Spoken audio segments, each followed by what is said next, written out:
So transformational graphing. Now, we have the absolute value of x. Now, let me show you how to do that in the calculator. So if you go to y equals, let's clear that out.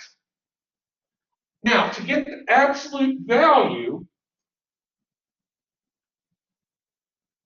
if you hit alpha and y equals and scroll over to where it says abs, you'll get the bars. Now, on an older model, it might, it might actually say abs, but you get the bars here.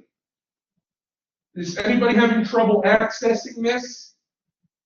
All right, so I'm just going to put an X in there, and that's what the graph looks like. It's a V-shaped graph. That's all it is a V-shaped graph. Now, we're going to actually be discovering transformations of these today. Now, if you notice, so it starts the origin. So the domain of this is from negative infinity to positive infinity, all reals. In fact, any absolute value will have that feature. Now, range deals with y values. The smallest y value is 0. So basically, you just go up from there, and it's going to be y is greater than or equal to 0. Now, this is an absolute minimum at 0, 0, also known as the vertex. Now, that vertex is going to tell you quite a lot about the graph, particularly for absolute value and for quadratic, because, well, it tells us a lot. So, and this is only for the parent function. This is an x and y intercept at 0, 0 at the origin. Now, you might if you've seen the video, I'm going to give you more of a crash course with intervals of increase and decrease. Now, it looks like it's increasing in both ways, but the thing is, you need to read intervals of increase and decrease. Read this as a graph, even though there's arrows pointing up, and that's the case here. That deals with end behavior, FYI. But going left to right, what is my function doing? Is it decreasing or increasing? And this is decreasing. And it stops decreasing here, after which it starts increasing again. So it is increasing from 0 to infinity and decreasing from negative infinity to 0. And what we're going to see is that vertex is going to tell us a lot. That vertex is going to tell us quite a lot about what we need. This is an even function because it is symmetric about the y-axis. Now, let's look at the slopes of this. That's going to come into play in a bit, particularly whenever we do some more transformations of this. The slope of this is down 1 and over 1. So basically, the slope on this side is what? Or negative 1. Well, actually, this can be written as a piecewise function, where it is actually negative x from here to here, or negative 1x, and the slope on this side is positive 1. Now, on both sides of on opposite sides, the slopes are just going to be additive inverses of each other. So if this slope were negative 3/2, this would have to be positive 3/2. All right. So any questions about the absolute value? Absolute value is one of the big three that we're going to be discussing. Another one of the big three is the parent quadratic. Now, the quadratic graph, or an x squared graph, is going to be the meat of our third unit, unit 3.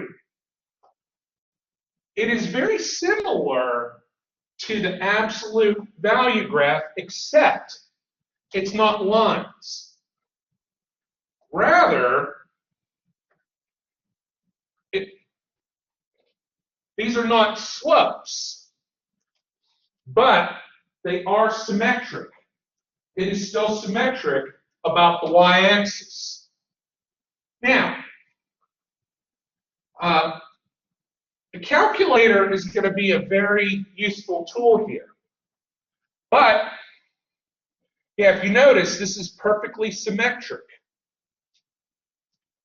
So, you know, if I go over 1, I would have to go up 1 in either case. So, if I let x be -1 and +1, I get the same value. Now, when x is positive or -2, y is going to be 4. And for 3, it would be 9. And even though it's off the charts, this would be 16.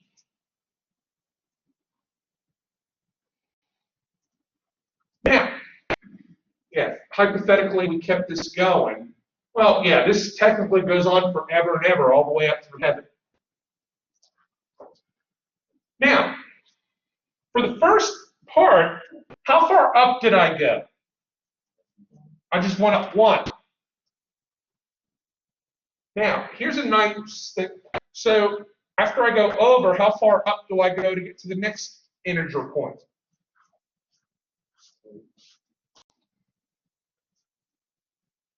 And when I go over 1 again, how far up do I go?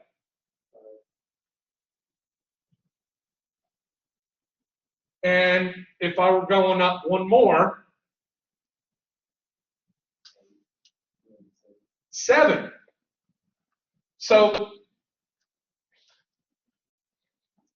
basically, think of 1, 3, 5 whenever we're graphing a transform model. We'll think about that. But that's how that'll work. All right, so any other properties of a quadratic graph that aren't on here?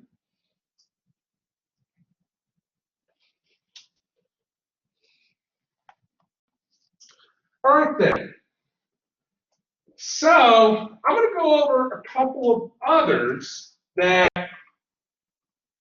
you know, I'm really not, you know, for instance, the x to the third. Oops, sorry. I am not big on these ones here. Basically, the bulk of the transformations will be done with absolute value, quadratic, and the square root graph. Now, and you know, the other thing is, I wouldn't go, you know, don't try to memorize these facts here about this. Now, x to the third, a cubic graph, the domain and range are all reals. It is increasing everywhere. In fact, this should be negative infinity to positive infinity. And it is symmetric about the origin. And again, I'm not going to be pushing the cubic graph as much, hardly ever. But the next one is going to be the last of the big three, the square root. Now, we type in the square root, you know, you hit second and x squared, square root of x. Now, the nice thing about these calculators is they have math print. And it looks just like that. Think of the quadratic graph on its side. And this is exactly what you would have. Except only one part of it. What's the square root of 0? What's the square root of 1? Square root of 4? Square root of 9? So, basically, in order for this to work, I mean, for the parent, the domain and range both start at 0. Now, finding the intercept, and it's going to be increasing everywhere. Now, but here is the silver tuna part of this. The domain and range is what I am going to be pushing for these square root graphs. That is what I am looking for. I'll be looking for those heavily.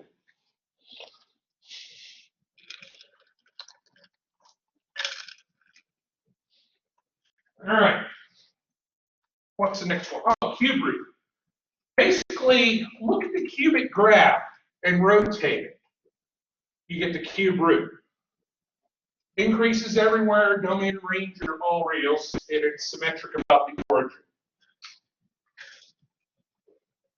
All right.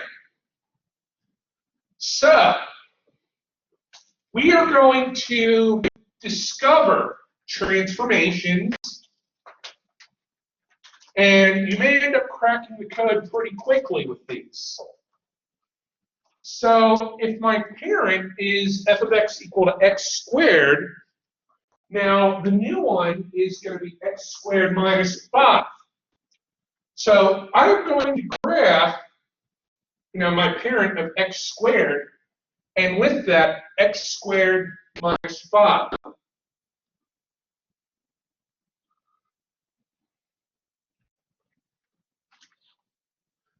So it might be kind of hard to see this because of the curvature.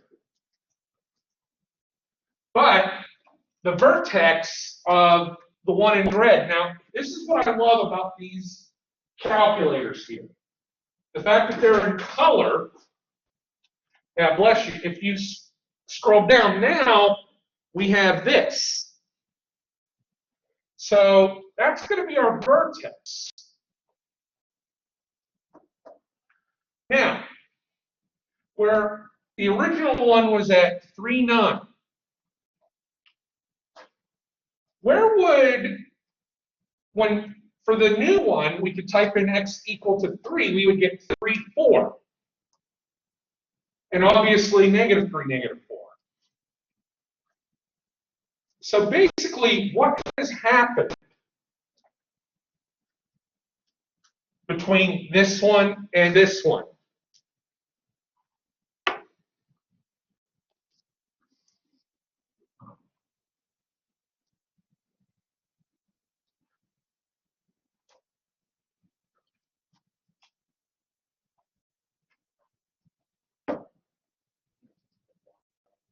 Yes, we have shifted the graph, and that would be called a vertical shift by 5 units down. Now, the nice thing is when you see, you're not going to have to write out these explanations. We'll come right back to this, don't worry. But if you jump on down to a later page, much later, what page? 19. This is so systematic here. Rather than explaining each shift or whatever, or each transformation, you say yes or no, and by what factor. Pretty easy. Yeah. Now, let's graph the absolute value of x and the absolute value of x minus 4. Now remember, alpha and y equals, scroll over 1 to get the absolute value. Now, if we do the absolute value again, actually you could hit alpha and window and get to that. X, but that minus 4, so I have to hit this little arrow key to get past that. Now, it's a lot easier to see the shift in this one, isn't it? Which way did it go? Went down by 4 units.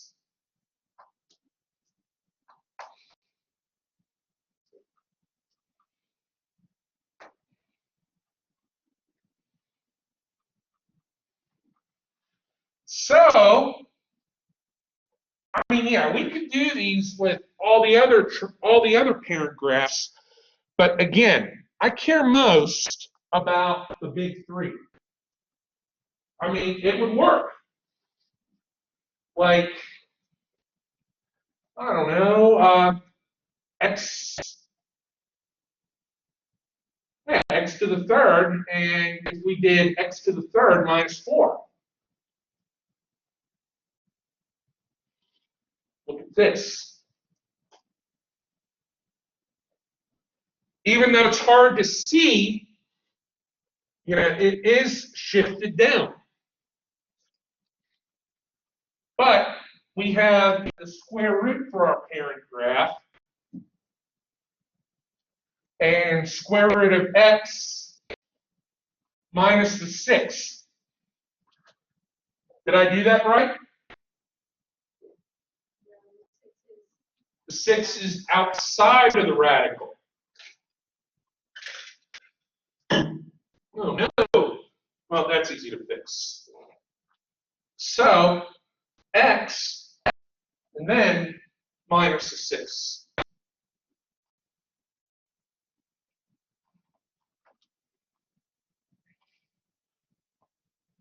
So this was, what happened?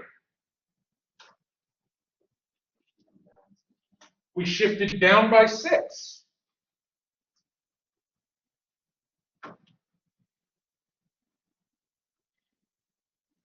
So basically, if there's something outside of the graph,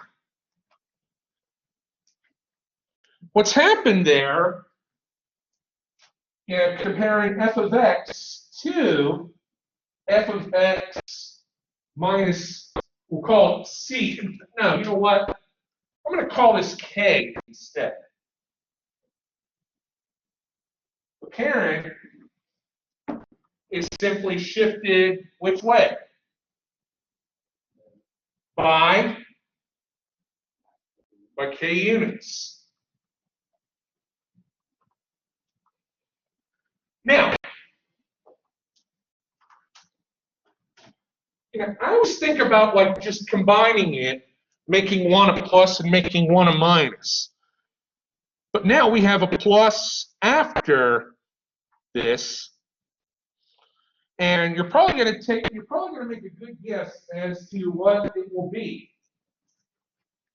I'll give you a moment to pull with those.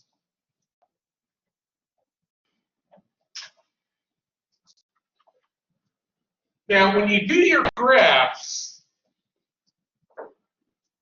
particularly like on a problem set or a test, I mean, I'm not going to pull out like a microscope and see that you've done them correctly, but what I am going to do, the other questions will determine whether you've done it correctly. The absolute value of x plus 2, we shifted this sucker up.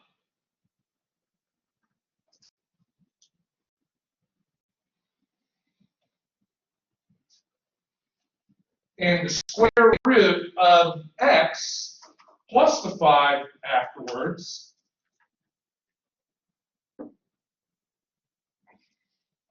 up by 5. So you could probably wager that if there is something, if it's a plus something outside of that, which way are we shifting? We're shifting up. That's one of my wife's favorite movies, by the way. Up. Well, it's actually one of mine.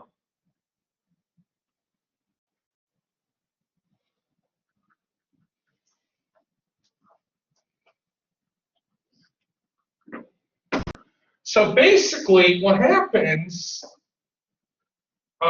given a value after the function, plus or minus, and again, it's outside of it, we have a vertical shift. That's what we have. Now, in addition to the graph, the range is possible to change. Now, why do you think the range is possible to change? Why not the domain?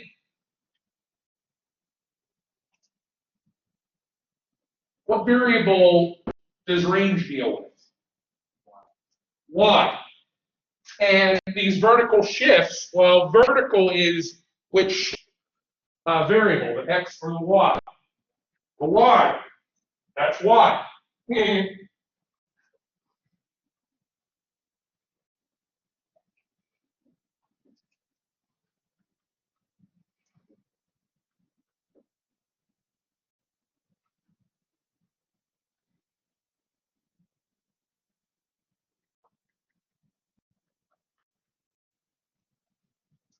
Now, if the range is already all reals, well, it's still going to be all reals. So no changes to that, at least. All right. Any questions on this? All right, then. So we're going to do something a little different. We're going to put plus and minus on the inside.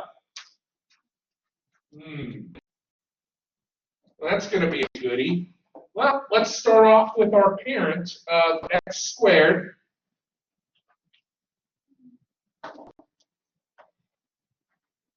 And then here we'll have x plus 3 quantity squared. So rather than a vertical shift, this was a horizontal shift. Now, here's the thing. How many of you would have thought, okay, x plus 3, you would think you're shifting that right? How many of you would have thought that? I would have. Well, yeah, I probably thought about that 20-some years ago when I learned this. But instead of shifting to the right, we have shifted to the left. Okay, well,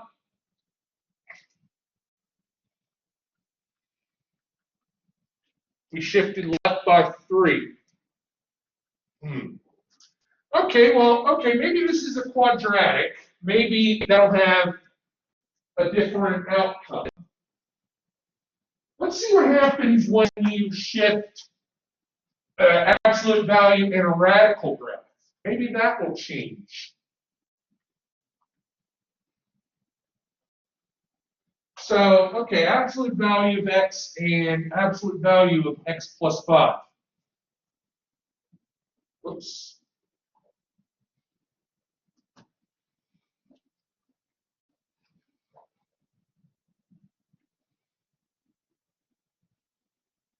X plus 5. All right, that's moving to the right. No, that moved to the left. I mean, I knew it was going to move to the left.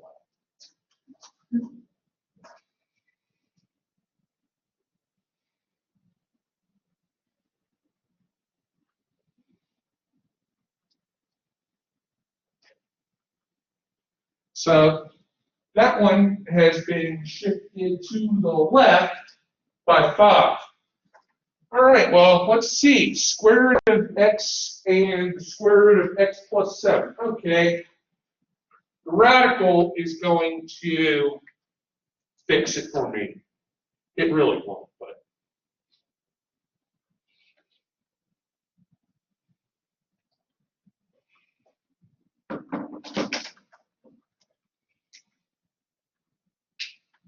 And x plus 7, that's been moved to the left by 7.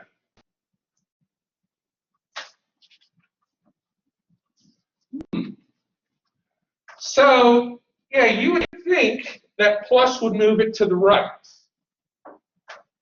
But that plus moves it to the left.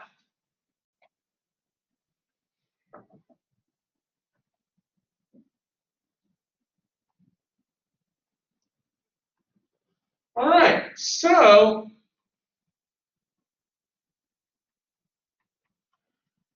and I will give a little more accurate explanation about that in just a few moments. But now we're going to put a x minus something. And we're going to see what that does.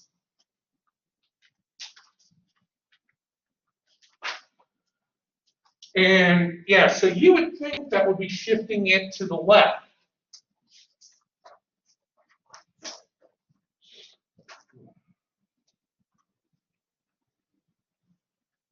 So we get x minus 5 quantity squared.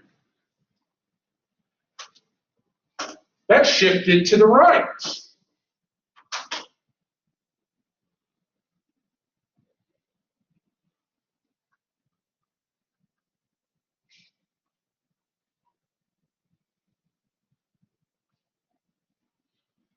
And after we go through these next couple ones, I will give the accurate explanation as to why that really is. But absolute value of x minus 3, now keep in mind that's minus inside the absolute value. Got to watch for that.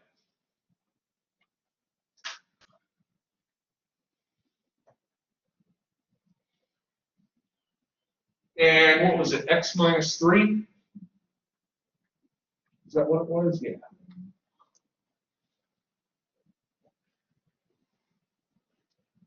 Yep, shifted 3 to the right.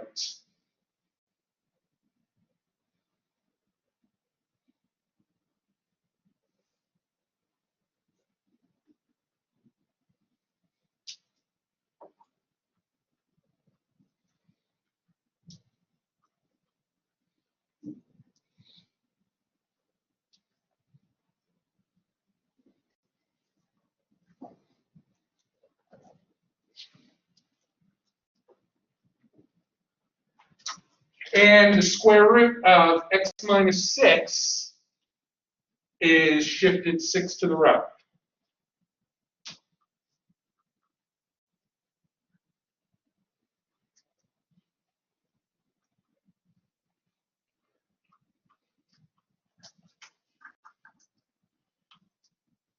So we may or may not get to multiple shifts today. If we don't, that's no big deal. We've got time in the budget now, which is really good.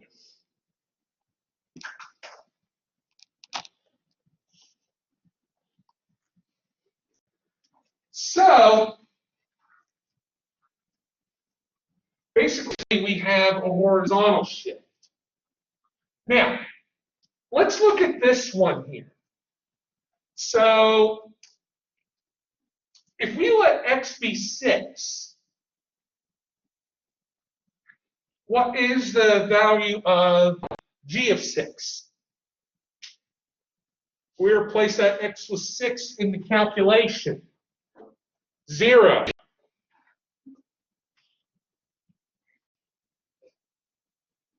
Now, if I jump back a page, such as this one, g of negative 5 is going to be 0. Well, basically ask yourself, what makes this 0? What value of x makes that 0? Negative 5. And that's what you have to ask yourself, like, what's inside the, whether it's, the radical or whatever, or the parentheses. Basically, you would have to ask yourself, what makes this 0? What makes that 0? So, you think about that. What makes this 0?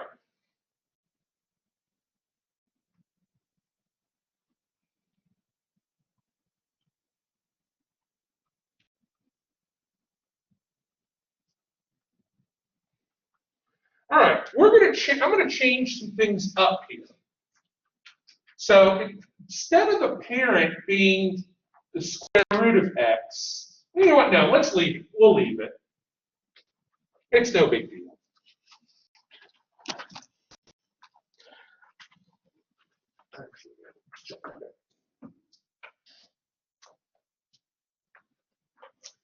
So we're going to put a multiplier in front of that.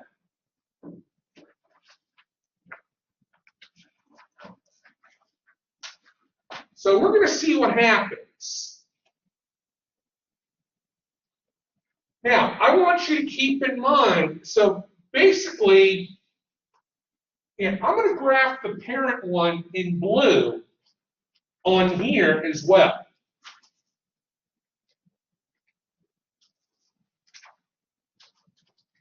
See, isn't this better than you like these guided note packets better than writing everything out? Yeah. I think it's a lot better. When I taught high school, first school I worked at, the principal actually liked these, but second school I was at, the principal said, no, you can't do that.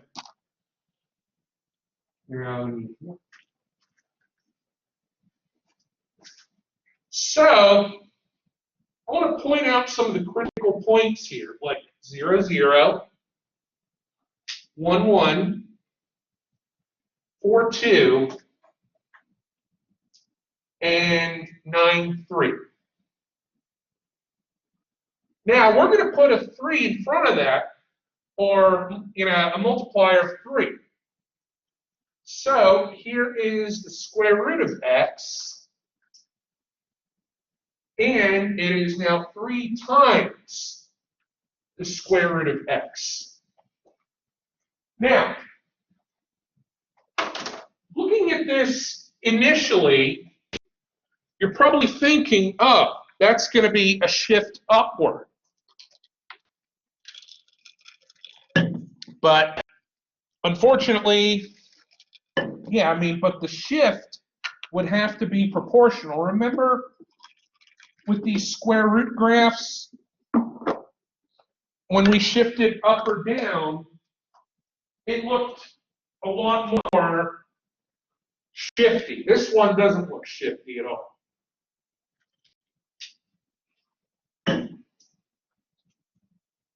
So, let's examine the y values of our new one.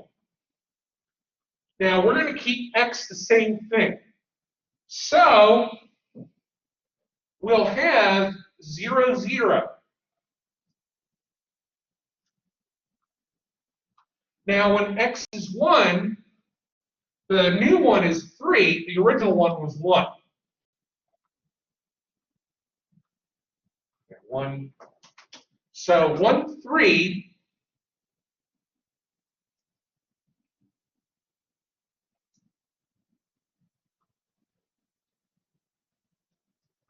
And let's see, the next integer coordinate was a 4. So we're going to be at 4, 6, something like this. And the next integer coordinate was 9. And we get 9, 9.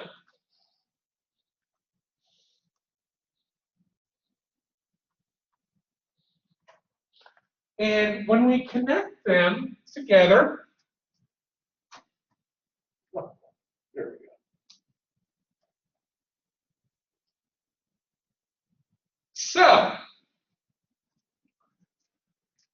So basically, yeah, they both start at the origin. The difference here is 2, but the difference here is 4. But I don't really care about the difference. Basically, x's remain the same.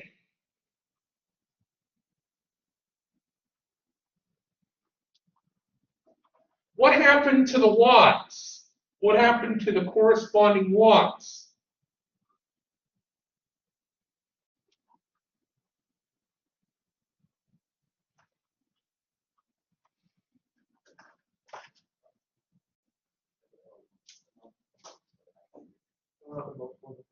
Yep, we multiplied the y's by 3. Basically, this is what we would call a vertical stretch by a factor of 3.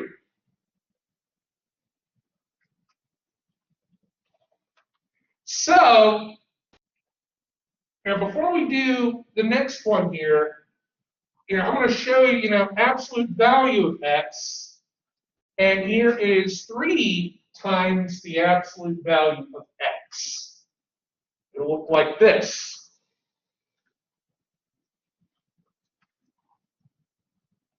Now, the reason I did the square root one is because it's a little more concise. But obviously, 0, 0, it's the same thing. When x is 1,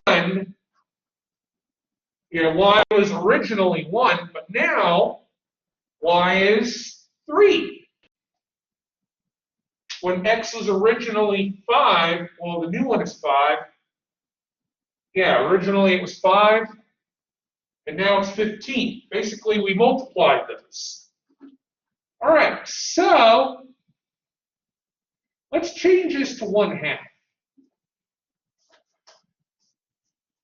Now, it is also the same thing as, the square root of x divided by 2 there.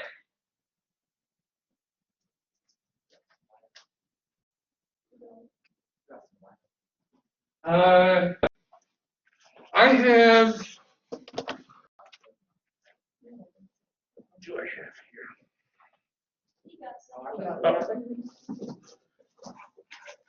Oh. Yeah, I do have, ouch. Oh, I think my camera was hot. Oh, well, I didn't poke myself. All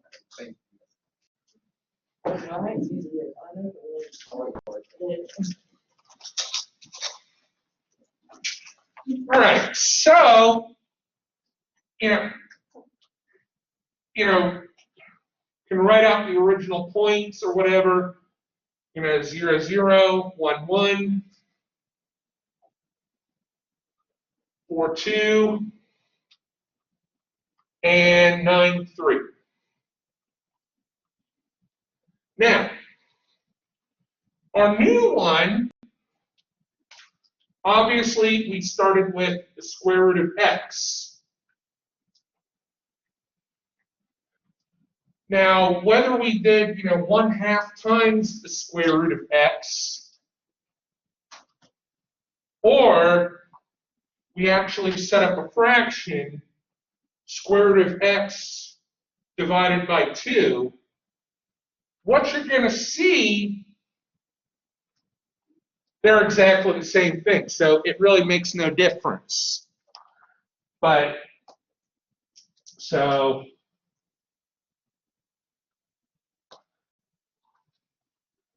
now obviously the difference is our new one, instead of a vertical stretch, instead of being taller, everything is now, it's shorter. So let's check our integer coordinates, where x was 0. We're now at 0, 0, again. Now let's see what happens when x was 1. We get 0.5.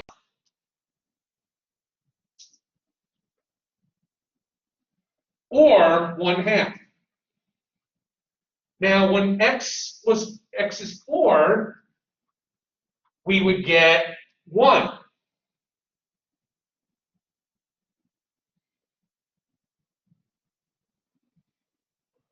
And for 9, we would get 1.5, or 3/2.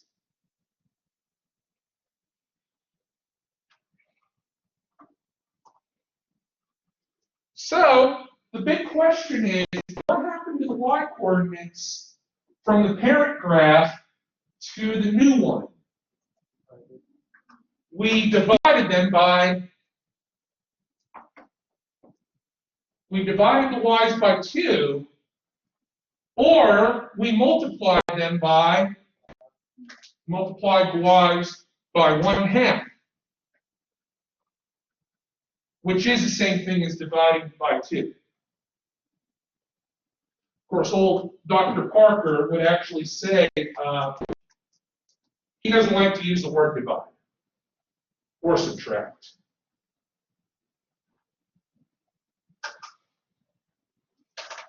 But yeah, I mean, I think I told you this. Like, instead of saying like 8 minus 4, you would actually write 8 plus -4.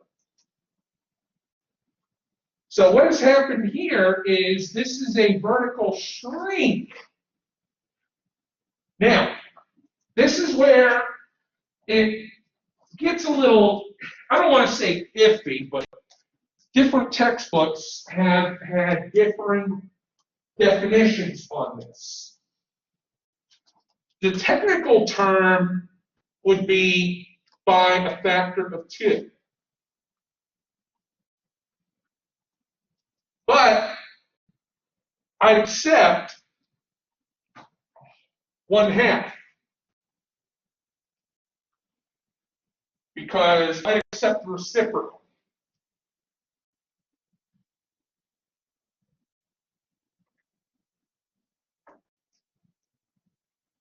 Because, I mean, there's a little, I don't want to say gray area, but, you know. So basically, whenever we have a multiplier in front of that, we get a vertical stretch or a shrink.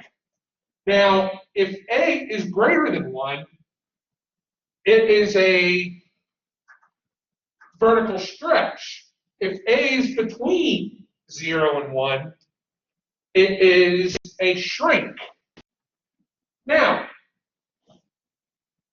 I'm going to give you a moment to see what happens with changing something there.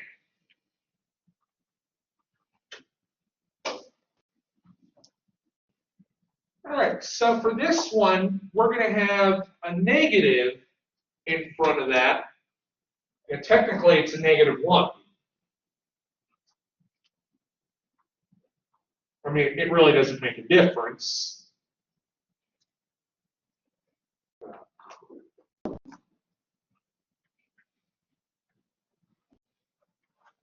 But what happens here is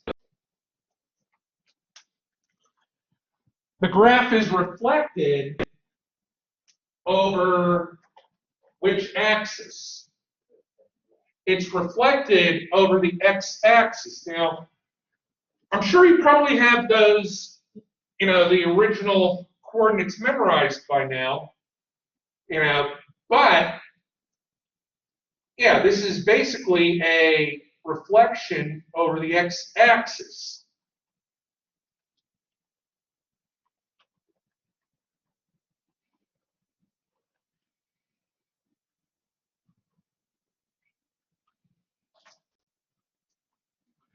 Or we could actually have said multiply the y's by -1. So if there's a negative on the outside, that's what it'll look like. It'll be a reflection over the x-axis. Now, if you graph the other one, so this next one, g of x is negative x, it's going to be reflected over the y-axis. Now, never would I force you to do one where you actually reflect it over both axes.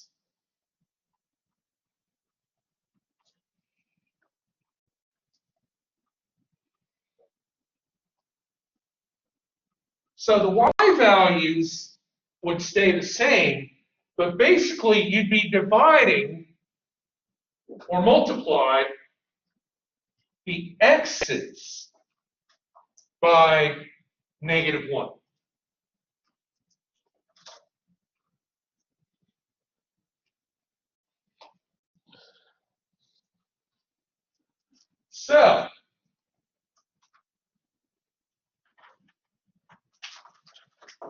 So that establishes another rule. Now,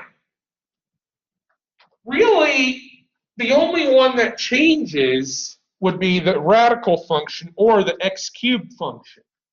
The quadratic and absolute value, they're not reflected over the y-axis because they're already symmetric about the y-axis. Now, this is where the getting gets good. So we're going to do this with a quadratic. So, obviously, 0, 0, and, plus or minus 1, 1.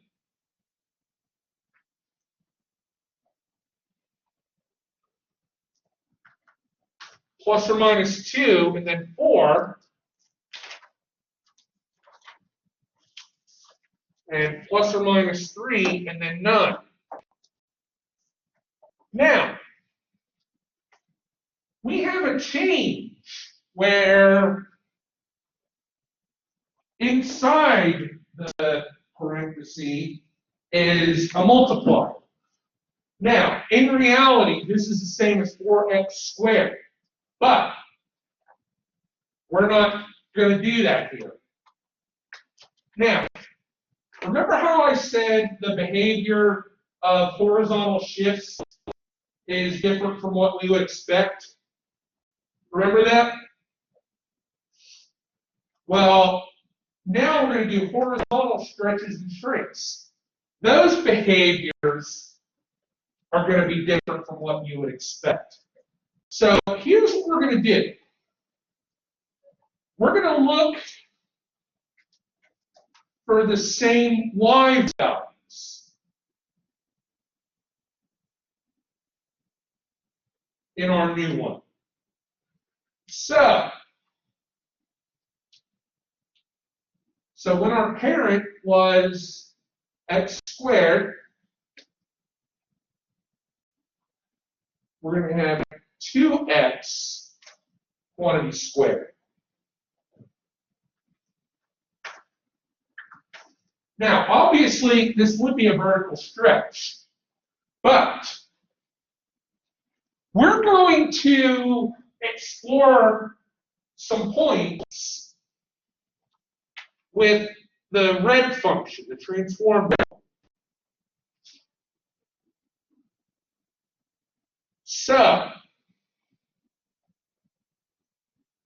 So obviously, 0, 0 is going to be another point.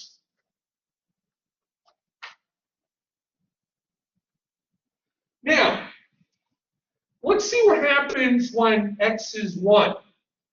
We get 4. And it is the same thing on the other side. Now, let's actually expand this sucker. Plus or minus 4 and 16. Well, you don't have to draw it, but we do know, plus or minus 4 and 16. So, needless to say, 0, 0. plus or minus 1, and 4. So let's see what happens when x is 2 or negative 2. It's going to be 16.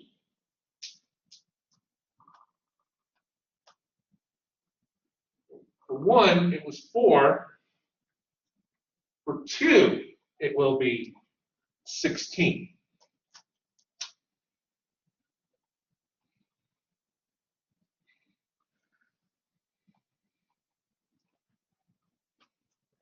And the graph will be, looks like a compression horizontally, which is technically what it is. Now, look for where the y values are the same here. 0 and 0. Let's see. There wasn't 1, but there was a 4. And then 16. So, what happened to the x values?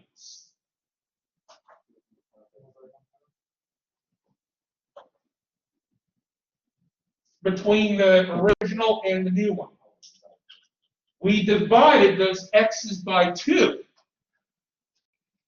So basically, remember how for the vertical vertical stretch or shrink, we multiplied y's? In this case, we basically had to divide the x's values by 2. Well, that 2, where did that 2 come from? That 2 was what was in front of that x. Now, if I wanted to get a 1 here, we would take just half of that.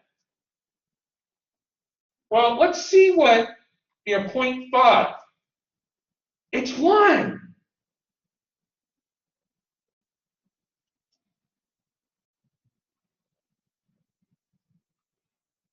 And for 9, oh, this actually wasn't a terrible graph. Plus or minus 3/2. So yeah, whatever is in front of that, that's what you would be dividing the x values by. So this is technically a horizontal shrink. Also the same thing as a vertical stretch. But basically, if it's a shrink in one way, it's a stretch the other.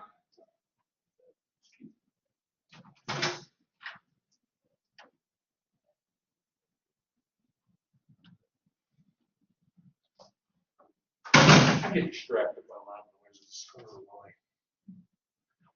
So it's a horizontal shrink by a factor of 2.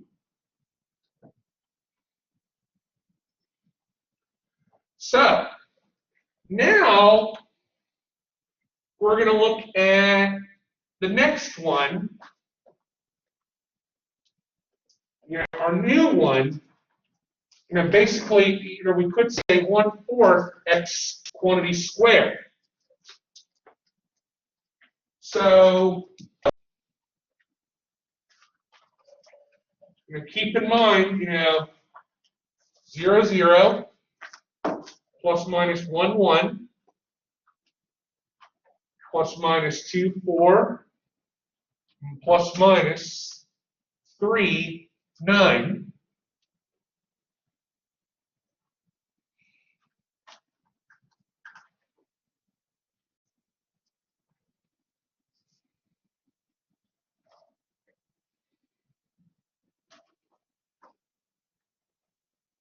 So yeah, we get 1/4 x quantity squared.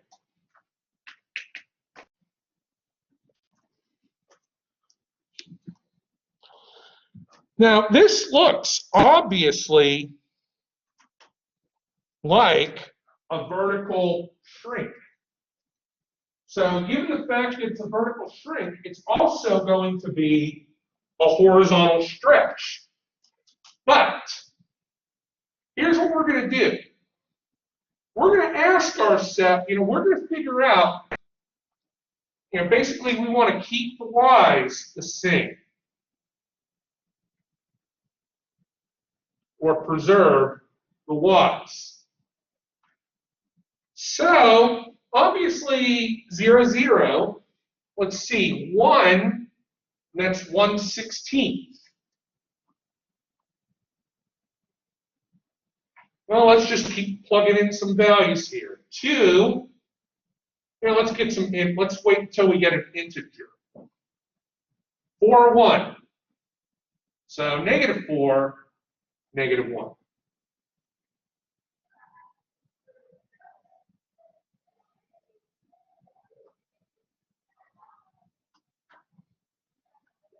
And let's keep punching these in until we get, oh, not 8, 7. 7, 8. All right, 8, 4.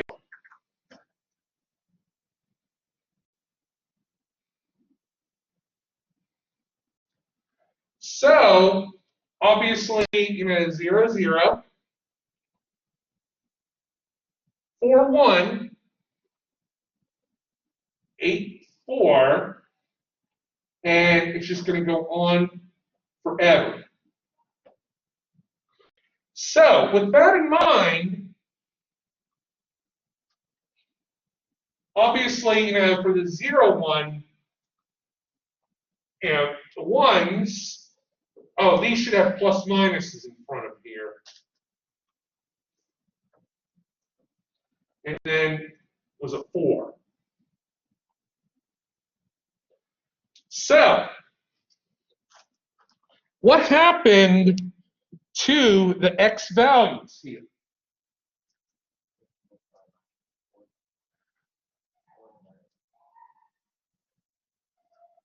Basically, we multiply the x's by 4. But again, we divide by 1/4. Now, it's easier to say you multiply by 4. So basically, whenever you have f of x to f of cx, now if c is between 0 and 1, that is going to be a horizontal stretch.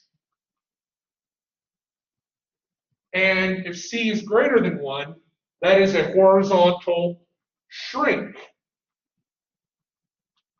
So basically, ultimately, you would divide your x values by c and keep y's the same.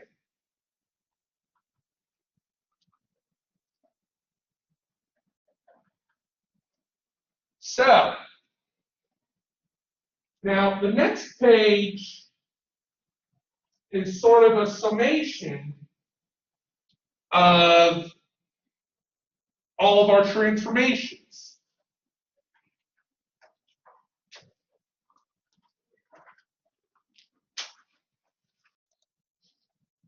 Now, basically the way I like to do these graphing questions is real easy. Well, not easy, but I give you 2 graphs. Basically, one graph to do all your work on, and the other one is for your final version. Now, for basic ones, you might not need to use them both, but you have them in front of you because it's easy that way. Yeah, I actually have I teach my class in Dogwood at night, which is nice. I mean, I actually like teaching in this building. It's nicer, I think. All right, so obviously the parent is our absolute value. So I'm going to start off with the absolute value function.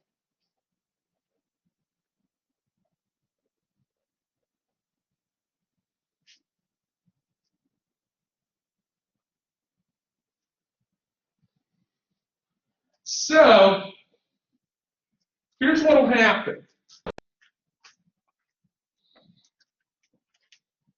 Now, obviously, our vertex is at 0, 0 right now. This minus 5 indicates that we are going to do what? We're going to take it to the right by 5 units. Very good. So, yeah, we would shift right by 5. And, yeah, if you notice, color coding helps out. And then this part.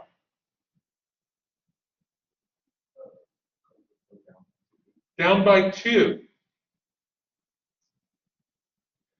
So, here's the thing. So, if we have this graph, basically 5 and 2, so basically our vertex is going to be at 5, negative 2. Since there were no multipliers in front of that, you know, the slopes haven't changed in any way, which that's going to be really nice for us. So we can go, you know, up 1 and all that.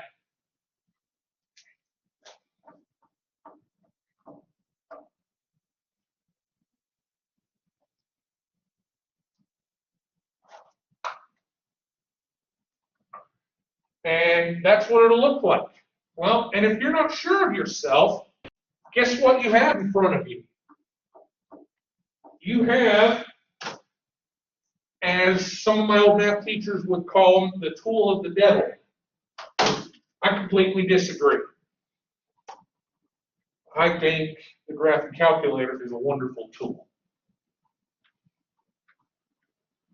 So absolute value of x minus 5 minus 2. Boom! There it is. Now, we're going to do something else with this. We're going to do something else that's kind of cool.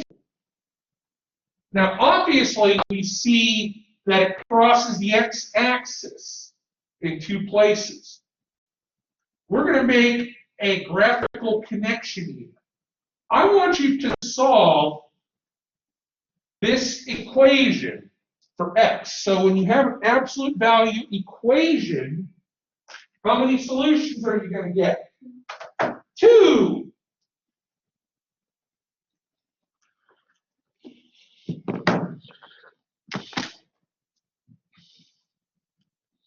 So I'll give you a moment on that. All right, so if we solve this absolute value equation, well, we get absolute value of x minus 5 equal to 2. X minus 5 will equal positive 2. X minus 5 will equal negative 2. So x will equal 7, and x will equal 3.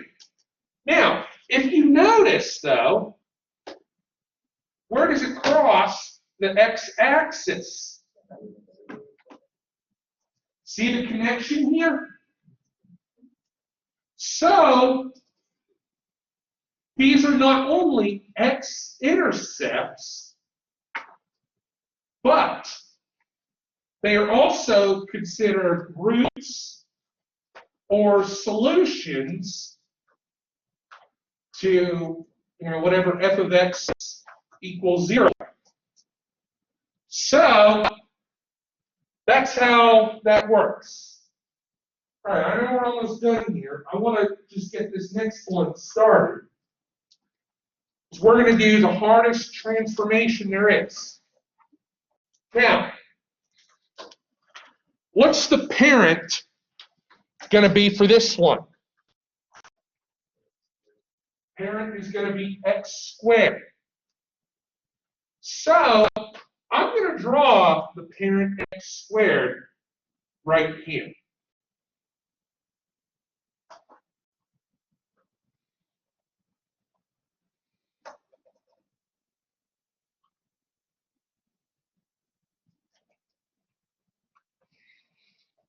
Now, we're not going to get off the rest of this today, but there is something in front of that, a -3. So that -3 indicates two things. That this is going to be a vertical stretch by a factor of 3. Now, since it's only a vertical stretch, there's no horizontal. I will never give you one where there is both a horizontal and a vertical stretch or shrink. Unless it was extra credit, you know. But is there also going to be a reflection? Since there's a negative in front, yes. And it'll be across the x-axis. This -3, we would multiply the y's by -3. So what happens here, 0, 0 will still be that. Where y is 1, y will now be -3. And where y was once 4, it'll be -12.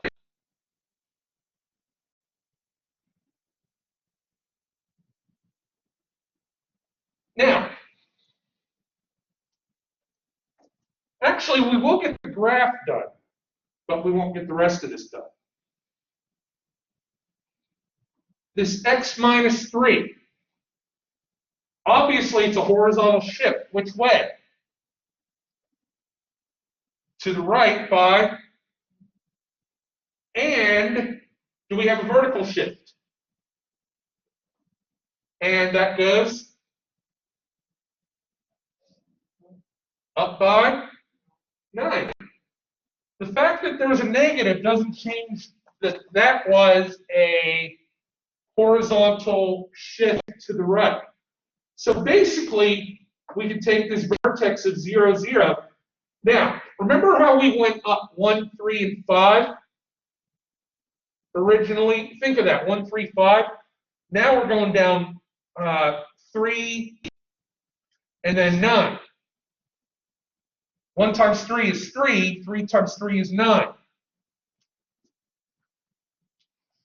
So, which way? We went to the right by 3 and up by 9.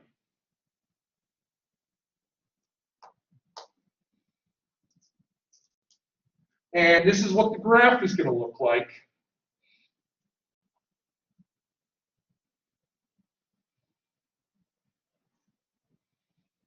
And we graph it.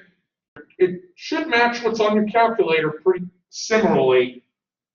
And we'll finish the rest of this on Tuesday. So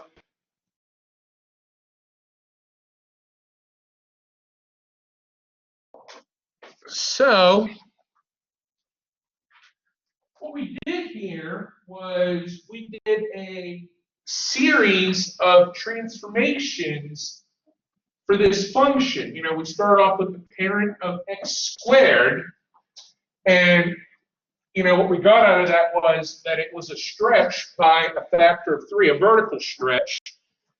For functions like these, in fact, I don't know why, I should actually be taking this off of the notes. You know, horizontal. The only ones that are going to have a horizontal stretch or a shrink are going to be ones that we look at a little later today. So it did reflect over the x-axis. Okay, here's a chord for you. And it had a shift to the right by 3 and up by 9. Now, if we go into the graphing calculator, that's -3 times x, wait, that's minus 3, quantity squared, plus 9, we see that that's what the graph looks like. So, did you submit it on Moodle? Okay, I didn't get it, but I'll give you the credit. Don't worry. I have to check that. So, here's the thing. We definitely see that it's going to have a maximum point at 3,9. Now, if you go to trace in this graphing calculator, you type in 3, and that's a 9. So you can tell that there is, that is the maximum there. There's going to be like no hidden math behind this.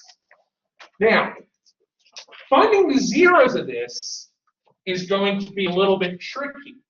But, whoops.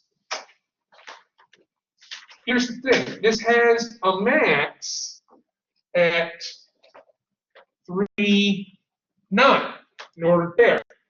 So here's the thing. The domain for a function like this, for any function, it's going to be all reals, from negative infinity to positive infinity. So the domain of all reals is basically what you're looking at for any of these functions. Quadratic or absolute value. Now the range, now remember, range deals with the y variable. So if you notice, this is a maximum here. So the range includes everything less than or equal to none. But that is an interval would go from negative infinity to 9 with the bracket. Now, of course, we've got the vertex at 3,9, which happens to be a max here. Now, a couple of other things we can do. If we go to the trace and type in 0 for x, we get negative 18. That is the y-intercept of the function. Now, there's a way you can get the zeros / x-intercepts from the calculator, but here's what we're going to do. Well, you know what? Yeah. If we hit second and calc, 0, we're really not going to use this very much. So we need to have our spider somewhere to the left of this, such as here. I'm going to hit enter and then take it to the right and bypass that guess. See, that's why I don't like that. So we get 1.268. And if we find the other one, we're also going to find the radical equivalent of these in just a few moments. That's going to be really easy to do. So I'm going to find this other 0. Whoops. It's second calc. Second calc. There we go. I'm going to make sure my spider is somewhere to the left of where I think 0 is. See, if I think the 0 is here, I do that. I'll hit enter. Basically, this uses sign change technology. It uses other technology. We bypass that guess. We get 4.732. So here's the thing. Negative 3, and that's times x minus 3 plus 9. Oh, by the way, x squared equal to 0. So we won't need to actually expand this. Instead, what we're going to do is move that 9 over and then divide both sides out by negative 3. So you get x minus 3 quantity squared equal to 3. Then we take the square root of both sides. So what happens here is you have x minus 3 equal to plus or minus the square root of 3. And if we move that other 3, it'll be 3 plus or minus root 3. And so if you go to trace and type in 3 plus square root of 3, you see that, yeah, there's a decimal equivalence. And you do the same thing with 3 minus the square root of 3. And that's what we get. All right. Not bad at all.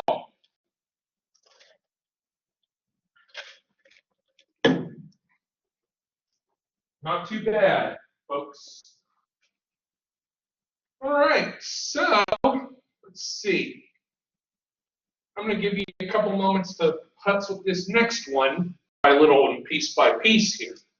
So there is a positive 1/3 in front of that.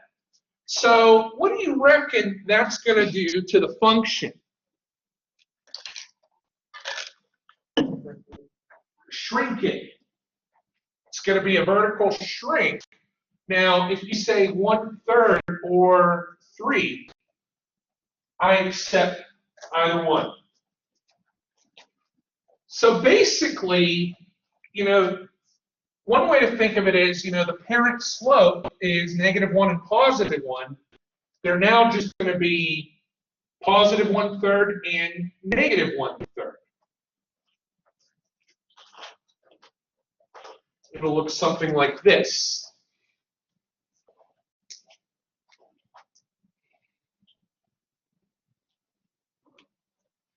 Now, did we get a reflection out of this deal?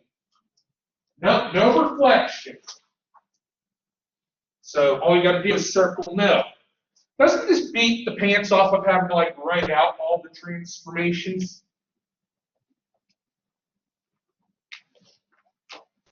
Yeah, I'll toot my own horn. Other faculty actually use this template for transformations. All right, so horizontal shift, do we have one?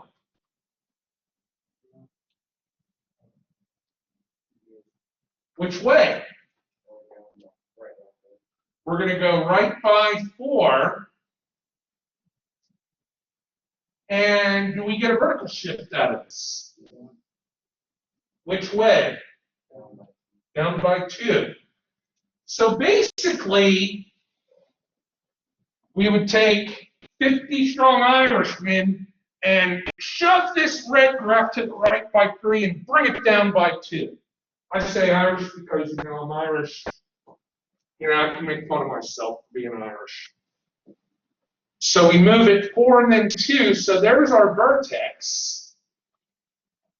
And, the slopes are going to stay the same.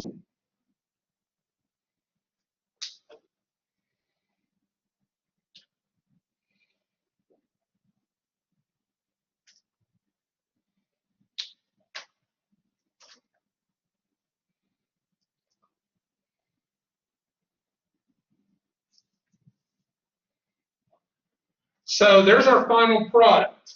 Now, if you're unsure of yourself, guess what you have? The calculator. I can even set up, as fraction 1/3. Afterwards, hit alpha in window to get the abs. That's x minus 4 minus the 2. And it looks just like what we drew on the screen, doesn't it?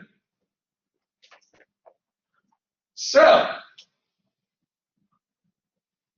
now we can find all that. Well, let's do this here. What's the domain of this one? All reals. Negative infinity to positive infinity. What about the range? -2 to positive infinity. Very good. Because, this is at 4, -2. That's a minimum. And there's our vertex. Now, we can find our y-intercept by replacing x with 0, and we get -2/3. Now, last thing we're going to do, you know what, I could say hide. I think we can hide that. There, it's it. You know, sharing. So we get 1/3 times the absolute value of x minus 4 minus 2 equaling 0. Now, we probably can already tell that our x-intercepts are in fact at -2 and at 10. But we're just going to kind of verify this. Now, when I say solve the related equation, what I mean by that, and I'm going to make it a little more clear, I would say, you know, the related equation, solve f of x equal to 0. That's what I meant.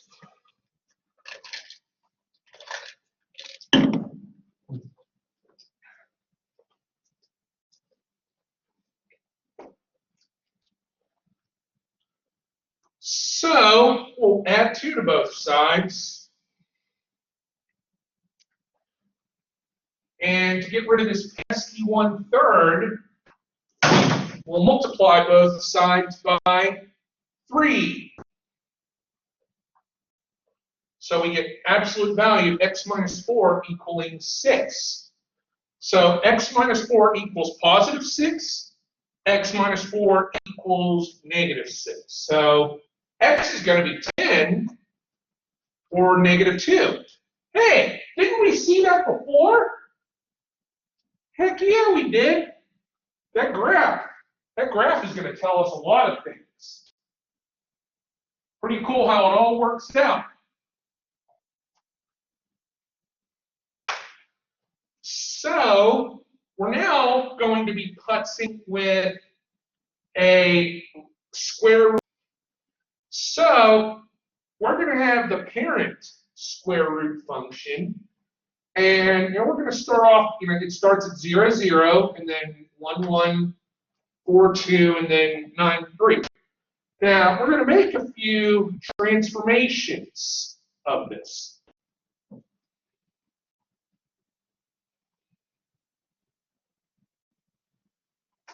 So it'll look like this. So are we going to have a vertical stretch or shrink?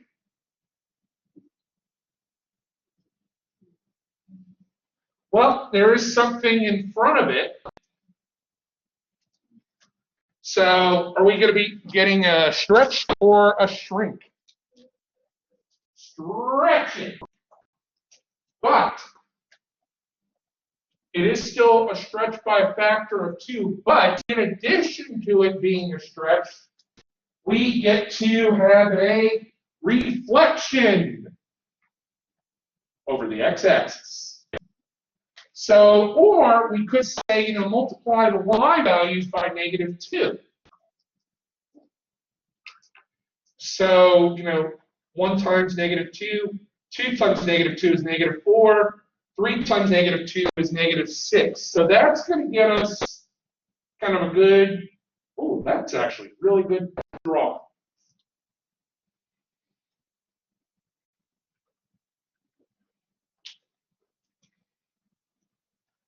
So, do we get a horizontal shift out of the deal? Which way? Right by 3. Even though there's a negative in front, we're still shifting to the right. And vertical shift. We're going up by 4. So basically, we can take some assorted points, such as these, you know, and move it right by 3 and up by 4. So 0, 0, we go right 3 and up 4. 1, -2, we go 1, 2, 3, 1, 2, 3, 4. Let's see. 4, -4, we'll go 1, 2, 3, 1, 2, 3, 4. So that's what we're going to have. And again, if you are unsure of yourself, guess what you have? The handy dandy calculator. So that is x minus 3 plus 4. So now this is where I'm going to tell how good y'all. You're all great anyway. I mean, but the domain and range, especially for a radical graph. So let's look at it this way. This graph is going to start at 3, 4. Now, you could call it the vertex, but I'm not going to. I mean, if you have a radical graph, I'm not going to ask you for a vertex. Oh, what?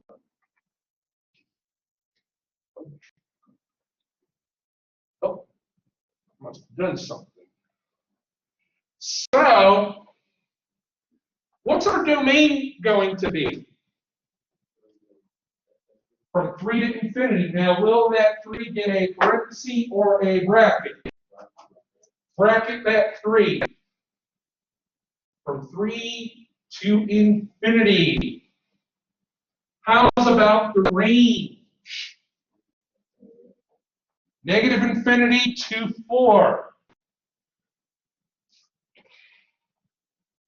And that'll get a bracket.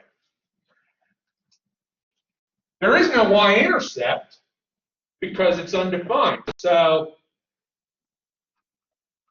I really wouldn't care about y-intercept of a radical graph anyway, but yeah, it's there. So we're going to solve this sucker by hand and see what happens.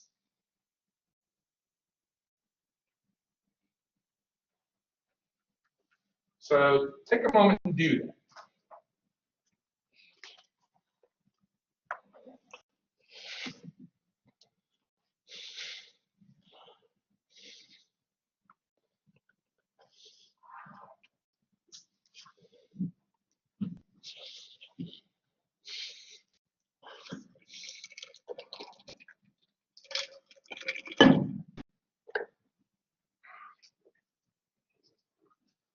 So what we're going to do is we're going to move this 4 over.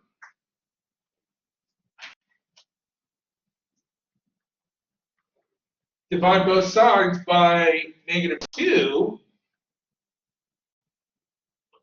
And we'll get square root of x minus 3 equal to +2. And let's square both sides so you get x minus 3 equaling 4 and x equals 7. Hey, where did that happen? What happened? Oh, the x-intercept. See, it not only works for absolute value or quadratic, but it also works for radical graphs. This is exciting.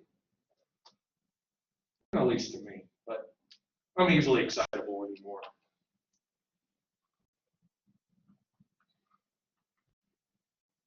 Any questions on this?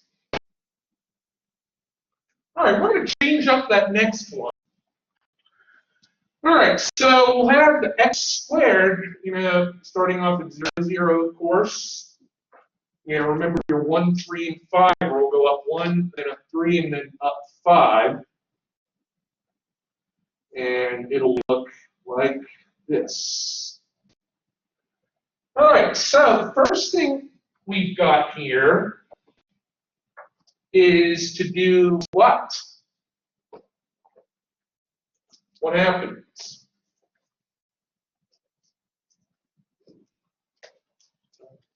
We're going to have a stretch. We're going to make it taller by a factor of 2. So basically, yeah, it's going to be a vertical stretch but in addition, a horizontal shrink.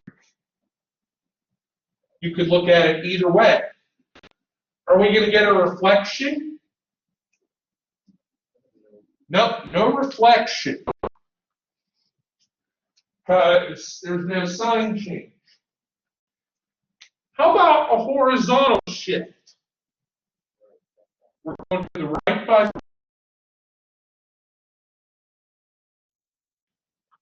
and down by 8.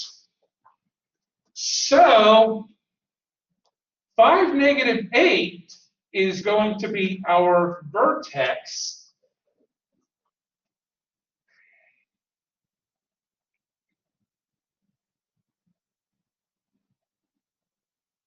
And it'll look something like this.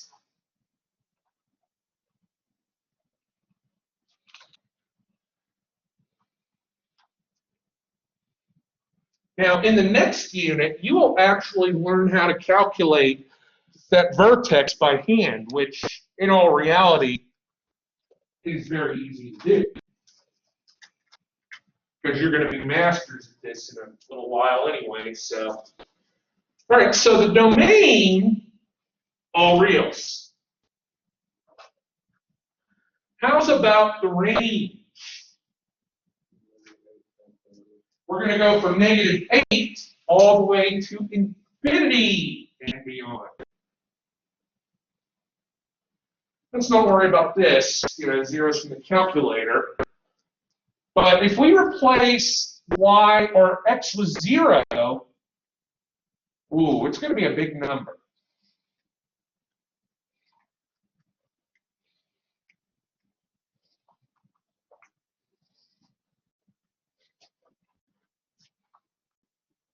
So it's going to be at 0.42. Wow, pretty big. So -8 equaling 0.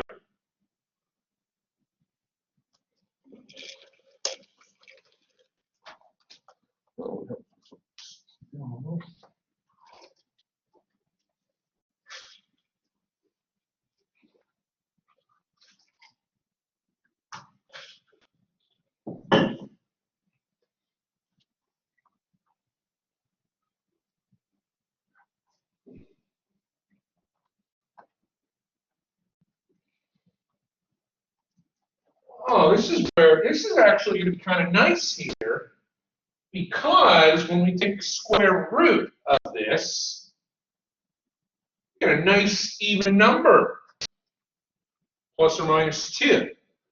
X minus 5 will equal +2. X minus 5 will equal -2. X will be 7. X will be 3. So we probably could have, yes, it's going to be here. But you can also verify, oh yeah, you can even see that. I type in 3, there it is. I type in 7, there it is. What's halfway between 3 and 7, by the way? The average of 3 and 7. Vertex. X coordinate of your vertex. That's one way to figure it out. So we're already going to be one step ahead in the next game. So by now, you're hopefully appreciating how all this works. All right, we're going to do another one of these. I'll give you some time to putz with that. So we have an absolute value for the parent.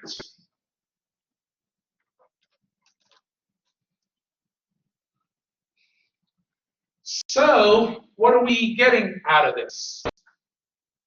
Is there going to be a vertical stretch or a shrink? We're going to stretch by a factor of. And do we get to reflect it over what axis? Yeah. We should even make that y-axis an option for these, but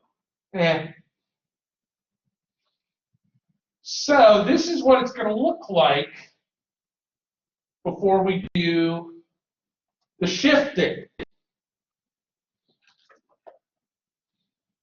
So the horizontal shift, we're going to move that 3 to the right and then down by 1.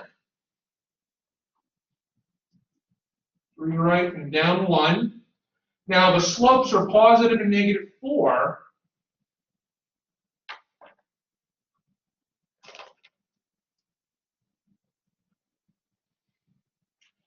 So the domain, domain's all reals. However, the range will go from negative infinity to negative 1. Now, does this cross the x-axis? No.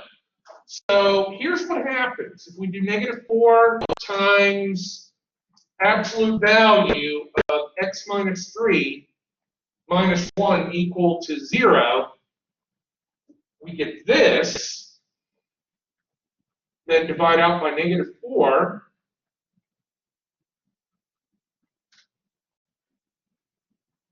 This is not going to work for us because absolute value cannot be negative.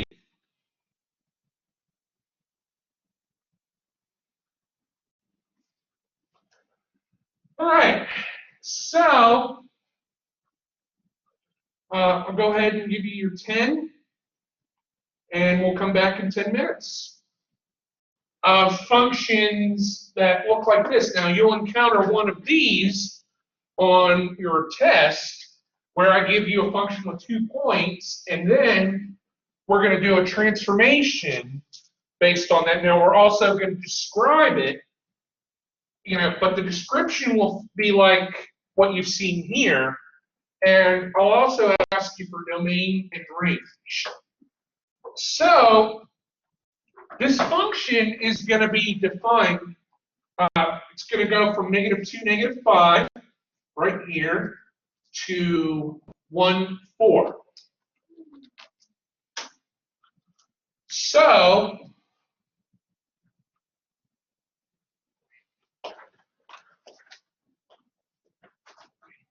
So for one like this, so we have f of 1/3 x minus 2. So this is going to be a horizontal change.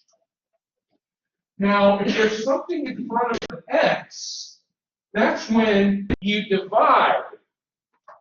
So basically, what you're going to do here is you're going to divide the x's by 1/3, or multiply by 3. Multiply by the reciprocal, because that's how that'll work. So, where we had negative 2, negative 5, we preserve the y value. So now that will become negative 6, negative 5. And instead of 1/4, it will be 3/4. And it will look like this. Well, that line should be more straighter.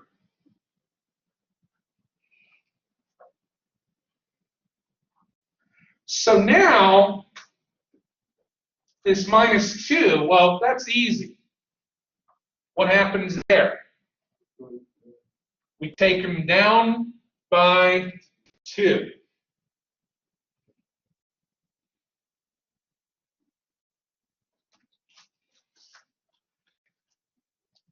Now, it will always just be something like this. Now, the ones that are in the book might be like something like that, but we try to keep it nice and simple. So negative 6, negative 7 is one of the endpoints, and 3, 2 is the other.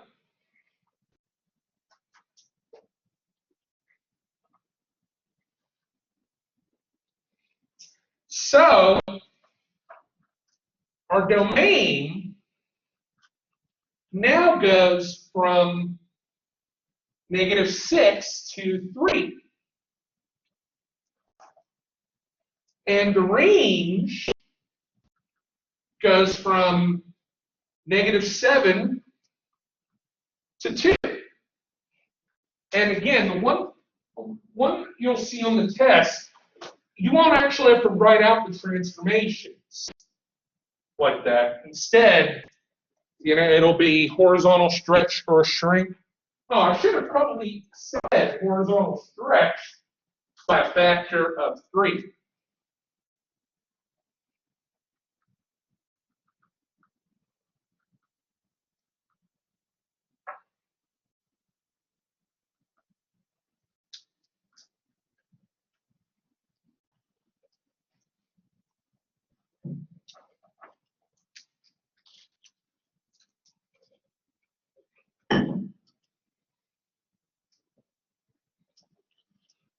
So that's how that's going to work.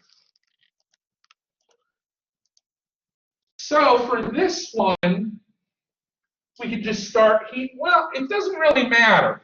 Now, any shifts should be done at the end, FYI. But we can do this. Now, this 2 is on the outside. So since that 2 is on the outside, what happens?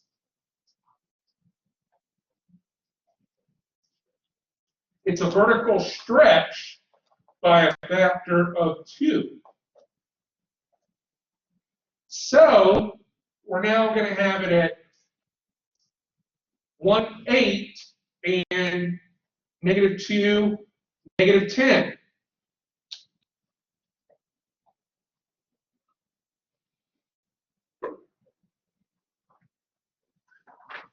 So yeah, think about it.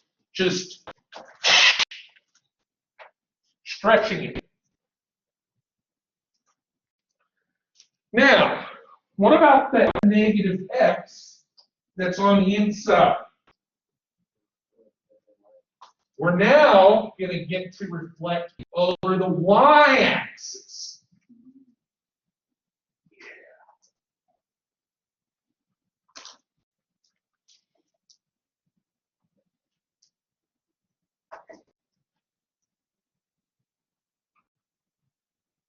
Now, technically, you could divide the x's by -1. I mean, it really doesn't matter. But what happens is this.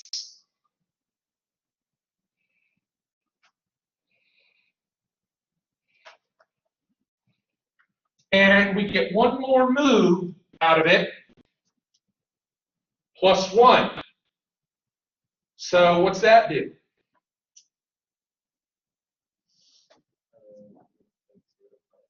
Up by 1.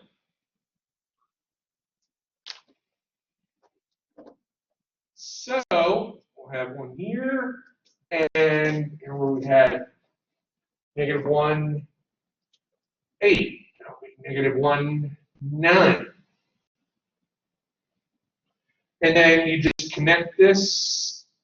Oh, perfect. So, 2, -9, and -1, +9 for the endpoints. So, for the domain, what will the domain go from?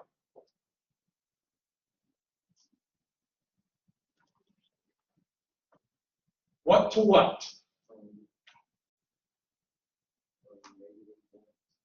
-1 to 2. Now, how's about the range? Now, what a lot of students would do is put 9 to -9. I would ding you. I wouldn't totally murder you on the grade. If you notice, yeah, I don't just look at your assignments and whatnot and say, okay, that's right or wrong. I look to see where you're making a mistake, because you will make a mistake. I make mistakes. but that's what we get. All right. Any questions on this one? All right. I'll give you a bit of time to try these next ones.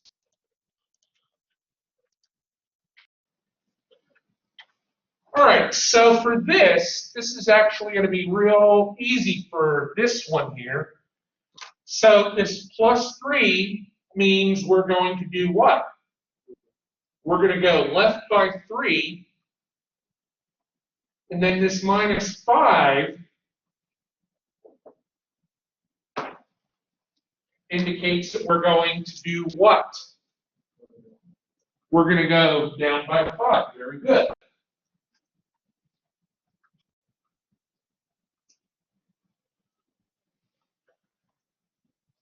So, let's see. 2, 5, so we go left 1, 2, 3, and then down by 5. And then 1, 4, 1, 2, 3, 1, 2, 3, 4, 5. So if you take notice that the general shape is the same thing, because there was no stretches or shrinks or reflections. So we are at -5, -10, and at -2, -1. So our domain will go from what to what?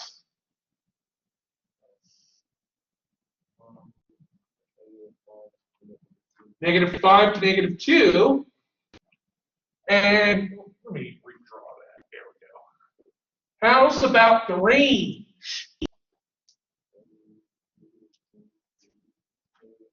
-10 to -1. All right, not bad. Not bad at all.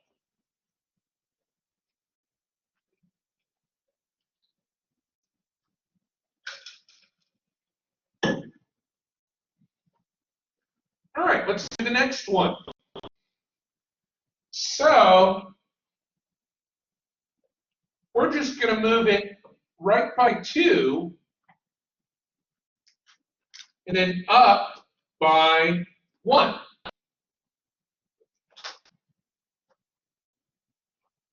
There. And let's see. 2. So the same general shape is still the case here. So we have 0, -4, and 3, 5. So our domain is going to go from 0 to 3, and the range will go from -4 to 5. Now, the last one is going to be a little tricky-icky, and I say that because the coordinate, it's going to be a little weird with half coordinates. I'm not going to give you one that brutal on it. Well, not brutal, but really I got to keep it organized for that last one. So that's how that'll work. So first thing here is not that.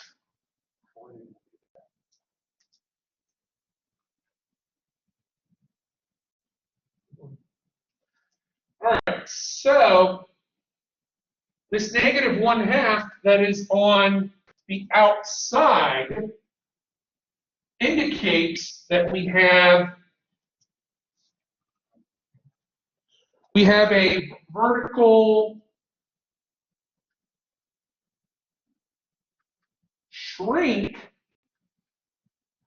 by 1/2 or 2. But in addition to that, we have a reflection over the x. Now, it is theoretically possible to give you one where you are reflecting over both axes, but I'm going to keep it a little more reasonable here. So what was once negative 2, negative 5 will be negative 2 and negative 5 halves.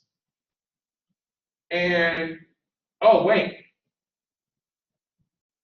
Forgot, I had to multiply by a negative 1/2. So that's going to be positive 2.5.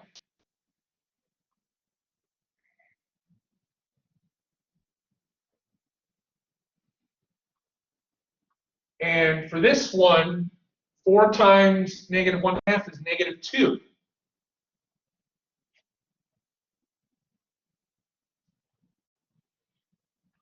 So, yeah, that's how we can tell.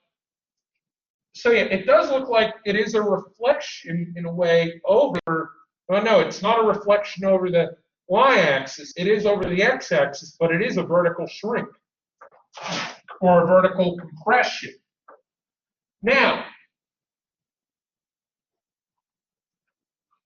at the end of that, we would be moving right by 3 and then up by 4. So we start at negative 2 and then 2.5. We go right by 3, 1, 2, 3, and up by 1, 2, 3, 4. Boom.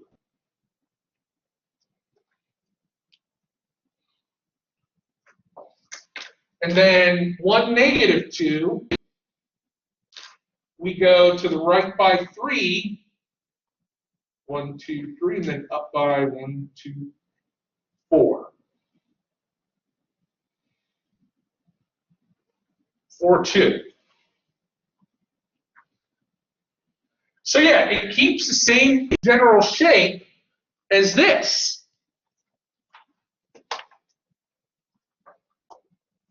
So basically, our domain is going to go from 1 to 4, and our range will go from 2 to 6.5, or 13 halves. So that's how we transform functions of this nature. A general domain of functions. So really, the key idea here is going to be domain. Now, the domain of a function is simply the allowable inputs for a function. So functions can have domain restrictions depending on what type there are. So for instance, polynomial, they'll have a domain of all reals. There's no restrictions. So the interval notation for this is just from negative infinity to positive infinity. So in other words, polynomials have no domain restrictions to them. Now, radicals, if you have an even root, basically, yeah, any kind of radical, you have to set whatever's under the radical greater than or equal to 0. It does include 0 because the square root of 0 is 0. Now, rational functions, basically here, any and all denominators, you would set them equal to 0 and solve, and those are your restrictions. Now, you've already done that earlier. In fact, second day of class, we talked about that. Any restrictions. So, with that said, we're going to find the domain of some functions. So, for this first one, we have 3x squared minus 5x plus 3. Well, that's actually a no-brainer. What do you think is going to be the domain of this one? All reals. We go from negative to positive infinity. Plain and simple.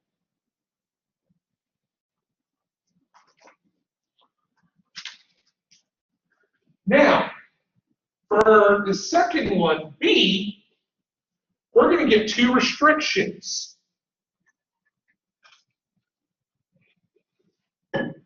We're also going to put this in interval notation.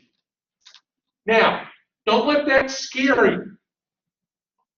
But basically, 3x minus 7 cannot equal 0. X plus 1 cannot equal 0.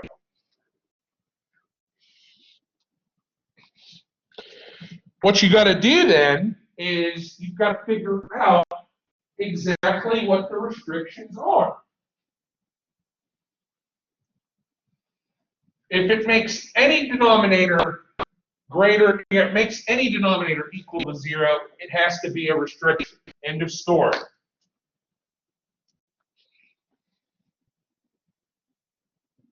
So that's how that'll work. So we solve each of these. 3x cannot equal 7. X cannot equal 7/3. And x cannot equal -1.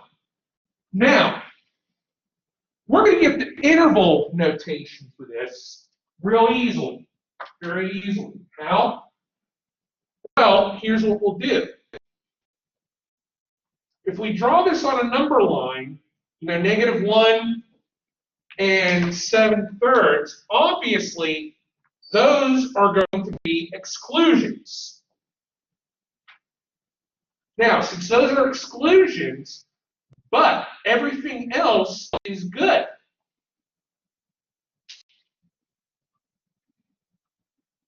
So the interval goes from -∞ to -1 from, union with -1 to 7/3, union with 7/3 to infinity.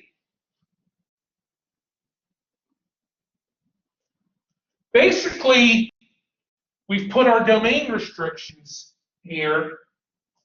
So you really don't have to do this, but the reason I did this was to show you how we get our domain restrictions right here.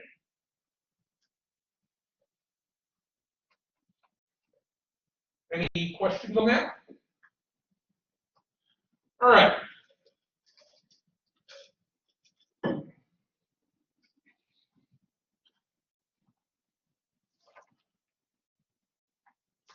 So 3x minus 7, the square root of which, square root of it.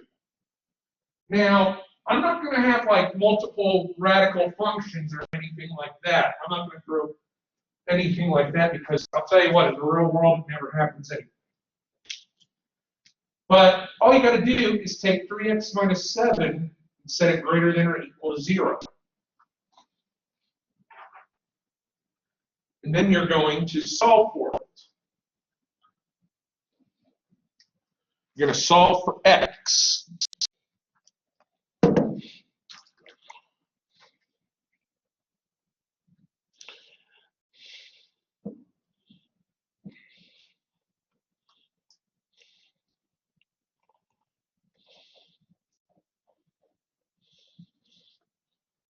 So basically, 3x will be greater than or equal to 7. X will be greater than or equal to 7/3.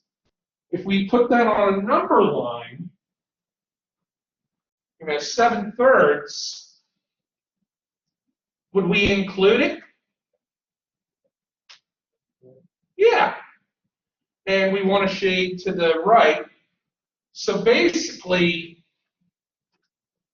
we're going from 7/3 to infinity.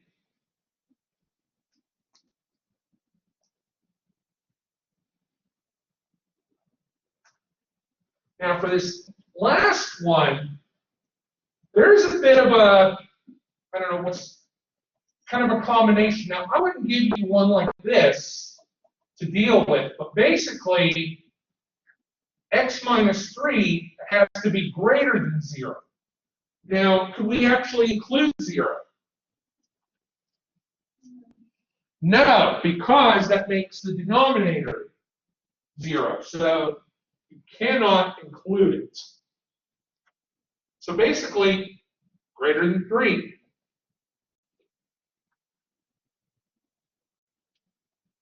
Put that on a number line so we can write it in interval notation. We go from 3 to infinity. All right, not bad.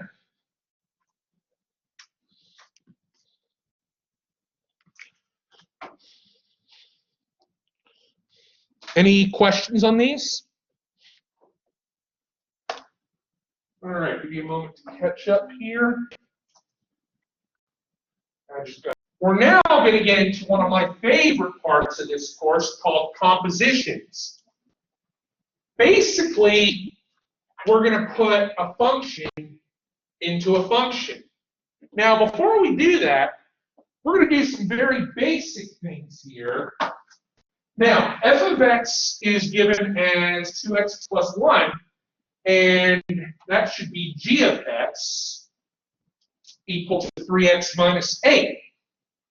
So I'm going to ask you for f of 3. So if I want to figure out what f of 3 is, which function do I use? Do I use f or g? I have to use f. So if f of x, and again, you don't have to write this out the whole way.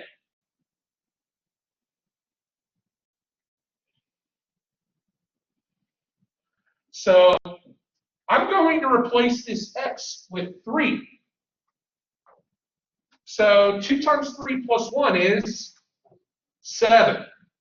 Now, again, what I've done here is, tried to show you how this works. I mean, you don't have to write it all out like this. Hell, there are ways you can use a calculator to figure this out. And I bet a lot of you know that. But, I'm trying to show you, teach you to crawl before you walk. So g of 4, well, that's going to be 3 times 4 minus 8. And that is going to be 4. And f of negative 4 is 2 times negative 4 plus 1, and that is negative 7. Now, something like f of a, all you have to do there is replace the x's with a's, and you get f of a equal to 2a plus 1. Plain and simple. Now, we're going to do the compositions. Now, compositions scare people. But you don't have to be. Something like f of g of x. Now, again, this is read as f of g of x. Now, what a lot of people do is they would just multiply f and g together and say, oh, that's how you do it. No. No. It looks complicated. It looks scary. And you might want to cry if you see it the first time. But after you do it a little bit, it's going to be so easy. So f of g of x, basically, we replace these x's with whatever g of x is. Well, guess what? G of x was 3x minus 8. So f of 3x minus 8 meant we replaced the x with 3x minus 8 and simplified. So we're going to do g of f of x here. So first off, g of x is 3x minus 8.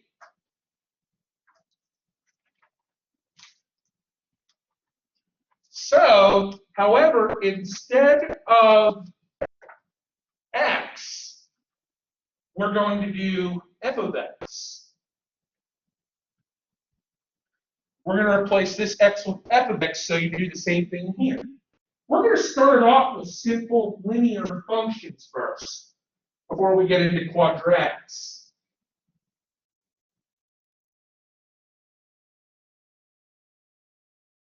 So, now f of x was what?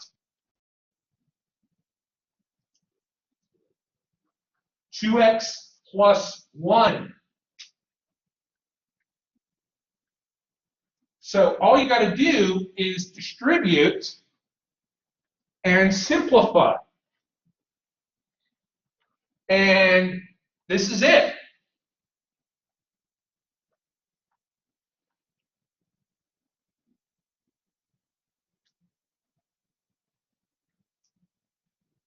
From Simpsons movie, and when Homer was trying to stop the bad guy, so he put up, but he couldn't spell stop. So he put up stop sign. The bad guys are like, there's something strange about that stop sign. You can't keep stopping in every yelled in one bay and every stop sign. Yeah. But never will I say, this is where it is. Boom. Stop here. You are done. Nothing else. Quit. Have a drink of water. You're old enough to have a beer. I don't know.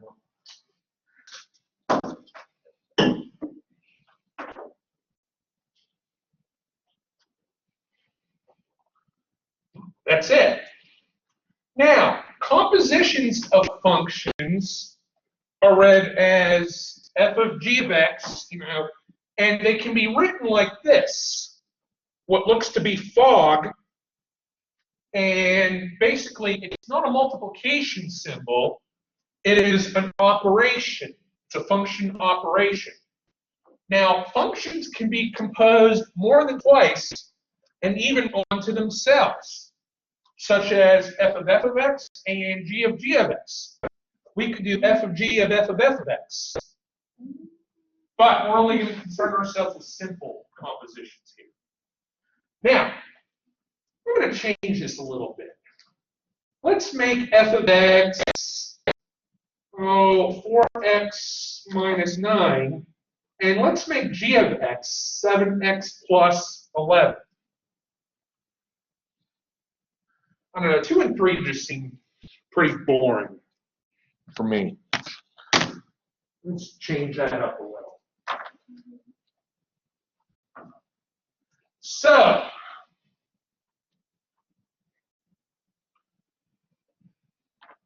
f of g of x, or f of g of x.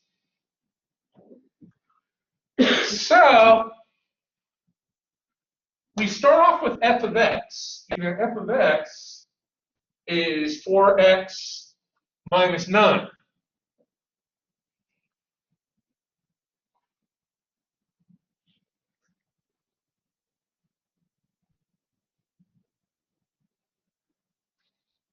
Okay, when I taught this in high school, I had to use, I used an overhead projector. I don't know if you even know what that is. Where I had the plastic transparencies. And thing is, I like to change colors, but I'll tell you, my shirts would get ruined. Because like I try to put it back in my pocket and I miss my pocket. And my principal actually got me a pocket protector, which, my wife got me this one. It's even got my initials. Yep, hardcore nerd. So instead of the x, we get g of x. But g of x was, or is, 7x plus 11. But here's the other thing. Do not forget that minus 9 that comes after it. So we get 28x plus 44, minus 9, 28x plus 35. And that's it. You could factor this, but don't. Leave it like this, please. Just that's it. Don't try to be fancy or nothing. Just leave it like that.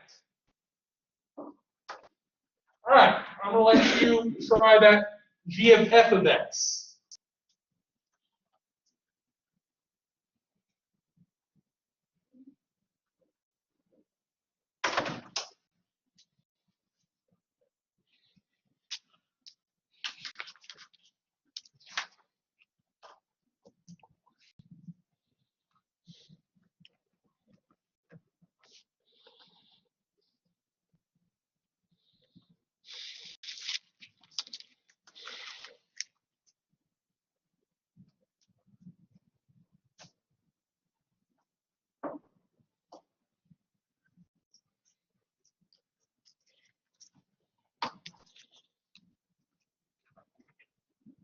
I'll tell you, my second year teaching, well, of course, that's when I was 13 years ago when our economy, no, 12 years ago, that was when our economy started really tanking. But almost every other classroom had a projector and a document camera. And I said, please, get me one of those for my room. And they did. Well, those things are so cheap. I remember when I was in middle school, we got one of those. Those are like $5,000 when they first came out. Now you can get them for like $100. Yeah. All right, so g of x is 7x plus 11. G of f of x is 7 times f of x plus 11, which is 7 times 4x minus 9, but don't forget that 11. And yes, you might be noticing that both of these have in common 28x. That's not a coincidence. But that would be 28x minus 52. And that's where you stop. So we're going to spend more time doing these compositions in the next class, and as well as other good stuff. So you are all done. You all have yourself a great day. Stay dry.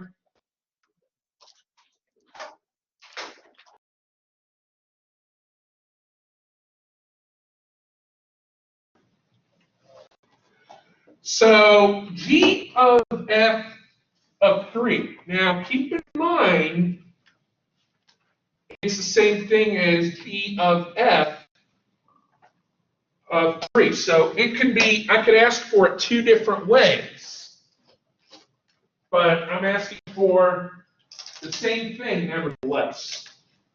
So there are two ways that we can do this. Now, method 1, we'll use g of f of x. Now, we had previously determined g of f of x as, in fact, 28x minus 52. So we have g of f of 3 as 28 times 3 minus the 52. And using the calculator to figure that out,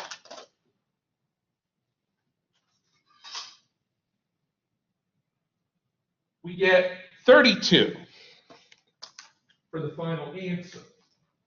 Now, that, my friends, is one way to do it. Now, the second way,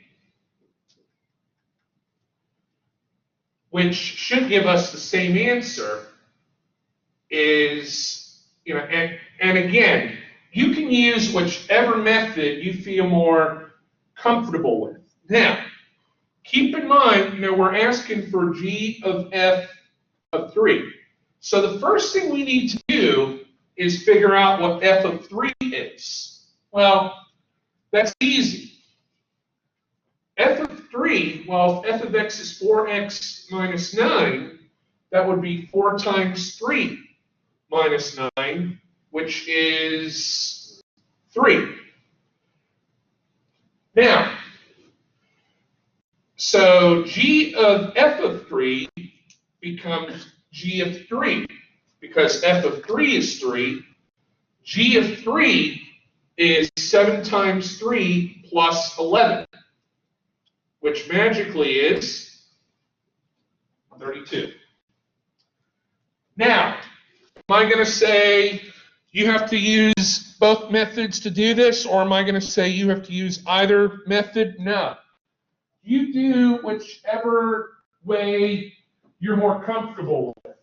Now, personally, since I've found g of f of x and f of g of x, I would probably go with the first method. But if I didn't have g of f of x and f of g of x, the second method would be a little more efficient. Now, I'm going to show you how numeric versions of these can be done on the graphing calculator. Now, you can always play back the video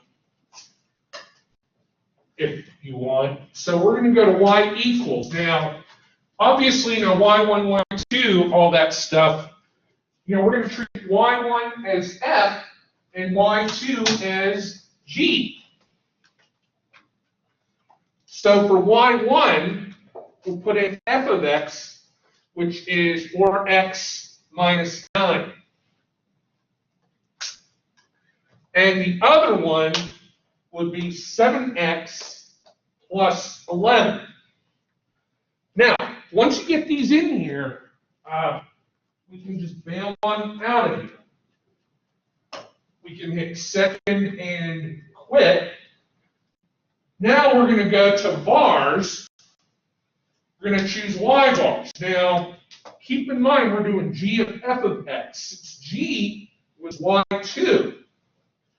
Go to function, you choose y2 of, and y bars, function 1 of, that was 3. 2 parentheses,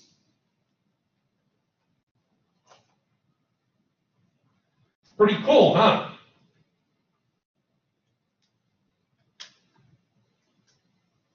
Yeah, they're under vars. Now, again, yeah, this is a good way for the numeric ones. So you have a little bit more wiggle room on these, I should say. But, yeah, that's how that'll work. All right, I'm going to let you do the second one here because I want to do the calculator trick. So we're going to find both f of g of x and g of f of x. So, a composition basically, again, is where we put one function into another. Now, we can compose a function onto itself if we really wanted to. Now, in the last class, what we simply did was we just did the composition of 2 linear functions. So, f of g of x, the one I'm going to do first. Now, remember, it could either look like fog or how it's written.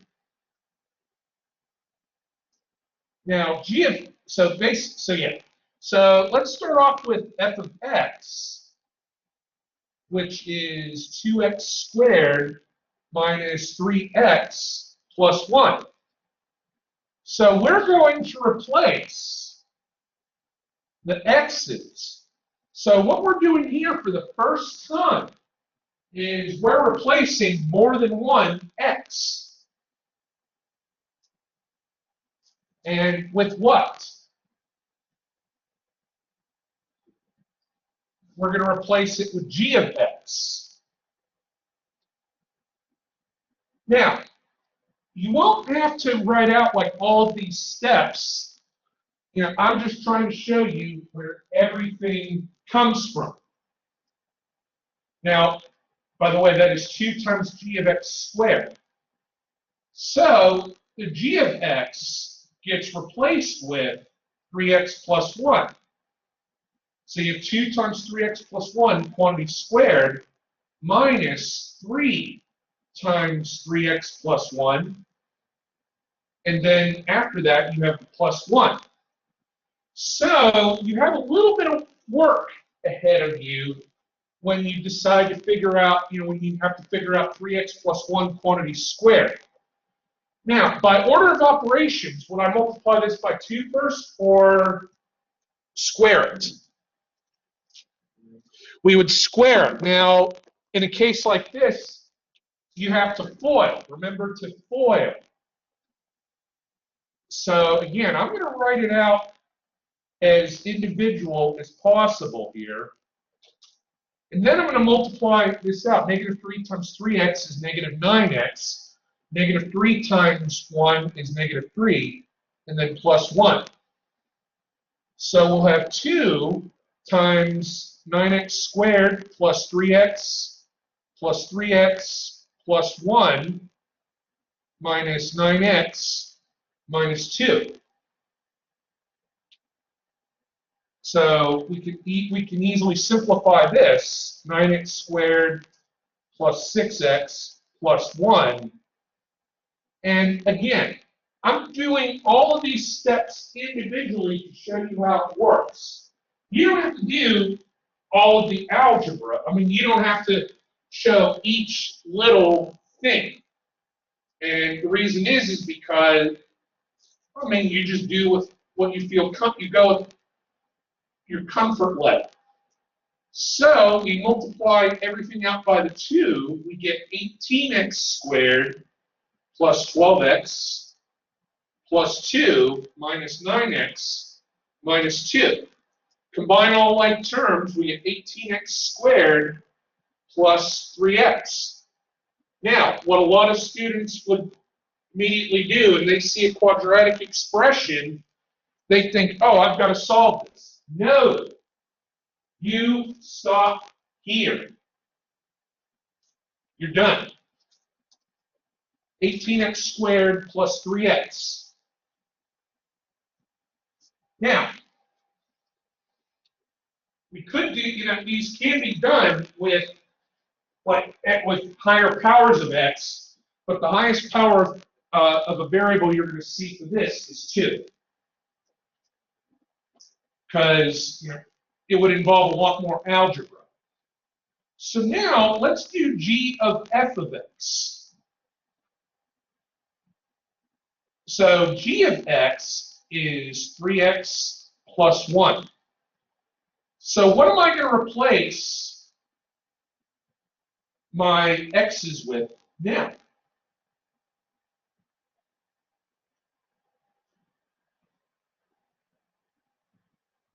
I'm going to replace the x's with whatever f of x is.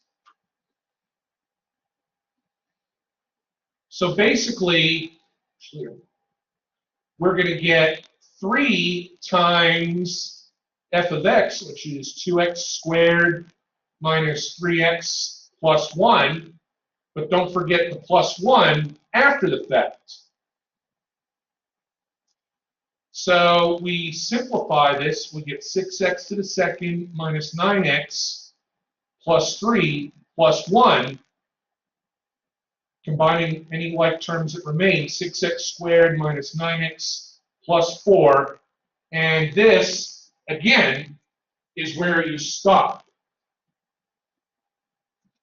You stop here because there's nowhere else to go. That's it. Now, which composition required more work? The first one or the second one? The first one did. Because you had to insert that into a quadratic. So the second one was a lot less involved. Now, what if I asked you to do f of x? That would take a while. I mean, you can certainly do it, but in the interest of time, we're keeping this simple. Now, I'm going to prove to you that this does work.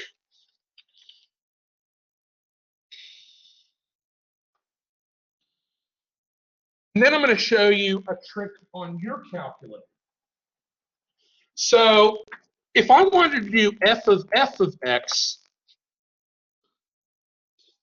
it is significantly more involved. Or if we did it three-way, did it 3 times f of x, which we wouldn't do, it's where it starts to get really brutal. Now, the nice thing is, if we did g of x, yeah, see, it's going to stay linear.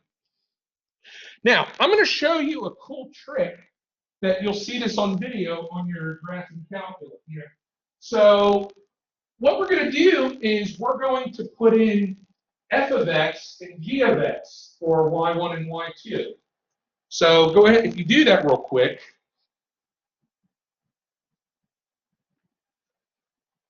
Then I'm going to show you, this is not going to give you the composition, but it is it's a way to check that you've got it right, if you feel the need to do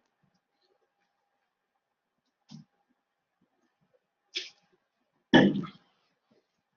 Now, after you've entered these in, so as not to graph too much, we're actually going to highlight the equal sign and hit enter to not graph these. Now you're probably thinking, what the heck did I enter those for? Well, what we're going to do now is under y3, we're going to do f of g of x. So, or y1 of y2. So remember from the last class, vars and function y1 of y2 of x. And then we're going to close that up. Now, f of g of x was 18x squared plus 3x. Now,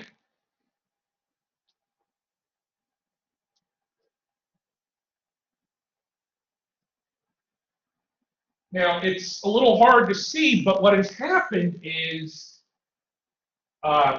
it's graphed over the same exact thing. So what that tells us is that we got this right. Now, we can also verify this for g of f of x. So we can do y2 of y1 of x.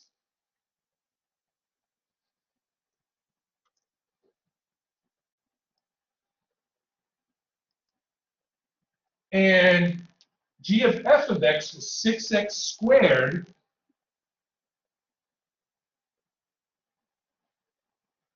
minus 9x plus your 4.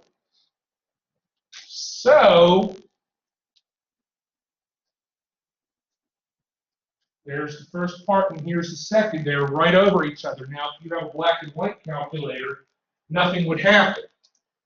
So the good thing is this is going to be on YouTube on how to use a calculator.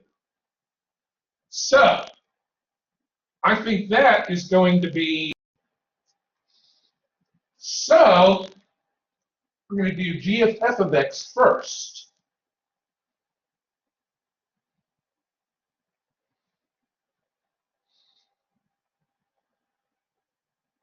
So we're going to start off, so it'll be 4 times 4x minus 7 quantity squared minus 5 times 4x minus 7 plus 1.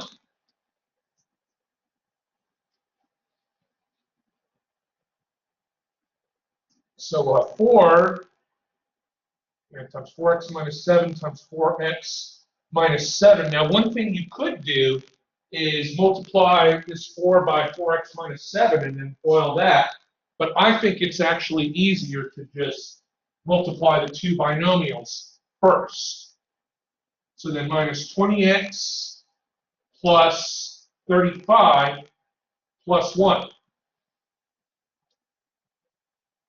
So we'll get 16x squared minus 28x minus 28x plus 49 minus 20x plus 36. Now, I could simplify this and that, bless you. 16x squared minus 56x plus 49. Or I could have multiplied by the 4. It really doesn't make a difference. But I'm going to get 64x squared minus 56 times, negative 56 times 4, that's negative 224x.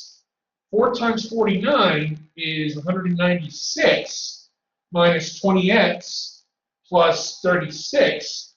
We're going to combine all like terms and get 64x squared minus 244x plus 196 plus 36, that is 232. And that is where you stop. You do not pass go. You do not collect $200. And again, a lot of people tend to want to do more with this. Don't. And here's the other thing. It's very easy to make an algebra mistake in here, especially whenever you're dealing with a whole boatload of terms. So what happens is, like if you take a test and you get something, like you get something wrong in here, a minor mistake, if the problem's worth 10 points, the most I would take off for a minor mistake like that would be 2. If you make a minor algebra error. And just for good measure, let's see here. G of f of x. Yep, that's what that is. So, now that we've gotten the hardest one out of the way, we're going to do the 2 easier ones. So, I don't know, let's see. I think we'll do f of g of x. So, that would be 4 times 4x squared minus 5x plus 1. Is there something that's going to come after that? Minus 7, yep.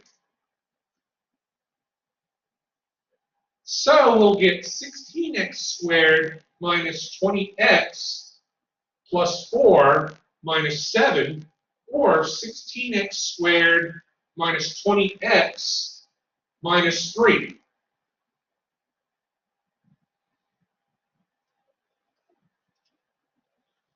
And you're done.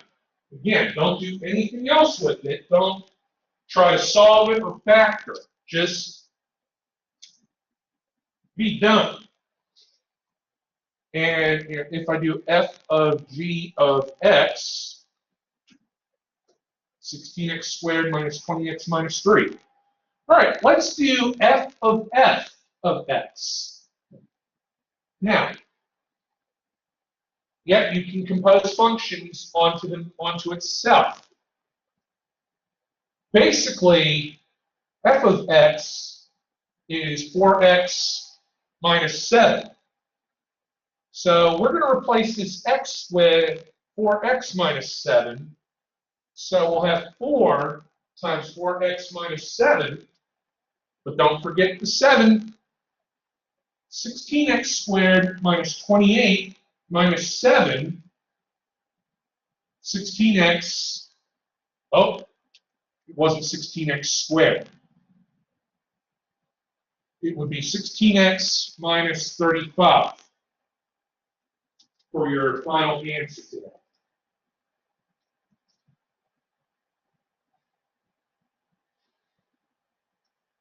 So f of x. There it is.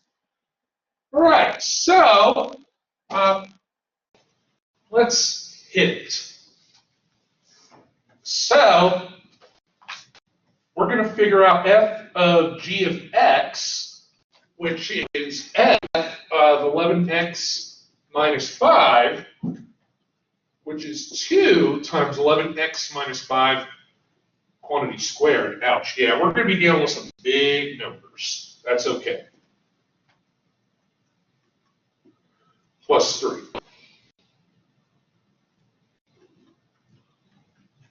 And yeah, I'm showing all of my algebraic steps. Now, this might seem rather mundane to some people,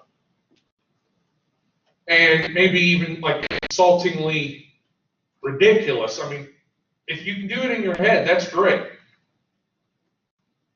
But my head's full of other things right now. Yeah. Minus 55x minus 55x plus 25 minus 55x plus 28.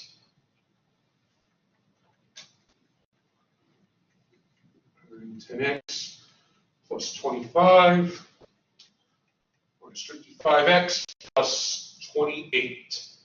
So 121 times 2, that is 242x squared minus 220x plus 50 minus 55x plus 28 minus 275x plus 78. Yeah, I wouldn't ask one like this on a test. Because, yeah. I mean, you have a calculator, but yeah. It's a little more real. It's not as ridiculous numerically on your test. All right, any questions on this?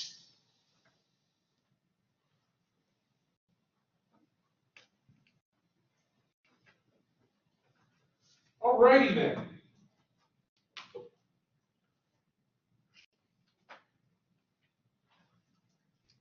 So that's how we do this. Now we're going to get into the difference quotient. Now that was on your lab, and that's why I decided, you know what, you deserve a little break anyway. It's a good lead into calculus. Now, the purpose of the difference quotient is not to make your life miserable, contrary to popular opinion. It's going to help you, basically the purpose of a difference quotient is it'll help you understand the rate at which a function changes, particularly instantaneously. Basically, you're going to learn limits and how to determine what's called a derivative in calculus. Basically, it's measuring rate of change. An instantaneous rate of change. But we're just going to do the basic calculation here. So we're going to leave the h alone. Now, here's the thing. You have to find out what f of x plus h is. F of x, you already know what that is.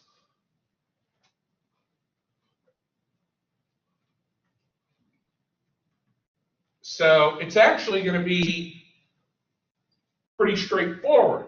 Now, the way I would do it is basically figure out what f of x plus h is. You find this first. So basically, f of x plus h, we replace all x's with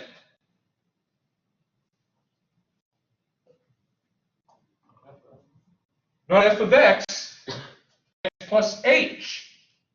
They just get replaced with x plus h. And then you do the math, and you get 5x plus 5h minus 9.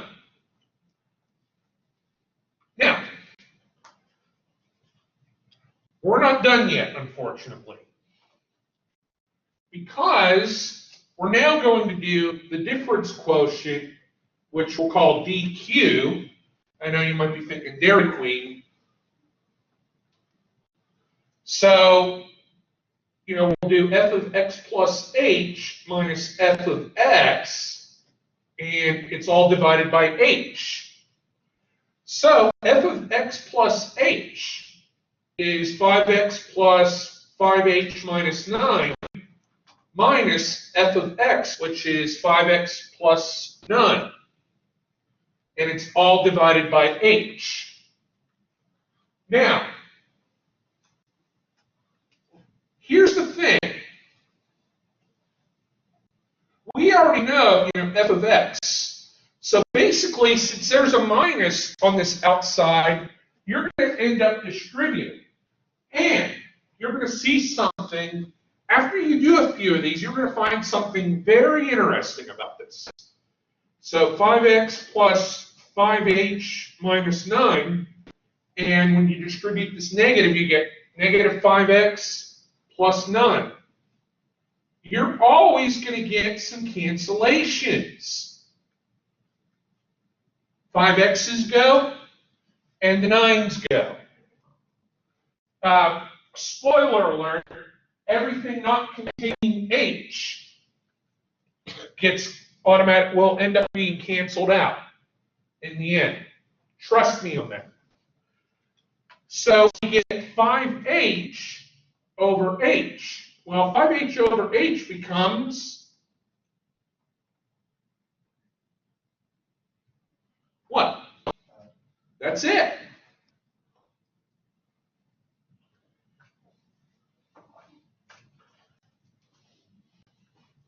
All right. I'm going to let you try the next. All right, so here, let's figure out g of x plus h, which is 7 times x plus h plus 8. 7x plus 7h plus 8. So the difference quotient, f of x plus h, you get 7x plus 7h plus 8 minus whatever f of x is, 7x plus 8, and it's all divided by h. 7x plus 7h plus 8 minus 7x minus 8. See, I told you. The 8's cancel and the 7x's cancel, and we get 7h over h, which ultimately becomes, basically we've found the derivatives of these functions. Basically, if it's a linear function,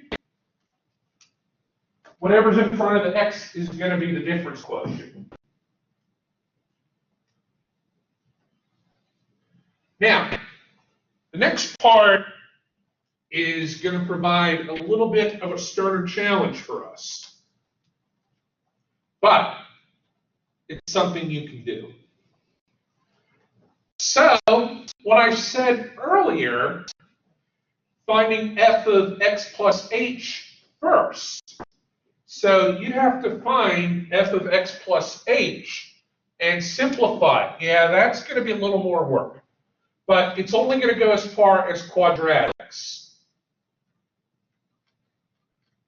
If I asked you for something cubed, that would be a bear. No, it would be an algebra bear. Not a teddy bear. Talking teddy bear. That's a good movie. I actually saw that like at a Walmart, like kids movies, and Ted was in there. I'm thinking Ted is one of the last movies I would ever put in a family movie collection. But it's funny.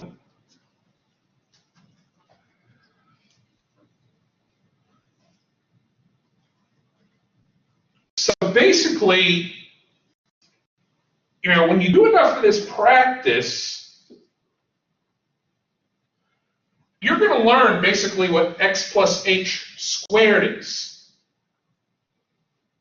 Plus 2hx plus h squared minus 8x minus 8h plus 1. We get 3x squared plus 6hx plus 3h squared minus 8x minus 8h plus 1. It can't be simplified any further, I'm afraid. But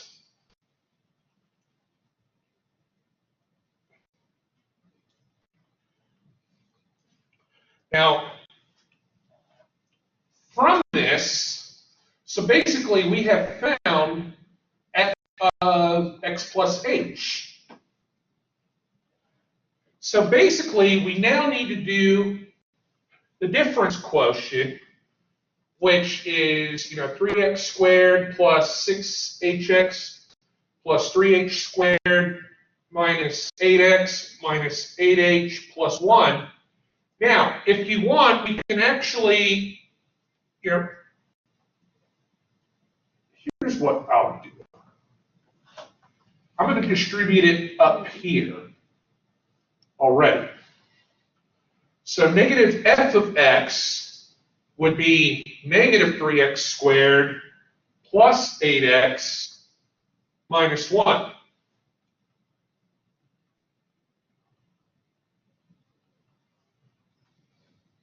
So,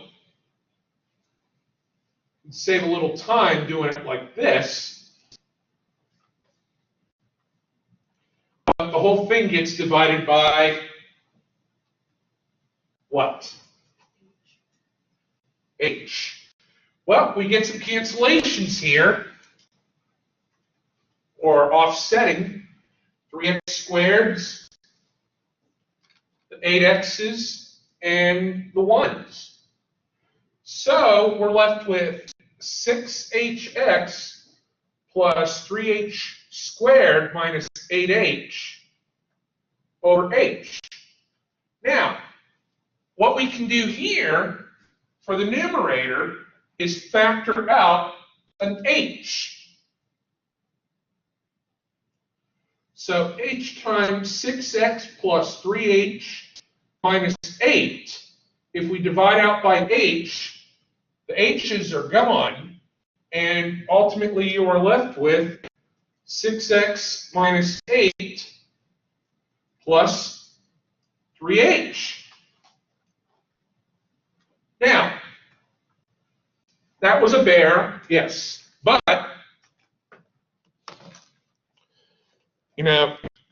we're going to work through the next one together in a little while. You get a 10-minute break now. All right, so for this one, let's figure out f of x plus h.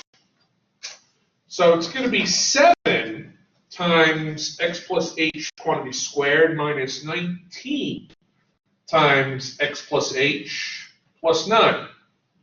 So 7, now x plus h quantity squared is just x squared plus 2hx plus h squared minus 19h plus 9. 7x squared plus 14hx plus 7h squared minus 19x minus 19h plus 9. So, there, or here, is f of x plus h. Now, rather than having to write out everything in, and do it again, let's just do negative f of x, which is negative 7x squared plus 19x minus 9. Now, that's going to help us when it comes time to do the difference quotient. 7x squared plus 14hx, or xh, doesn't really matter. 7h squared minus 19x minus 19h plus 9 minus 7x squared. Remember how I told you everything not containing h gets offsetted or canceled out? That's still the case here. It all works out.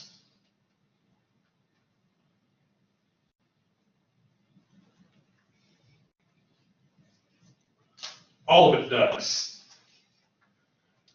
So the 7x squareds are gone, 19x's are gone, and the 9s are gone. So we get 14hx plus 7h squared minus 19h. I mean, you could actually feel comfortable with, remember, but this is just how I do it.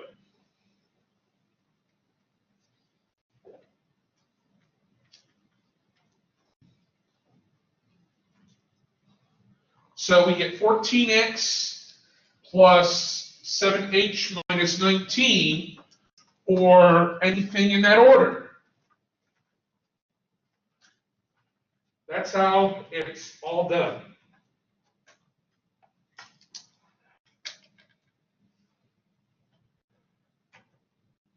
So don't worry, I will put this back. I define this as g of x. So if I do g of x plus h minus g of x,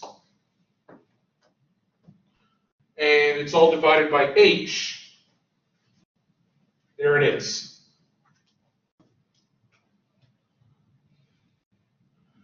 All right. So let me give you a couple moments to do that. All right, so let's figure out f of x plus h.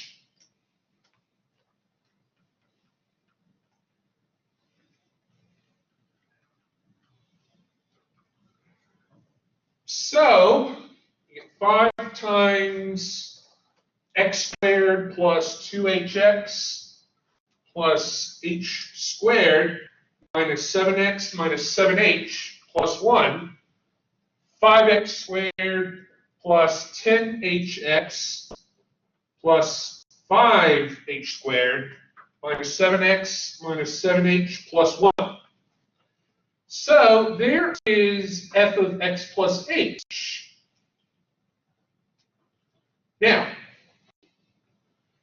given that I could actually show this the whole long way, 5x squared minus 7x plus 1, and this whole daggone thing is divided by h. We get 5x squared plus 10hx plus 5h squared minus 7x minus 7h plus 1 minus 5x squared. Imagine if that was cubed, by the way. Yeah, that would be fun. And let's see, we can do our 5x squareds, 7x's, and our 1's.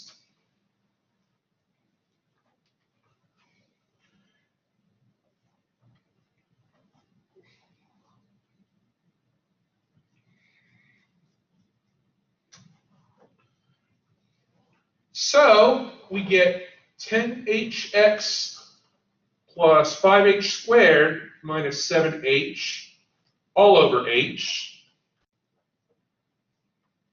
So h times 10x plus 5h minus 7, and the h's get divided out, giving us for our final answer 10x plus 5h minus 7.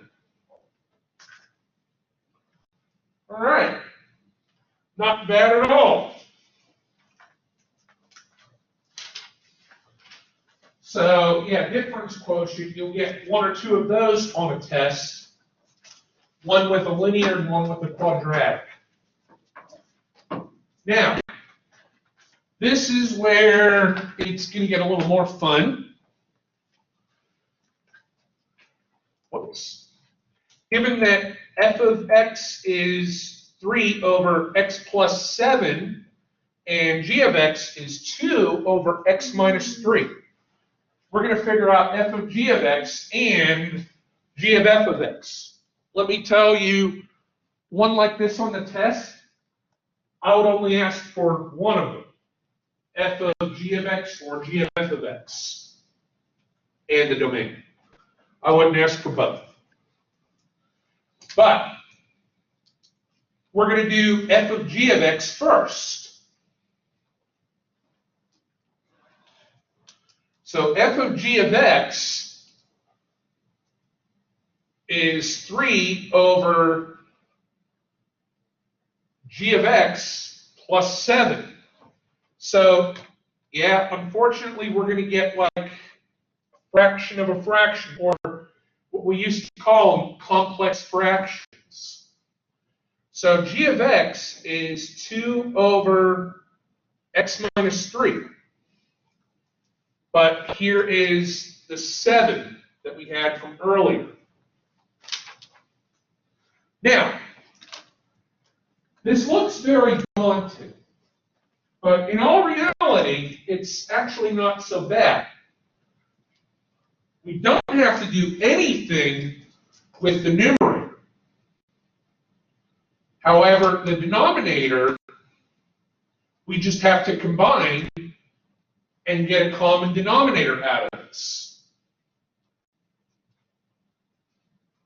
So what we'll do here, we'll have 3 over 2 over x minus 3 plus, and let's call this 7 over 1, because we need to multiply the numerator and denominator of that by x minus 3 to get a common denominator.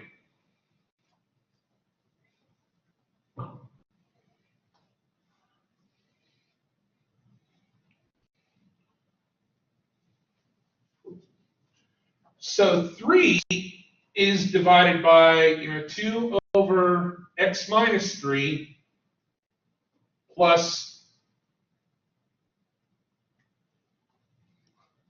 and truth be told, I could have actually skipped this step and gone straight to the next one.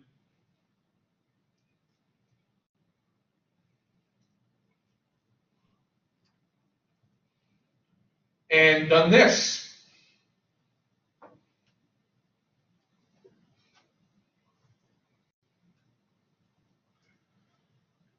Now, we're also going to be finding the domain of this.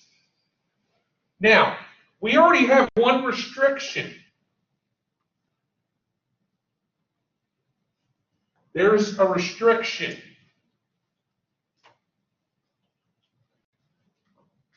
That's going to cause a restriction in just a minute.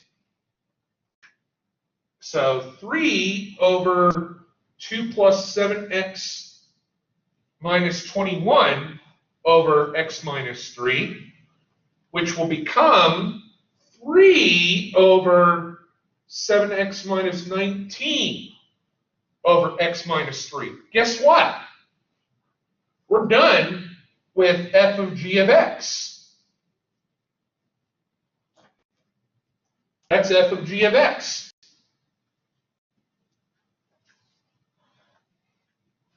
Now, I do want to add something to the idea here.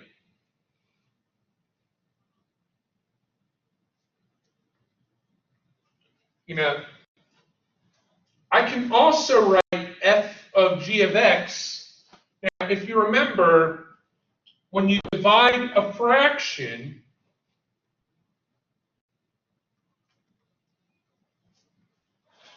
you multiply by its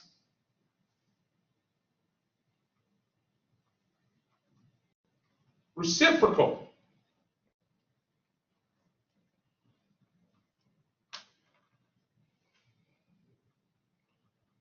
So, in other words, I could accept either version for f of g of x.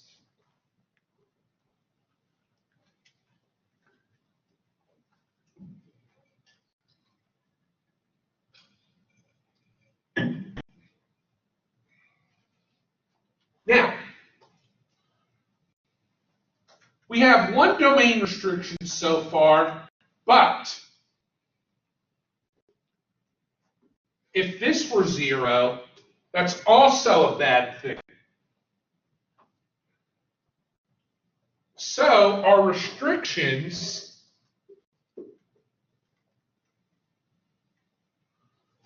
and I would not make you write this in interval notation, although it's actually very easy.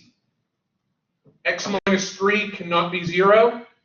7x minus 19 cannot be 0. Because, obviously, you can't divide anything by 0 here. But, if this were 0, what would this whole denominator be? 0. And it would be 3 divided by 0. Can't do it. So that's why you are going to get two restrictions in either event. So x cannot equal 3, 7x cannot equal 19, x cannot equal 19 sevenths. So there it is.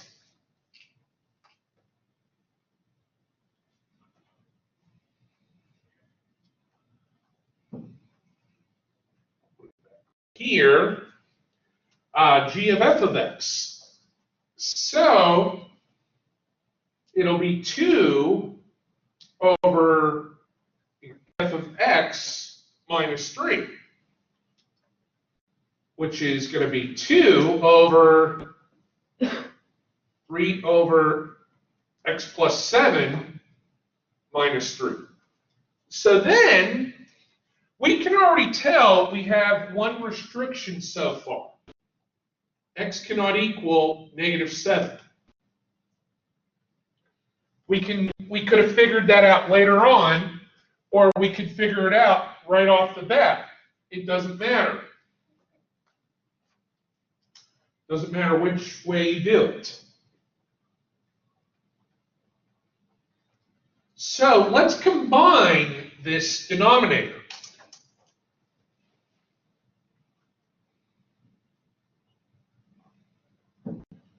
3 over x plus 7 minus 3 over 1. Now we're going to multiply the numerator and denominator by x plus 7.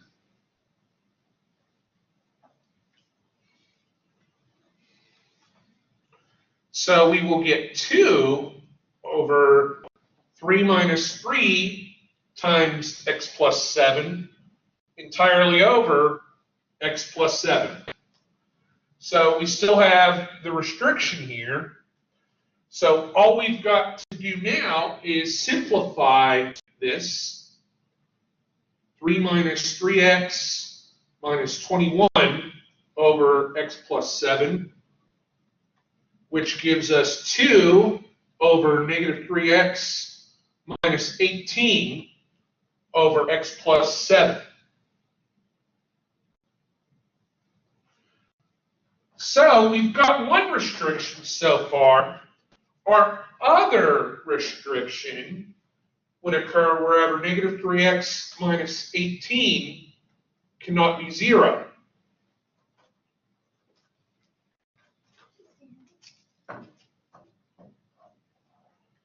So x cannot equal -6.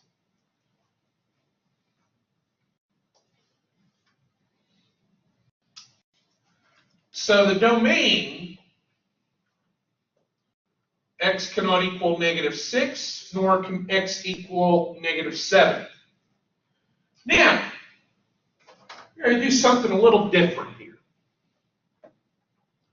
Rather than go on in the notes, first part.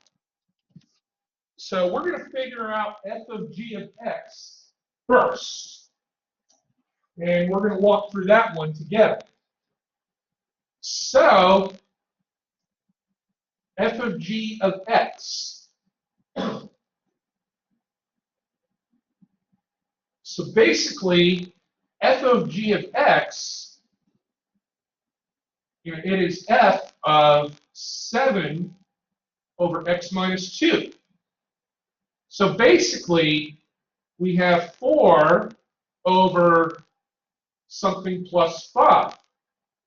That something is g of x, which is 7 over x minus 2. Now, in addition, we're going to be finding the domain.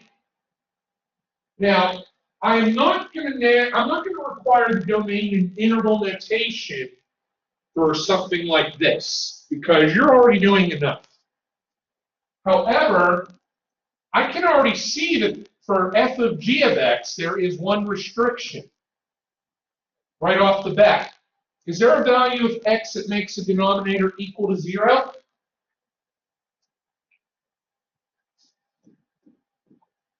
This.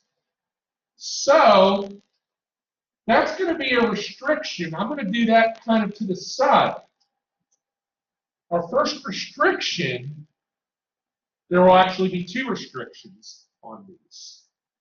Just 2. So x minus 2 cannot equal 0. X cannot equal 2. So what has to happen now is we need to simplify this. We really only need to simplify this part here. This is what we call a complex fraction. Now, it looks scary, but in all reality, it is not. So what we're going to do is simplify this bottom part here. So it'll be 4 over 7 for x minus 2 plus, we're going to make this 5 over 1 because we're going to get a common denominator here. And this common denominator that we speak of is simply going to be x minus 2. We can do that, and we will do that. Now, I'm going to go to the next line here. Basically bring it down a line. So we'll then have 4 over 7 over x minus 2 plus 5 times x minus 2 over x minus 2. Now, the thing is, you could actually cut this step out if you really felt comfortable doing so. We would get 4 over 7 plus 5 times the quantity x minus 2. And then you just simplify this appropriately. Now, this still is a denominator, so we could have waited until this point to do the restriction. But you can do it. You can get your first restriction at the start or at the end. So we'll have 4 over 7 plus 5x minus 10 over x minus 2. And we will have 4 over 5x minus 3, x minus 2. And guess what? There is the composition, f of g of x. That's it. Now, There is another way you could express this. 4 over 5x minus 3 over x minus 2, that is equal to 4 divided by 5x minus 3 over x minus 2. Now, when you divide by a reciprocal, when you divide a fraction, you multiply by its reciprocal. So, in other words,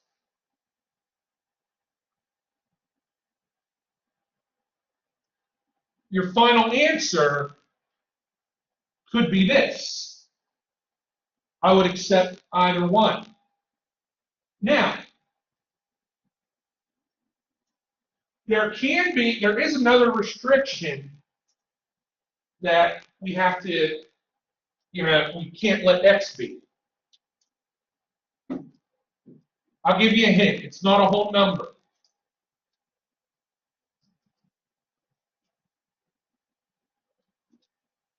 Think about this for a second. If this were 0, 0 divided by anything is what? 0. 4 divided by 0? Nope, can't have that either. So our other restriction, 5x minus 3, cannot equal 0.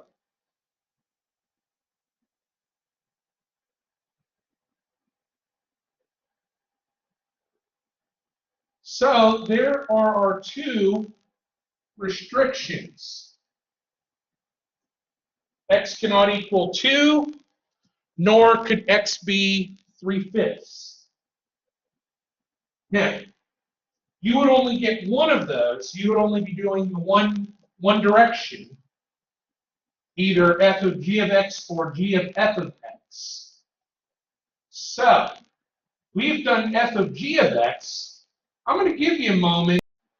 So, to do that, g of f of x. So, if g of x is 7 over x minus 2. But we're going to replace this x with f of x. So right off the bat, we could see a domain restriction. But let's hold our fire on that for just a minute. So we'll have 7 over 4 x plus minus 2 over 1. And what we need is to multiply the numerator and denominator of this by x plus 5.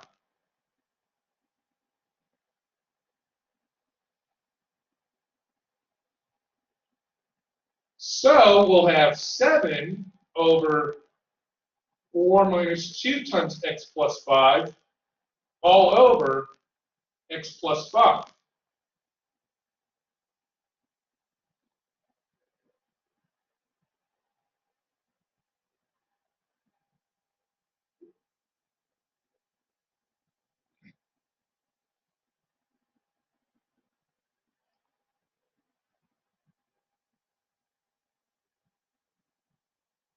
And word of advice, don't cancel out the x plus 5s, because number one, it would be wrong to do. Number two, there's no reason to do it.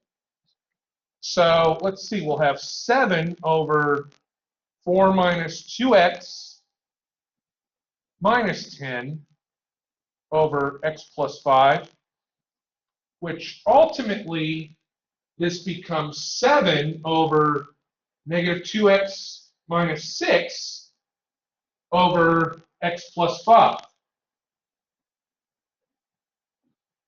Or 7 divided by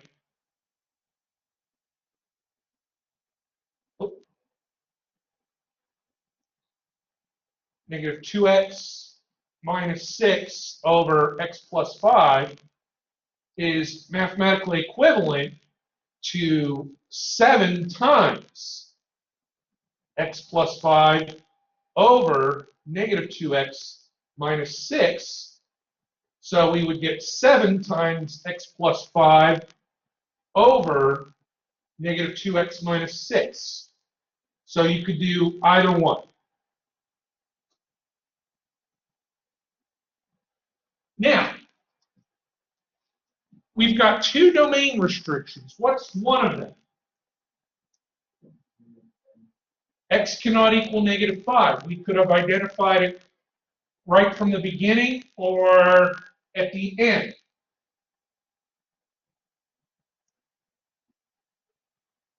So basically, x plus 5 cannot equal 0. X cannot equal negative 5. Now, if we get another restriction, negative 3, basically it comes from this. And I will tell you, yeah, the one on your test will not be like a surprise or anything. X cannot equal negative 3. So that's how that's going to be done. All right, any questions on that? All right, we will spend more time.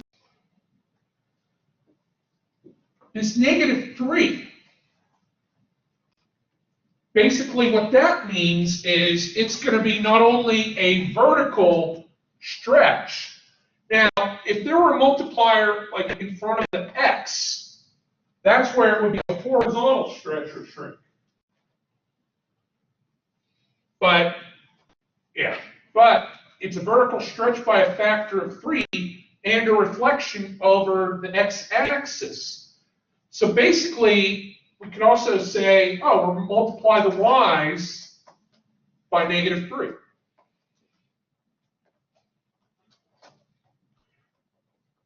And keep the x values. So we have 1, negative 3, 4, negative 6, and 9, negative 9. Now, again, I'm doing this step by step here. And the reason I'm doing it this way is, to give you a good show of what to expect here, especially for the graphic. Now, how are we going to horizontally and vertically shift this? That's what we'll do here at the end. Well, this x plus 7 indicates that we shift it horizontally which way? To the left by 7, and then 8. We go up by 8. So basically, left by 7, up by 8. 7, negative 7, and 8 is where it's going to start from. Now, basically, it's going to look something like this. I'm not, you know what? Let's see. 4, negative 6. 1, 2, 3, 4, 5, 6, 7. 1, 2, 3, 4, 5, 6, 7, 8. Oh, pretty darn close. So that's what it will look like. Now, I care about transforming this particular point, and here's why. That's going to tell me what my domain and range will be. So what would the domain of this end up being?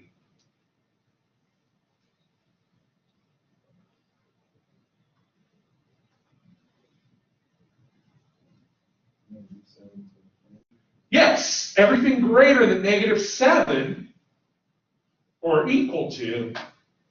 So basically, negative 7 to infinity.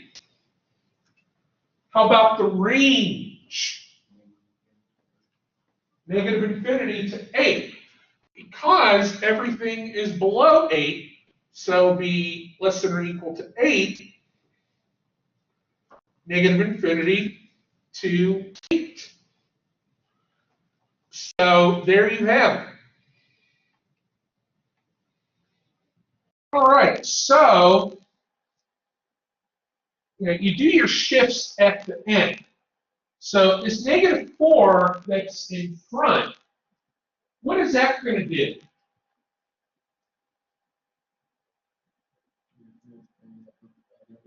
We're going to multiply the y values by negative 4.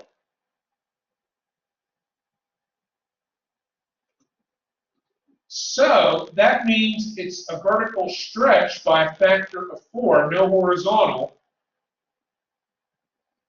And it's a reflection over what axis?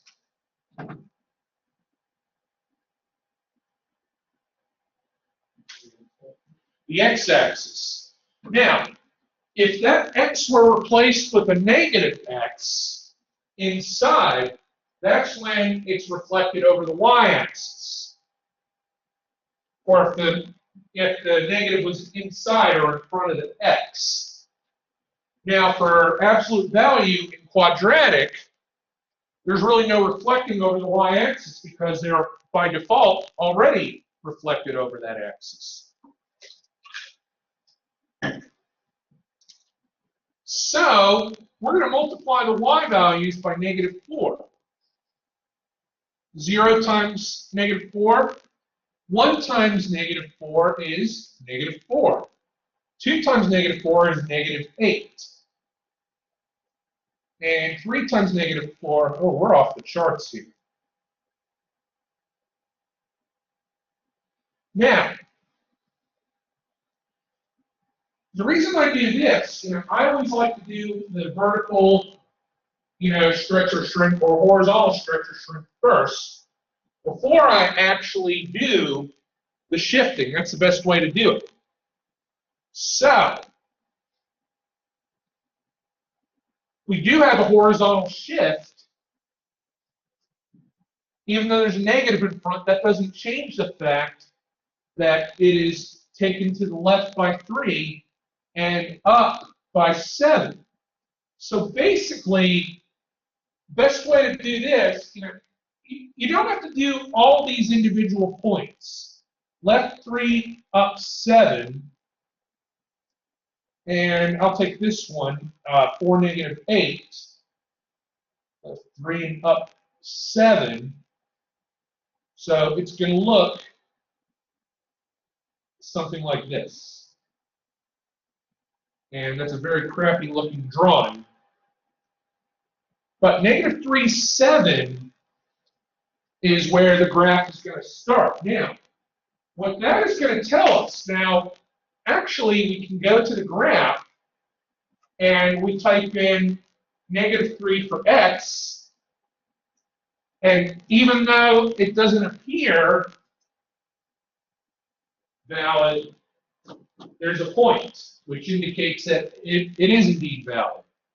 Like negative 2, yeah, negative 2, 3. And you can plot a couple of points. See, yeah, it might have been better to do it that way.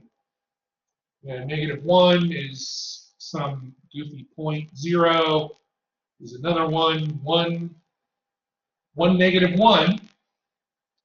But that's going to be, we're going to be able to get the domain and range now.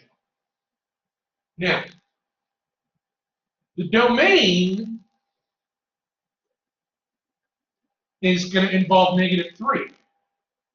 X is going to be greater than or equal to that. So in interval notation, we would go from negative 3 to infinity. Now for the range, 7 is the maximum value. So y is going to be less than or equal to 7. So basically, we would go from negative infinity to 7. The domain and range are going to be the real telltale for the square root graph on your test. Because you are going to have a square root transforming problem. I guarantee it.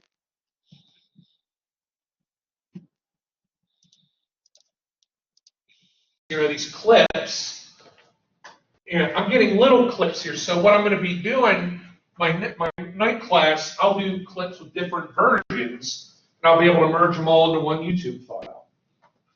All right, so do we have a vertical stretch or shrink? The answer is no, and here's why. There is nothing in front of that, so that's why it's none. Now, horizontal would be if there's something in front of the x. There most certainly is.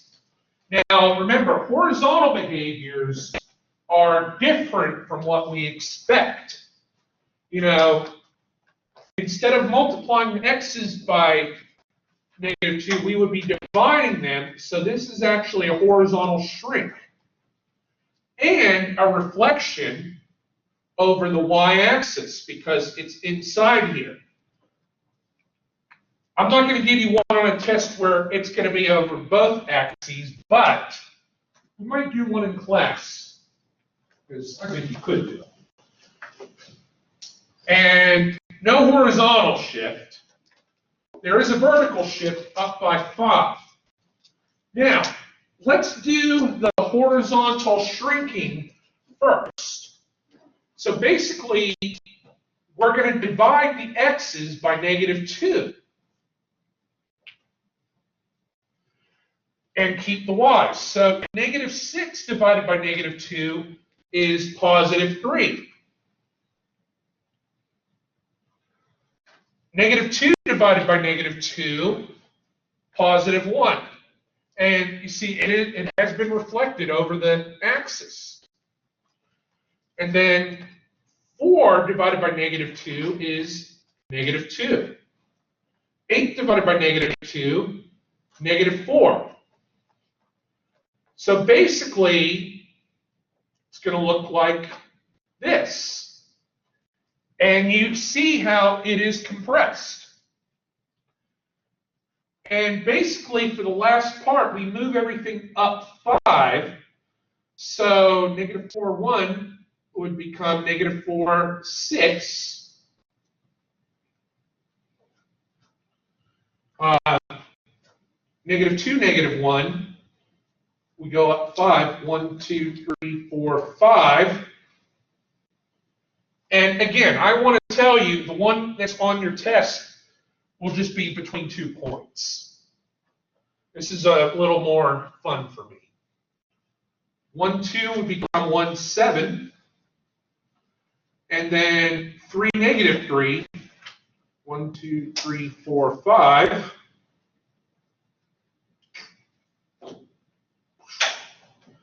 So the domain is going to go from -4 to 3. Now the range, this is the minimum y and this is the maximum y. The range is going to go from 2 to 7. All right, so that is it, my friends. So, lab number 7, 5B is extra credit. We haven't gotten to inverses yet. We will on Tuesday. And I want you all to have a wonderful weekend.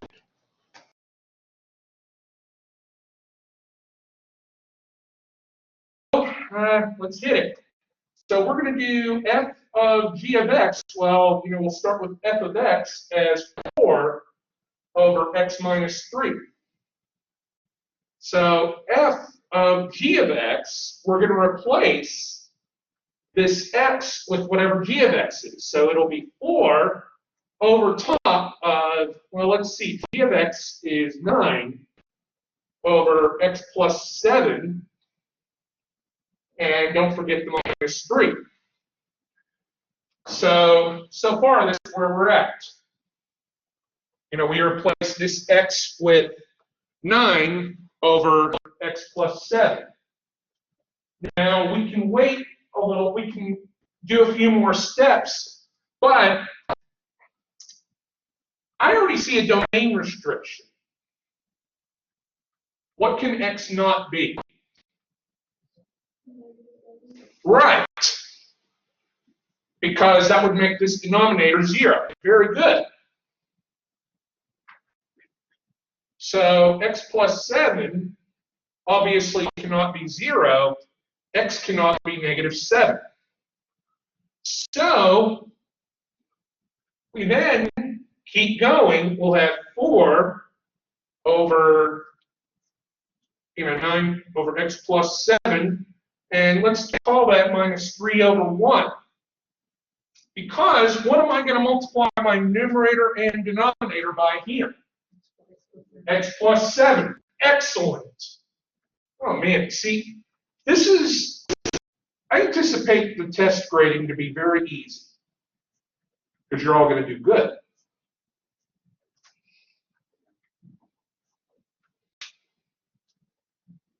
But I always, it's a thing. Whenever I'm grading tests, I always watch something funny, or I'm listening to something funny, usually like Simpsons or something.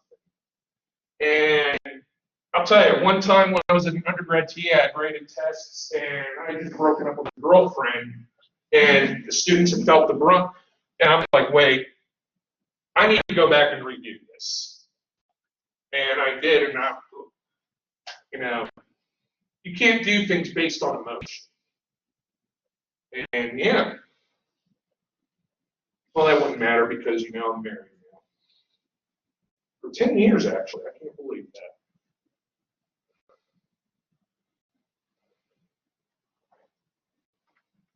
So we have 9 minus 3 times x plus 7. And so we distribute all that. So we have 4.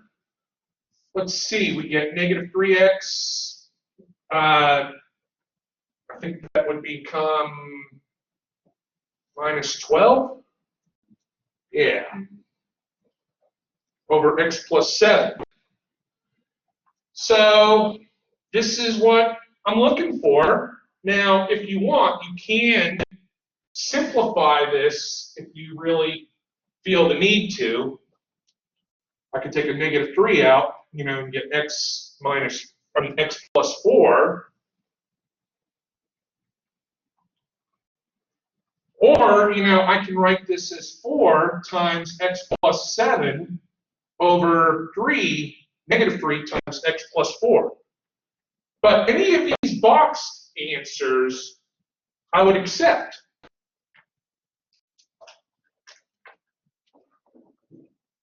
That's all there is to it.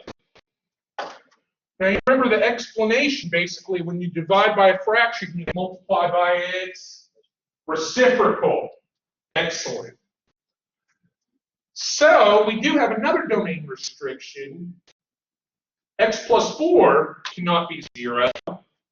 So, x cannot equal negative 4. Nor x could equal negative 7. And for one like this, I'm not going to ask for interval notation, but I'm going to do interval notation for this anyway because I feel like it. So negative 7 and negative 4, everything else is good.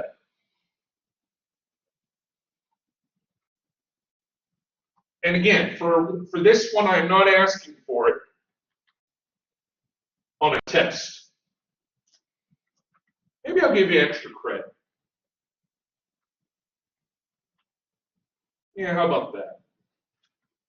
Sound good?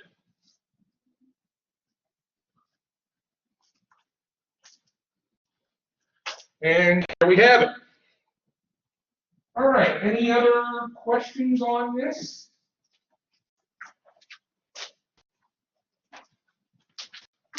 All right. So, what I want to do, all right, so for this, f of g of x, that is f of 1/2 x plus 2.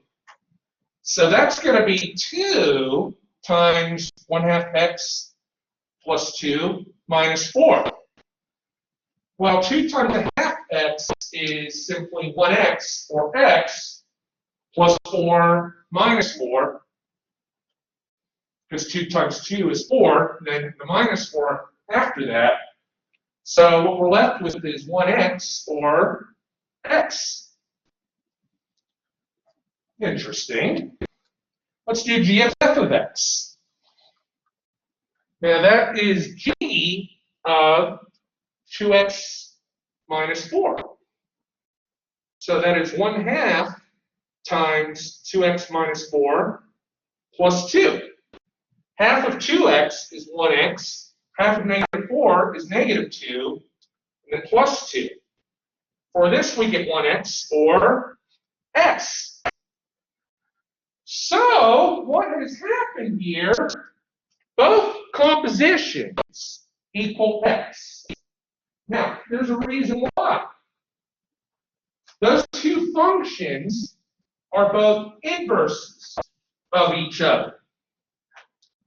Now, so where both compositions equal out to x, that's where we have inverses. So, we're going to look at inverse functions, and we're actually going to determine the inverse function. So, the first thing you do, since f of x and y are the same thing, you write the function in terms of y. So basically, you replace f of x with y. And the big thing is, you interchange the x and y. Then you solve it for y, and once you solve it for y, you can replace that y with f negative 1x. This is a notation thing. We're not raising it to the power of negative 1. So, let's work through this one together. So, f of x is 2x minus 4. That means y equals 2x minus 4. Now, we're going to replace any y's with x's and any x's with y. So, this y will become an x, and it'll equal 2y minus 4. And then what you need to do here is you solve this for y. So, to do that, I would need to add 4 to both sides. So then I get x plus 4 equals 2y. And I'm actually going to redo it, over here. And then we're going to divide everything by what? 2. So we get 1/2 x plus 2 equals y. Or the inverse of x equals 1/2 x plus 2. So there'll be a question on your test where I've given you f of x and g of x, and I will ask you for either f negative 1 of x or g negative 1 of x. What I'm asking you is the inverse. That's what I mean. And did you get that? Well, of course you did. Number one, because that's what it is, and number two, you're all so good, you would do it. So we're going to graph both of these. So we're going to graph f of x. I'm going to graph f of x in blue and the inverse in red. So 2x minus 4, you start at negative 4, go up 2 over 1.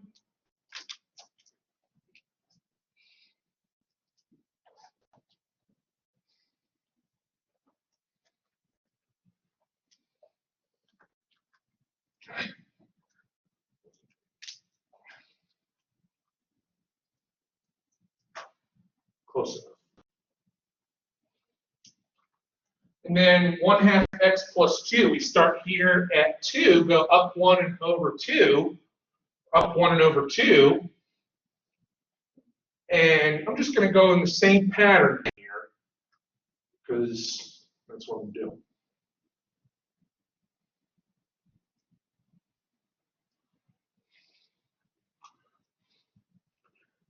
Now, the domain and range for all of this is all reals. Now, I'm going to graph y equals x in green. Basically, it is the same thing as y equals 1x plus 0.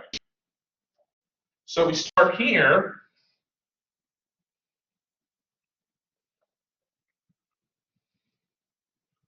And please be in the right place, close enough. So what do you notice?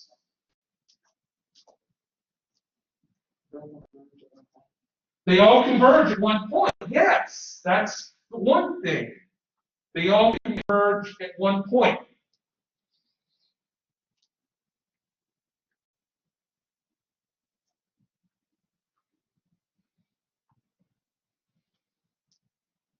And anything else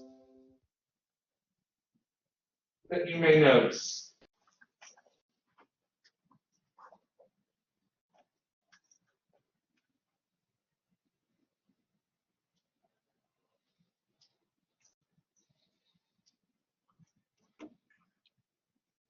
They're reflected. These functions are both reflected over this line.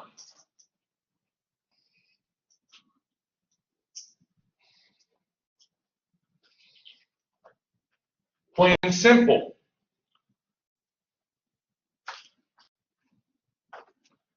All right. Any questions about that? All right. We're going to look more at inverse functions. So, basically, to determine the inverse of a relation, we will interchange the x and y values. So I'm going to graph these original points in red. Here's -3, 2, -1, 1, 1, 4, 3, -1, and 5, 2. So the inverse is basically where we swap the points. So 2, -3,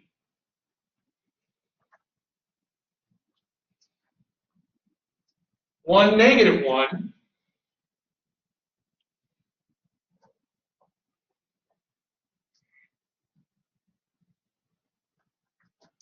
and what's the inverse of 1, 4? 4, 1.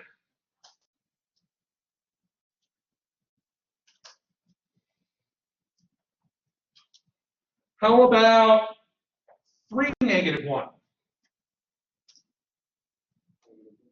-1, 3.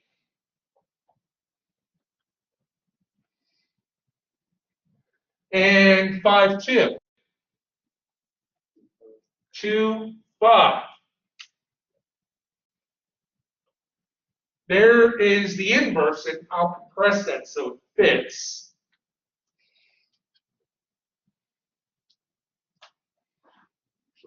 This.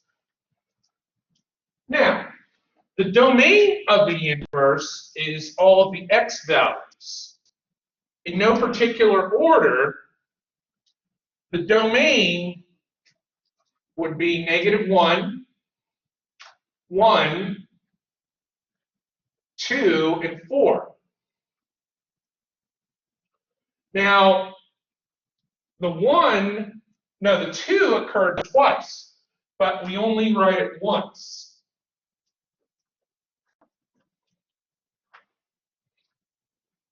The range will be -3, -1, 1, 3, and 5. Now, the original function or the original relation is a function because it would pass the vertical line test. But would the inverse, is the inverse a function? No. Why not?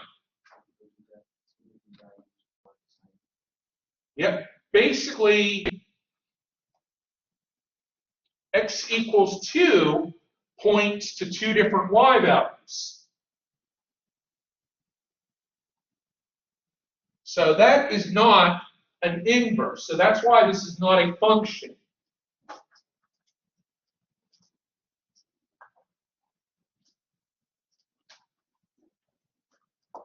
So basically, the domain and range are just flip-flopped. All there is to it. You could even do a test on the original function doing the horizontal line test. So if we did this, see, this is where it fails, the horizontal line test. So that's why we know the inverse would not be a function.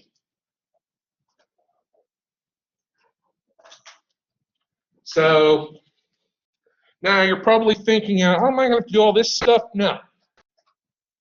What we're focusing on in here is simply finding the inverses. But I like to do a little work with it to show you how it works. It's fun.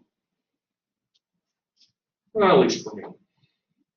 Now, for f of x equals 3x minus 6, I want you to find the inverse and plot them. Give you a couple moments.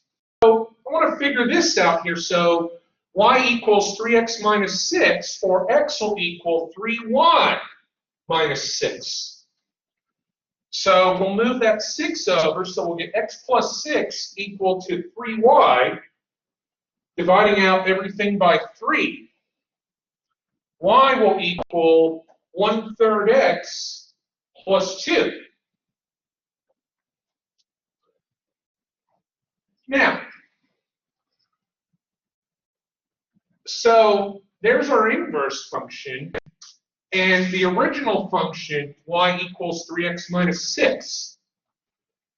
So if we plug in the values here, when x is -1, y is -9, 0, then -6, -3, 0, 3, 6, and none. And when we do the inverse, when x is -9, y is -1. Then 0, 1, 2, 3, 4, 5. Now, you're probably thinking, how did I calculate that so fast? Well, I didn't, because for an inverse function, all I had to do was to do what with the points? Reverse them. All there is to it. Y equals 3x minus 6. We're going to have that here. And y equals 1/3 x plus 2.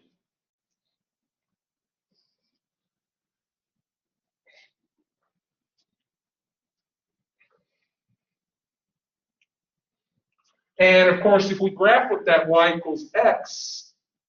All right. Drawing's getting a little better here. So yeah, they converge at the same point, but they are reflected over that function. All right, so I want you to find the inverse of this fifth root function. All right, let's do this one here. So we're going to replace y with the fifth root of 2x plus 3. And then we're going to get x equal to the fifth root of 2y plus 3. Now, we need to get that solved for y. Now, that's going to be a little problematic. What can we do to both sides to get rid of that root? We're going to raise both sides to the fifth power. So we have x to the fifth equal to 2y plus 3.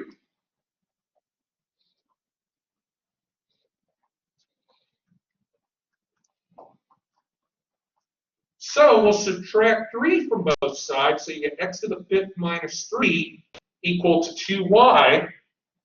divide out everything by 2, y, or f negative 1 of x, would equal x to the 5th over 2 minus 3 over 2.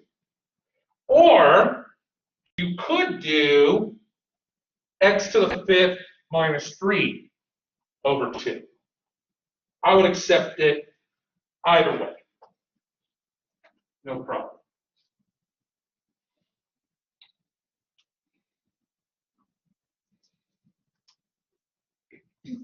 All right. Give you another moment to try that next one. So we'll have y equals 1/3 x minus 5/3, or we could say y equals x minus 5 over 3. So what will happen is we'll get x equal to y minus 5 over 3, and we get to solve this for y. Well, that's going to be a little more fun. So x equals y minus 5 over 3. Let's put a 1 underneath that, and let's cross multiply. Remember that? 3x equals 1 times y minus 5. And truth be told, I could have just multiplied both sides by 3. So 3x will equal y minus 5. Y will equal 3x plus 5. Or f negative 1 of x. So that's what we'll get. So, f of x equals x squared, or y equals x squared, and then doing the inverse, x will equal y squared. Well, first off, I want to graph the original function in blue. Now, so here's what happens. We have y squared equal to x. Now, when you take the square root of something squared, what effectively happens is it becomes the absolute value of y equal to the square root of x. Or y will equal plus or minus the square root of x. So, is this even a function?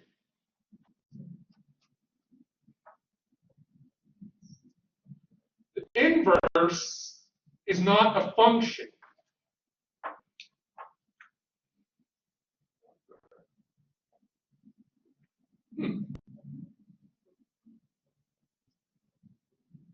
So yeah, the inverse, my folks, is not a function. So now, would I give you something like this on a test? No. But what we would have to do in this case to remedy this problem, we would restrict the domain.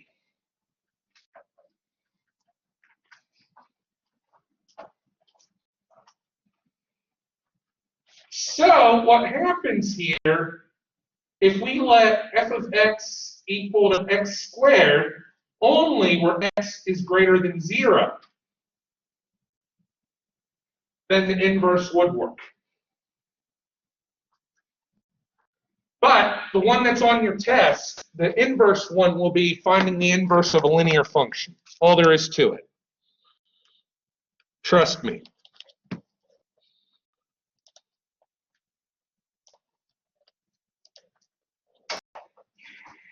We're going to divide this function, obviously, into 3 pieces. We'll call this one, A. We'll call the second part piece B, and then this third one, C. Now, there are 2 ways to handle something like this.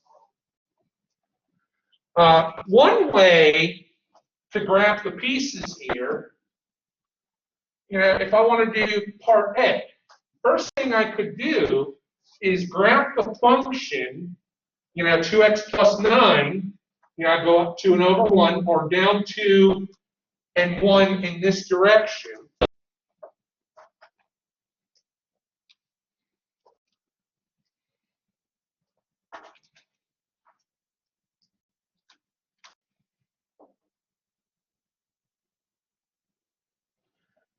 So now what I've done here is I've graphed the entire thing. Now I don't want the entire thing. I only want it where x is less than or equal to -5. So I'm going to draw a vertical line like this. And I only want, do I want the left or the right? I want the left part or the left side of it. So I would just erase what I don't want. And there it is, the first piece. Now, the other thing you can do is, obviously this is piece A. Y equals 2x plus 9, or f of x. It doesn't matter what we call it here.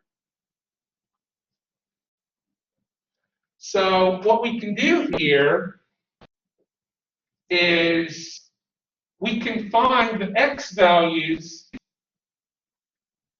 that occur for particular y values. Find the y values that occur for particular x values.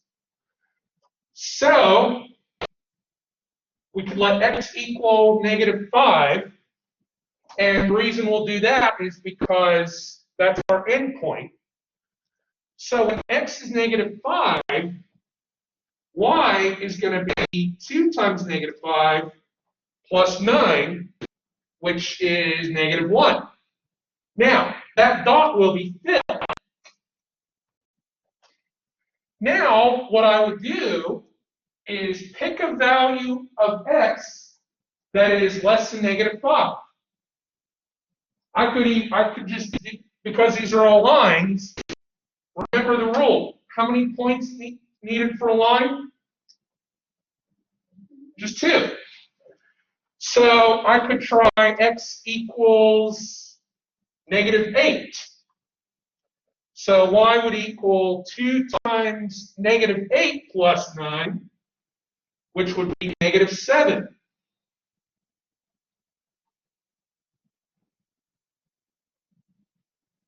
And that's the other way you could do it.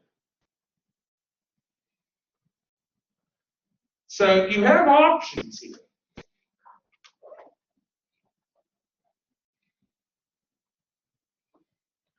Now, we're going to do piece B. Now, this is where x is between -5 and +4. Now, that's where, at the ends of that, that's where both of those dots will be what? They'll be open. Now, I could do x plus 1, or -x plus 1, so I start here, I go down 1 and over 1. And keep in mind, it is valid between -5 and +4.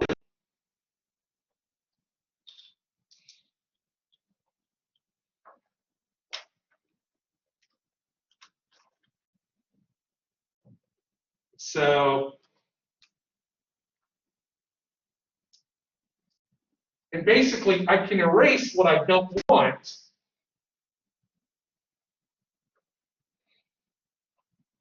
But I have to change these points and make sure that they are both left open.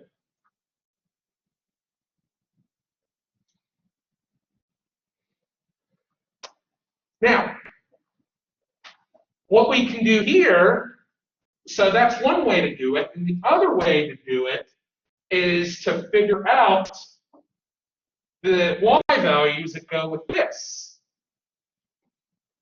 So for B, piece B, this is y equal to -x plus 1. We have our endpoints. X equals -5 So y will equal double negative of 5 plus 1, y will equal 6. Ah, see? And when x is 4, y will be negative 3.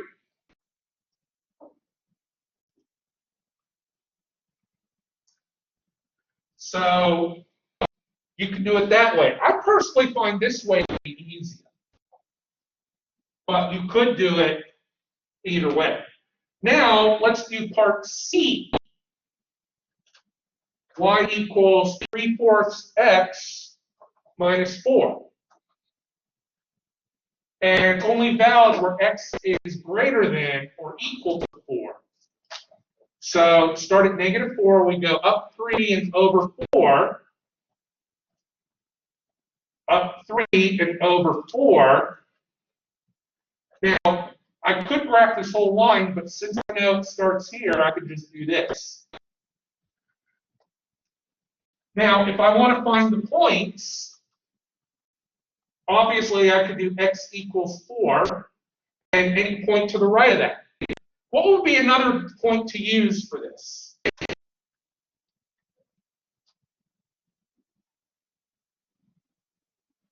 Word to the wise, pick a value of x that does not give that would eliminate the fraction.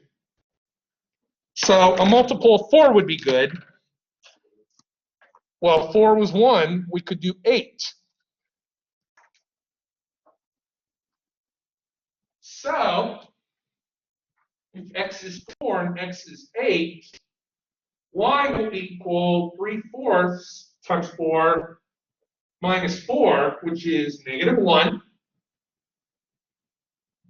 And that dot is filled in. And when x is 8, y will equal 3/4 times 8 minus 4. And that's going to be 2. And it'll just keep going on forever. So, that's how you do piecewise. Now, we're not done with this one yet because we're going to do a few more things with this. All right, so f of negative 7. So what we have to do here, now it's obvious we could look at our graph. But negative 7, which of these does it fall under? Would it be the first function, first piece, second, or the third? The first one. So, and all I really would need is an answer on the test. 2 times negative 7 plus 9, and that would be negative 5, is what I would be looking for. And if you look, let's see, negative 7, negative 5, boom, right there. Now, how about f of negative 5? Which one would I have to look at? Now, wait a second. Okay, why not the second one? It's not included. Think of batteries. Batteries not included. That's why we don't go with the second one. That's why we stick with the first one. Well, hey, we already saw that. That's going to be negative 1. Now, how about f of 4? We go with the third one. And, well, we already have that one. Negative 1. Now, how about f of 0? Which of those would we look at? The second one. And negative 0 plus 1 is 1. So that's how these piecewise, that's what you're going to get on a test. The negative 2/5 that's in front of that, the fact that this is a negative tells us what so far? It will be a reflection over the x-axis. Now, what you could do is multiply the y values by negative 2/5.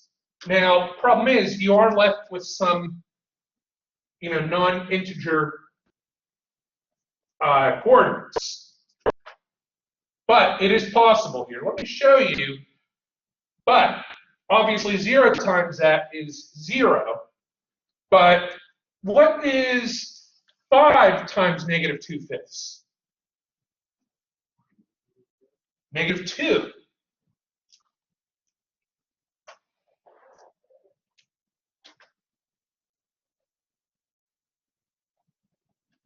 Now, the slope is down 2 and over 5. What's in front of the absolute value? Negative 2/5. Now,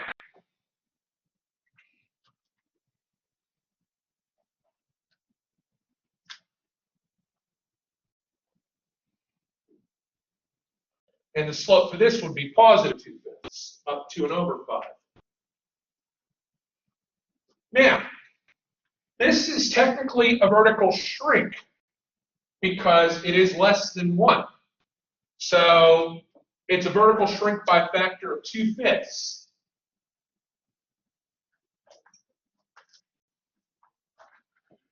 We have a horizontal shift. Which way? We're taking it to the left by 3. And we have a vertical shift. Which way? Up by 4. So basically that 0, 0 gets moved left by 3 and up by 4. So remember, the slope to the right of this vertex was down 2 and over 5, down 2 and over 5, and then 2/5 in the opposite direction. Now, the graph, I'm not going to look for like absolute perfection in this graph. I mean, because some perfectionists would look at that graph and scoff. Yes.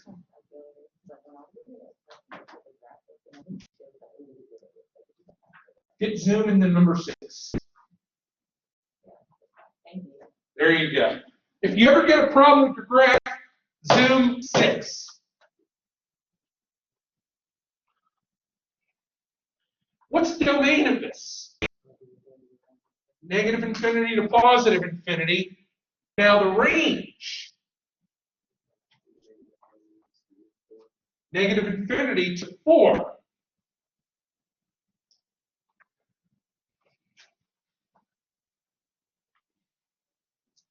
All right. So to do this by completing the square, what's first thing we have to do? We're going to move that 41 over to the other side, because what you do to one side, you do to the other. So we get x squared plus 4x. Now I'm going to leave a space here, and that'll equal 41. Now, what comes next? We're going to add something to both sides. What is that something? 2? Why 4?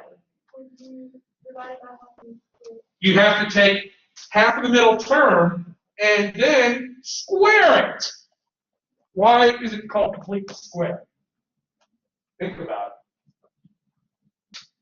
So half of 4 is 2. That squared is 4. So we already know how this sucker is going to factor. X plus 2, quantity squared, equal to 45. Then we're going to take the square root of both sides. So x plus 2 will be plus or minus the square root of 45. Well, guess what? We have got to simplify that. And simplify that we will. Now, if you already know what it is by, off by heart, that's cool. But 45, let's see, if we broke that down into primes, it would be 3 times 3 times 5.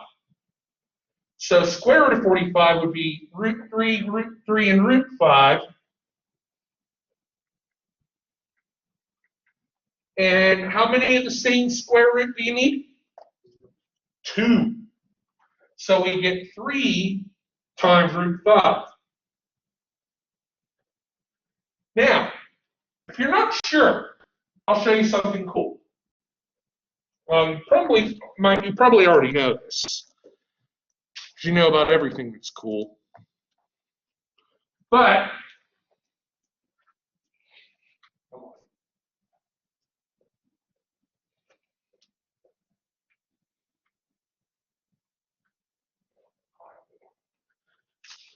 press history. So, square root of 45 is that. 3 times the square root of 5 is also that. So since they're the same thing, you can feel comfortable with the fact that you got this right. So what you can do now is move this 2 over. So you get x equal to -2 plus or minus 3 root 5. Or you can write them as 2 separate solutions.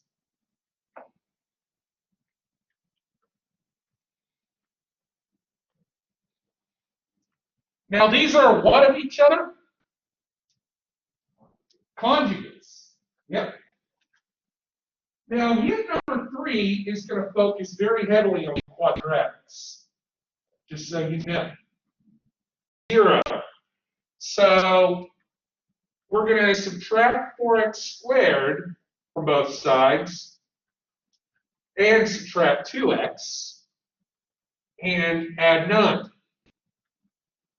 So what we'll get here is 10x squared minus 4x squared. That will be 6x squared plus 13x minus 28 equaling 0. So we need 2 numbers that have a sum of 13 and a product of whatever -28 and 6 are. -168. So the numbers that are going to make that happen, 21 and -8. So plus 21x minus 8x minus 28 equals 0. So basically all we did was replace this 13x with 21x minus 8x. Then we factor by grouping. I can take a 3x out of this, which will give me 2x plus 7. And I can take a 4 out of this, which will, and it's going to be -4, but magically it'll give me 2x plus 7. So we'll have 3x minus 4 times 2x plus 7 equaling 0. So you set each of these equal to 0 and solve. 3x equals 4, x is 4/3. Do not try to convert that to a decimal, please. And x will be -7/2 or -3.5. All right, so that's going to do us for today. So part A, or the first piece of this, 1/3 x plus 4. Now what I'm going to do is I'm going to graph this, the whole way, but I'm going to do it somewhat lightly. 1/3 x plus 4, we go up 1 and over 3, or we can go in the opposite direction.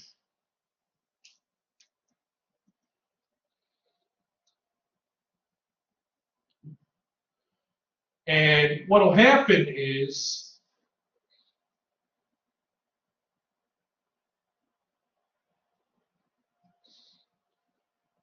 it is only valid where x is less than -6. So what I'm going to do is I'm going to draw kind of a vertical line here. And since it's only valid where x is less than -6, would I want to keep the left side or the right side?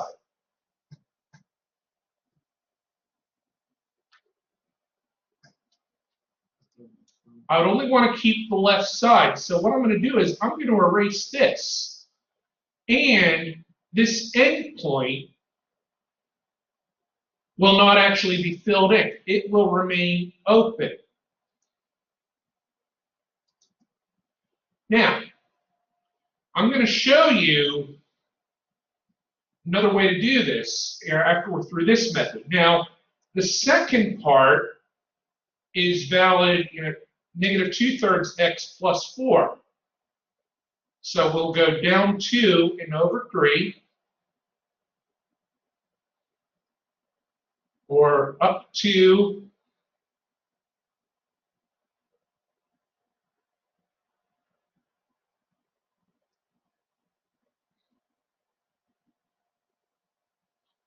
Now, obviously, it will include -6. So this is going to be filled in. So I can erase this side here. Now, this function will end at +6.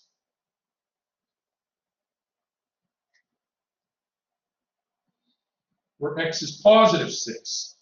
So what happens here, I want to erase what doesn't belong and do this. And since it is less than 6, this point actually has to become open.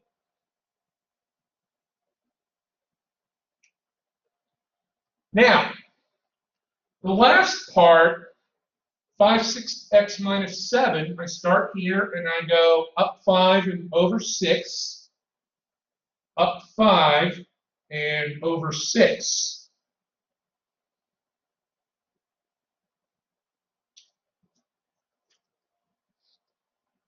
And I only want to keep the part to the right.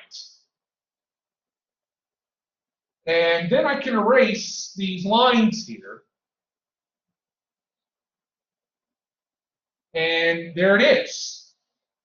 Now, that's one way to do a piecewise function. Now, by the way, any piecewise function that's on your test or whatever will only be linear pieces. There won't be any quadratic pieces, in other words, or anything else.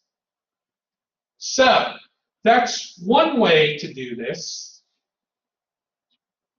Now, here's the other way. So, I'm gonna make this a little smaller here and move it up somewhat. So we're gonna look at the 3 pieces here. We're gonna look at the 1/3 x plus 4.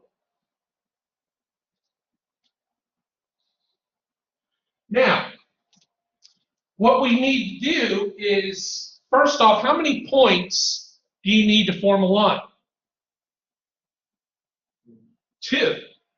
So we're going to pick x equals -6. Now, I'm going to circle that to indicate that it is open.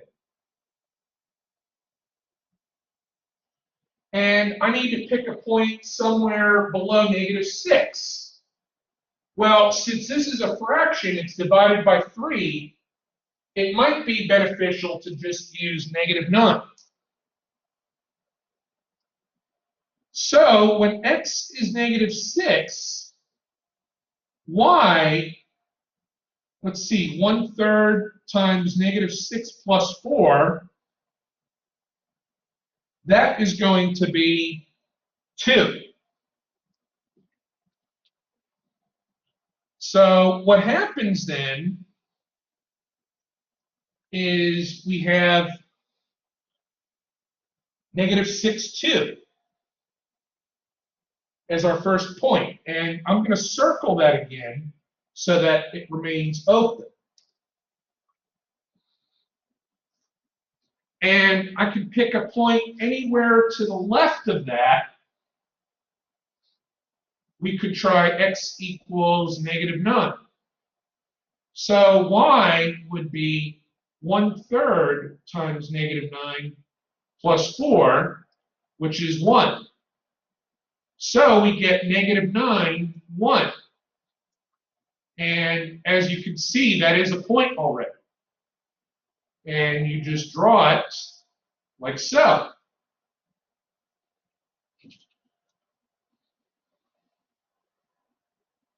Now, the beautiful thing is for the middle function, we actually have our two endpoints. -2/3 x plus 4. We're going to pick x equal to -6. And we're going to pick x equal to +6. So all we got to do is find the corresponding y values that go with this. So -2/3 times -6 plus 4, that's 8. So -6, 8. And so if we plot that, -6, 8. And it's closed. Now, if we choose x equal to 6, we'll have -2/3 times 6 plus 4, which for this one, you have 12/3, that's going to be 0. So this is going to be 6, 0, but I'm going to circle that because that's going to be open. And you can tell.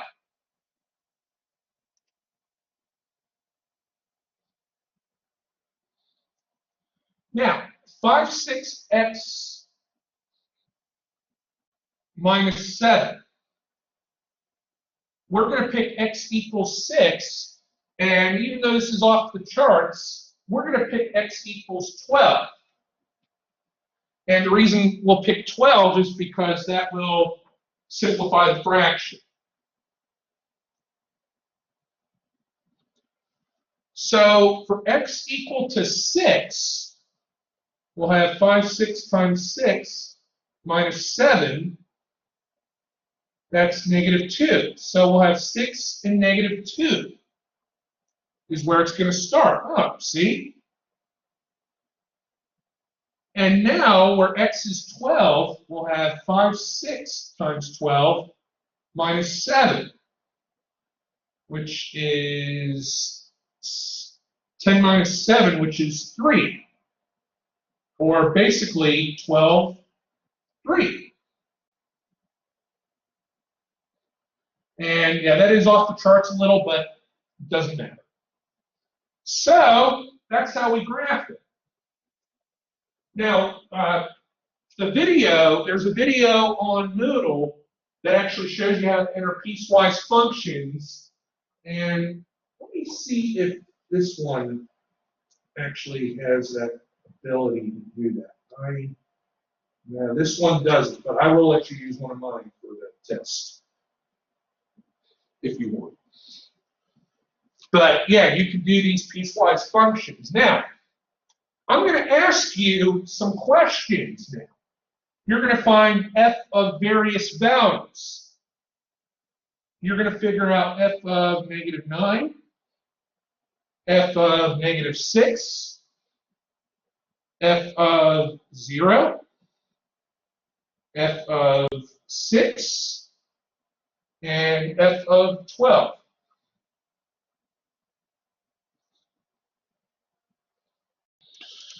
All right, so if I want to find out f of -9, now, obviously f of -9 is going to be 1. Now, the input of -9, which of the functions would you actually have to put that in? The first, second, or third? The first one, because it's valid for this one. And I believe we already figured out f of -9. Now, f of negative 6, that's going to be a little different here. Would we use the first one or the second one?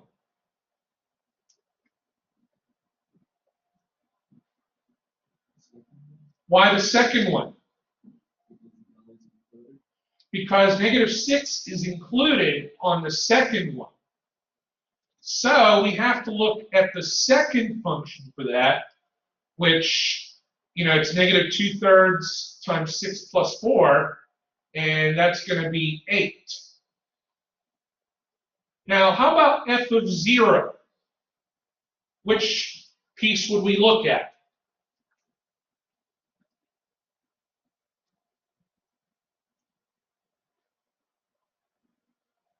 Well, where does 0 fall?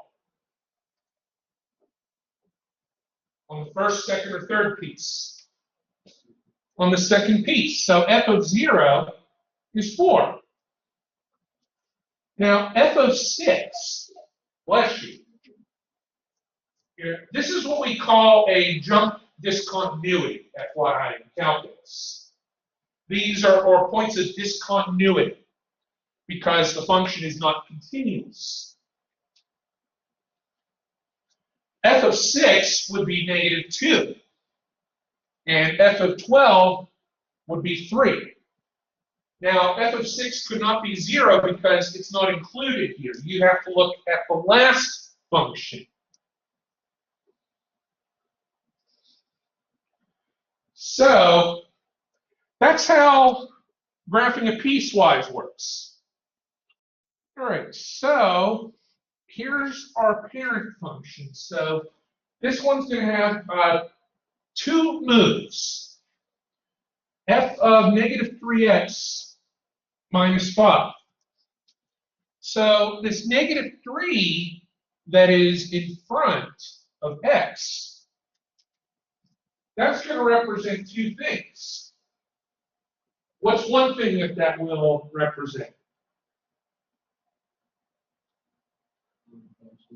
It'll be a reflection over what axis? Over the y-axis. And is this going to be a vertical or horizontal shrink or stretch? It will be horizontal. Will it be a stretch or a shrink? Now remember, horizontal behaviors are opposite. So, now remember, if there was something on the outside here, that's when you would multiply the y's. But this negative 3 here, you divide the x's by negative 3. So what was once negative 6/8 will become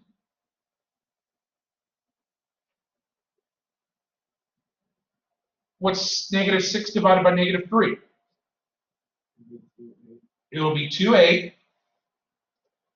And 6/0 will become what? So, was this a stretch or a shrink? It was a shrink. Because remember, if this multiplier is greater than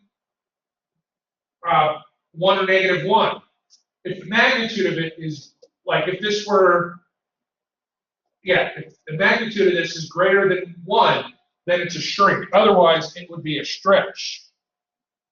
So it's going to be a stretch by a factor of 3. Now, this minus 5 is going to be indicative of what? What are we going to do with that? We're going to move it down by 5. So the nice thing is there was no horizontal shift. So we'll have negative 2, negative 5, and 2, 3.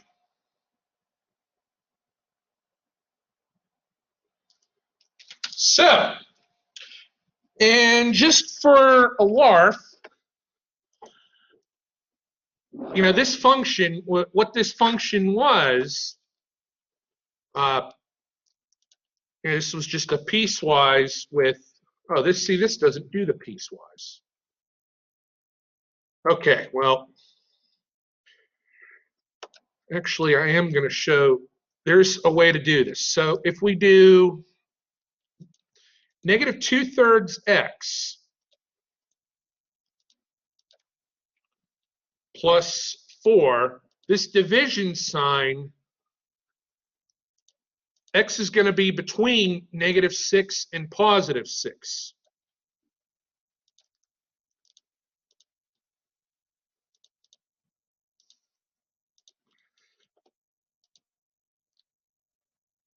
Oh, didn't do what.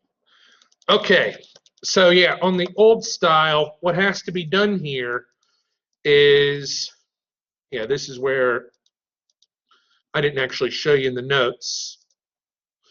You actually have to go to, oh Lord, test logic, and x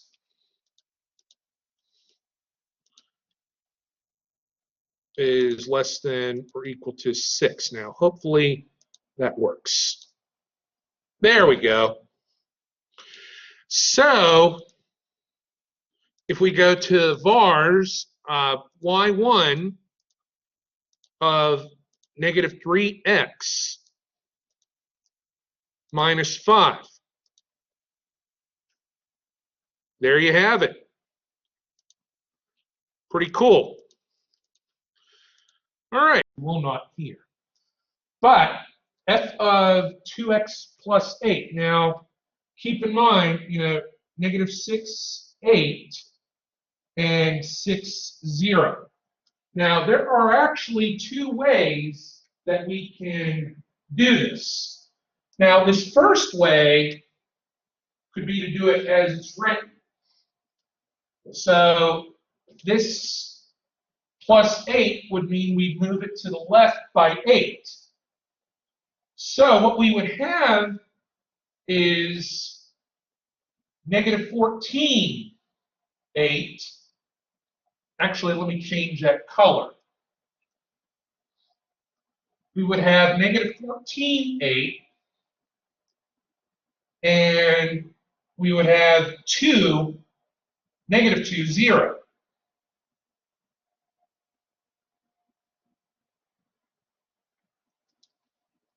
Now, basically, this just moved it. Now, what we can do here is then divide the x's by 2. So to do that, negative 14 divided by 2 is negative 7. Negative 2 divided by 2 is negative 1.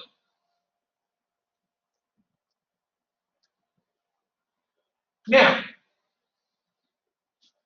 and then you would move it down by 5. But I'm also going to show you the other way to do this. We could actually have rewritten this as f of 2 times x plus 4 minus 5. So I'm actually going to use the second graph to show, negative 6, 8, and 6, 0. So what we could do instead, since we could divide the x's by 2 right off the bat. So this would become negative 3 and 3 for a horizontal shrink, either way. And then we would take those to the left by 4. So ultimately, let's see, that would be negative 7 and negative 1, which are the exact same points as we had before. then you just shift it down by 5. Now, I'm not going to give you that on a test, but I thought it would be fun. So we have negative 1/2 of f times f of x plus 3 plus 2. So this negative 1/2 is going to give us two things. Now, since this negative 1/2 is on the outside, this is going to be a vertical something. Now, will it be a vertical stretch or a shrink?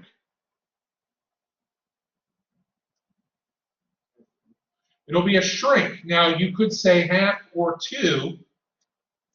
Basically, you would be multiplying the y values by negative 1/2. So, in addition, that becomes a reflection over the x-axis. 8 times negative 1/2 is negative 4. 0 times negative 1/2 is just 0. Now, we have a horizontal shift and a vertical shift. We're going to be taking this to the left by 3.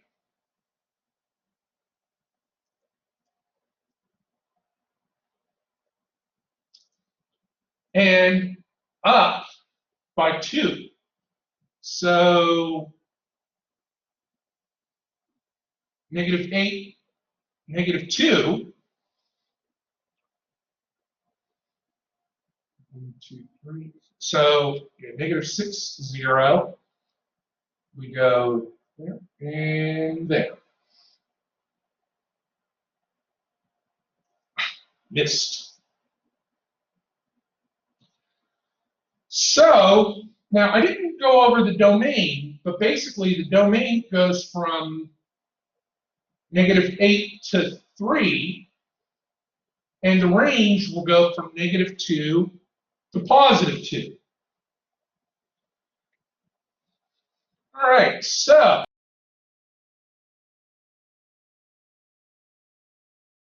let's do the first part, and that's negative 2x minus 5.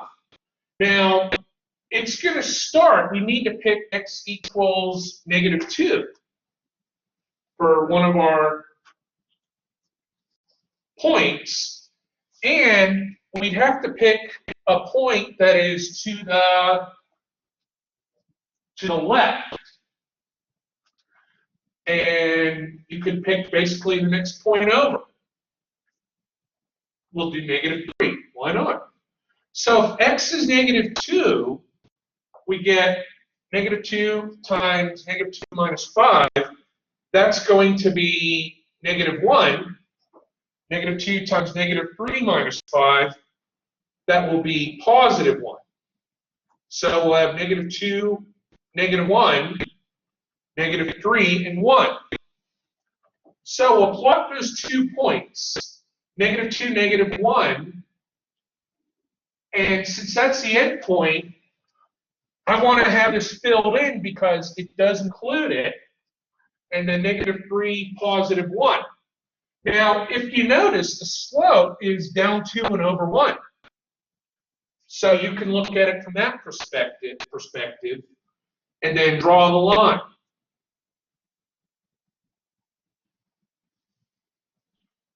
Or you can just draw points. That is right. Yeah, see, I cannot draw in this direction very well, but close enough.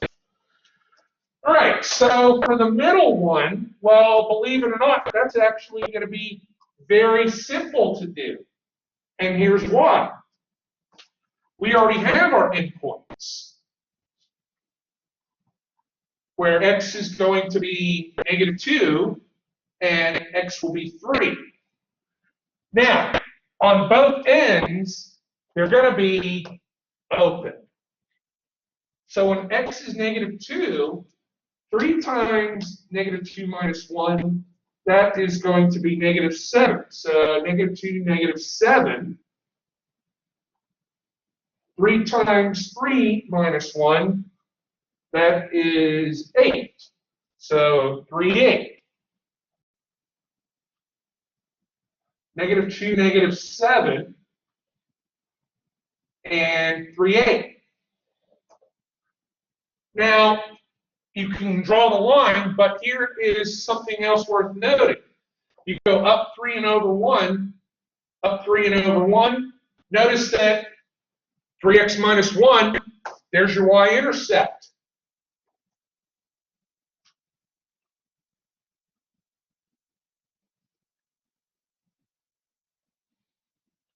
All right, there's our middle one. Now for the last one.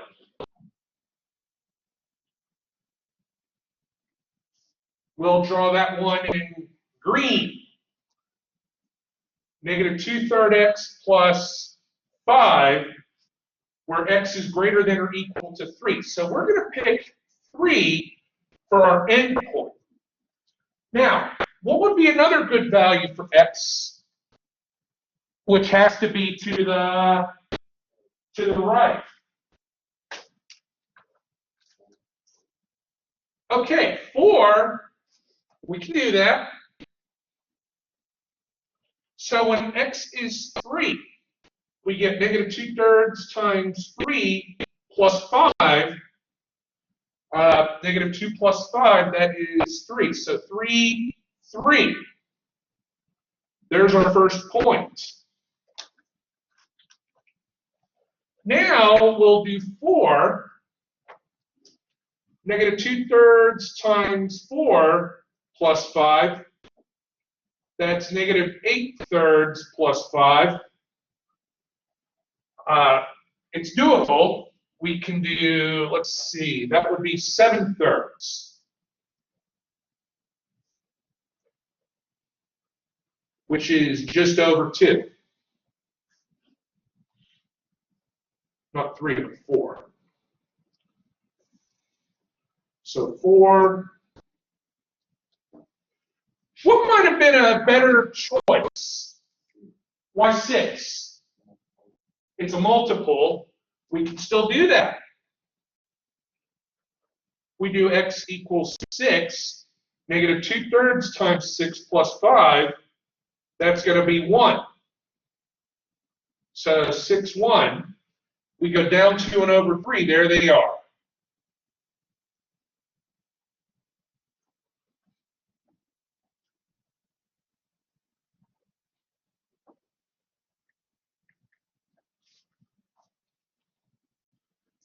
Now, I can always ask you some questions.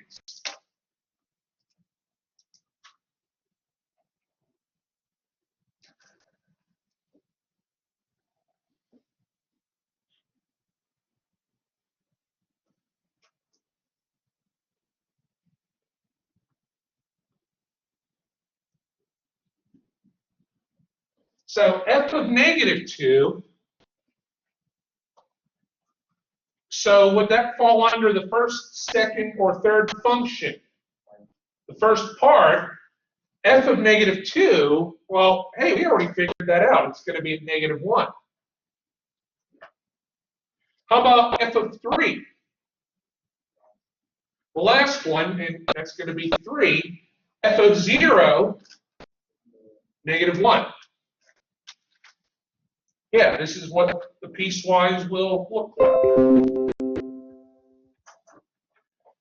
Let's discuss this one. So, I'm not going to give you one again that has a vertical and a horizontal stretch or shrink, although it's actually not as bad as you think, but I think let's keep it simple.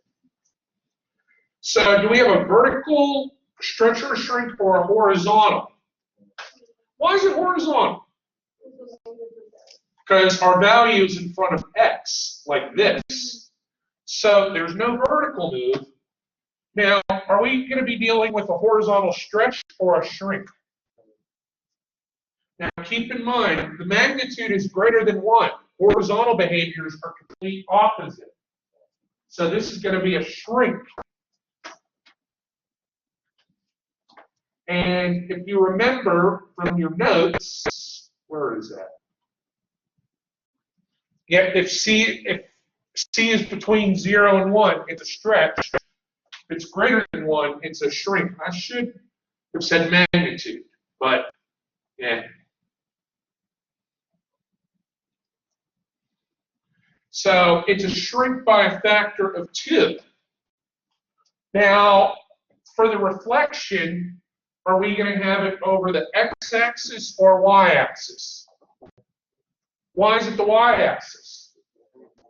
Because it's in front of x and it's a horizontal. Very good. So what are we going to do with these x values? So we are going to flip it, but if we're going to be, are we going to multiply or divide? Now remember, horizontal behavior is complete opposite. We're going to divide those x's by -2. So -6 divided by -2 is +3. -2 divided by -2 is +1. So basically, if you notice, yeah, this is a shrink or a compression, and that's what happens. Now, the -3, all we got to do there is vertical shift up or down by, so it will be at 3, 5, and let's see, 1, -7.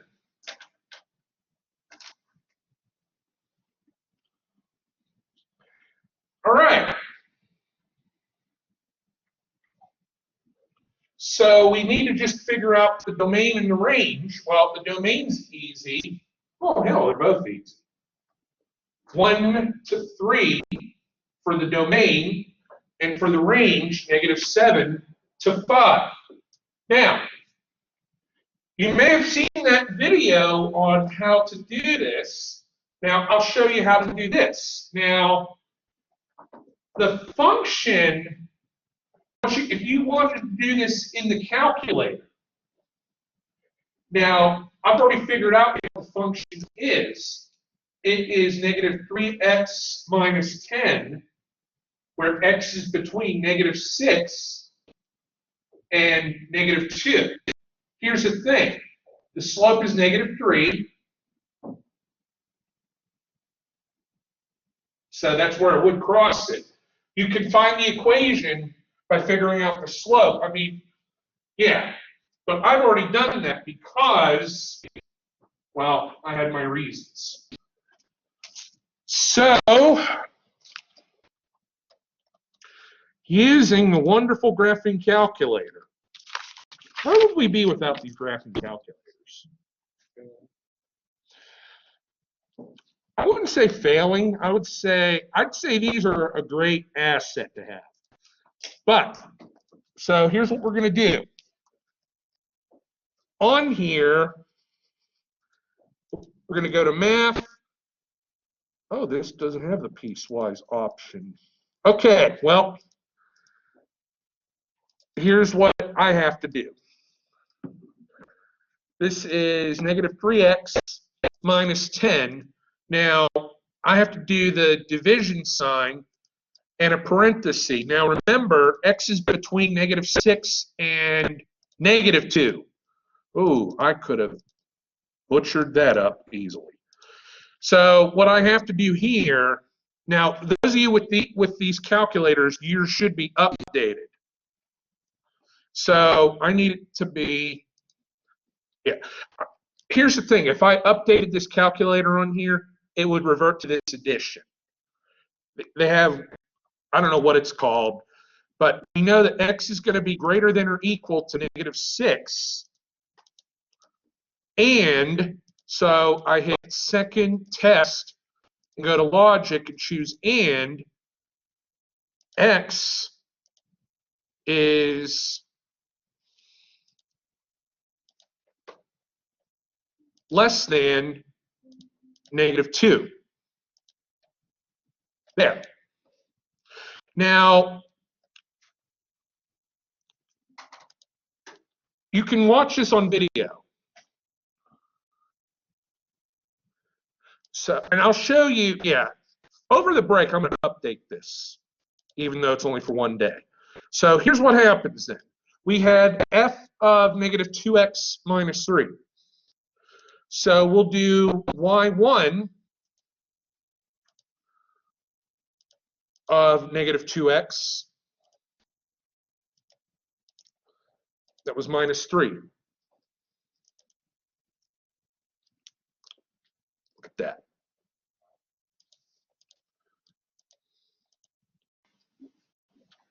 All right, so the first thing we got to do is have everything over to one side. So we're just going to move this 38 over. X squared plus 10x minus 38 equals 0. So that means we're going to get A equal to 1, B equal to 10, and C equal to negative 38. FYI, I am going to ask for completing the square and quadratic formula. If you solve one of those where I ask you to complete the square, but you get it right using another method, it's half credit. So the first thing we should do, now what a lot of people do, a lot of rookies do, is they'll try to just shove it all, use the calculator once. And the thing is, there's no plus minus button. We're going to figure out the discriminant, which is b squared minus 4ac. That's what's under your radical, folks, so it's not like you have to memorize that. So 10 squared minus 4 times 1 times negative 38 minus 4 times 1 times negative 38, 252. Now, I don't think I would give you one this big on a test, a discriminant. More, yeah. But we need to break apart 252. So, we're going to find some numbers that make that work.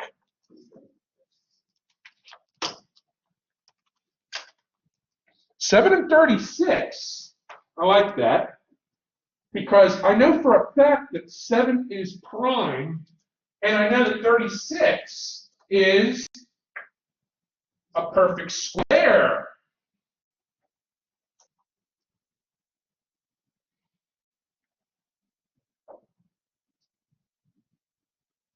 So basically that would become 6 root 7. So now, plugging in the quadratic formula, plugging in the remainder of it, you get negative b, so that's negative 10, plus or minus the square root of the discriminant, 6 root 7 over 2a. That's 2 times 1, so that's negative 10 plus or minus 6 root 7 entirely over 2. Now we can split this up, negative 10 over 2 plus or minus 6 root 7 over 2, and that's going to be negative 5 plus or minus 3 root 7. You can put it like that, or you can just write it as two separate solutions. It really doesn't matter.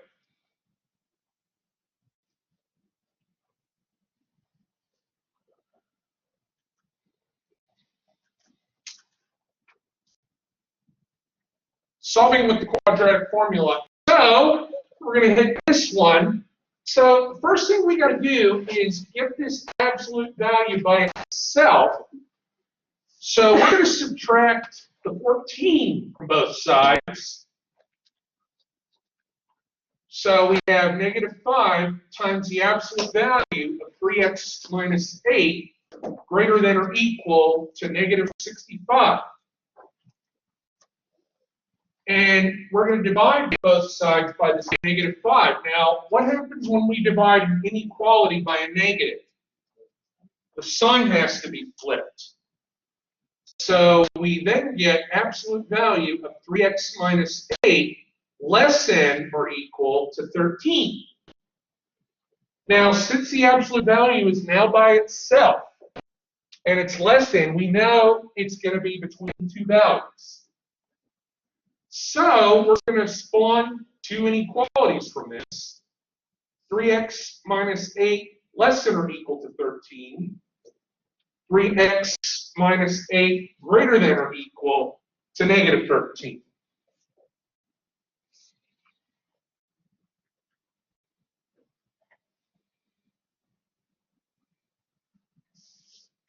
So 3x is less than or equal to 21 dividing by 3. X is going to be less than or equal to 7. So we'll do the same thing here. We'll add 8.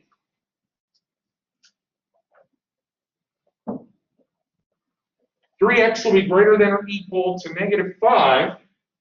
We divide by 3. X will be greater than or equal to negative 5 over 3. So if I draw that on a number line, here is negative 5 thirds and 7.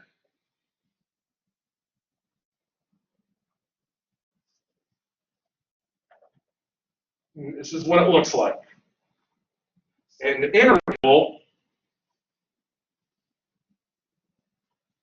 is that. All right. First thing we've got to do is figure out f of x plus h. Well, that means we replace any and all x's with x plus h.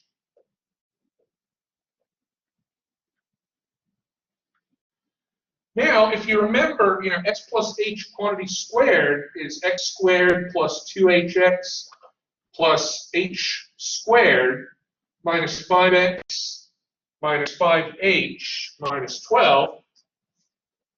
Ultimately, I get 3x squared plus 6hx plus, not 6, but 3h squared minus 5x minus 5h minus 12.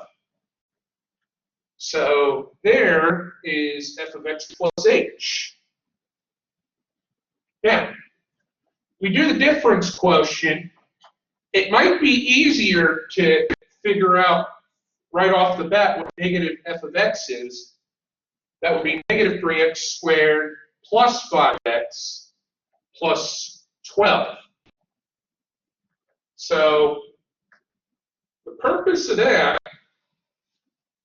it's going to make things a little bit easier. So f of x plus h, which was 3x squared plus 6hx plus 3h squared minus 5x minus 5h minus 12. And then we subtract f of x. So minus 3x squared plus 5x plus 12. I could have written minus f of x and distributed everything, but that would have meant I would have had to write everything out again. And magically, your 3x squared, basically everything that does not contain x or h is gone. 6hx plus 3h squared minus 5h over h. I can take an h out of my numerator, 6x plus 3h minus 5 over h. The h's are gone.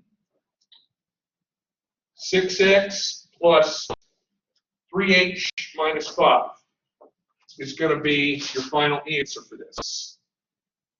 Don't worry, I'm putting it right back. So yeah, the x is of unknown size. This is not perfectly to scale here. So basically, what happens here is we get 125 plus 2x times 80 plus 2x equal to 16,006. 2x plus 125, 2x plus 80 equaling 16,006. So what we'll do is we'll expand this, so we'll get 4x squared plus 250x plus 160x plus whatever 125 times 80 is, 10,000. Yep, that's all. So basically, we're going to just take away 16,006 from both sides. So we'll get 4x squared plus 250 plus 160, 410x minus 6,006 equals 0. Now, the one on your test, you would be able to divide everything by 4. This one didn't work out as well because of the fact that this was a 125. But we could divide everything by 2 to simplify this. So you have 2x squared plus 205x minus 3,003 equal to 0. So we can solve this using, I'll use the quadratic formula. 205 squared minus 4 times 2 times negative 3,003. And here's the thing, for one like this, you're definitely, even though it's going to be a big number, 66,049. The square root of 66,049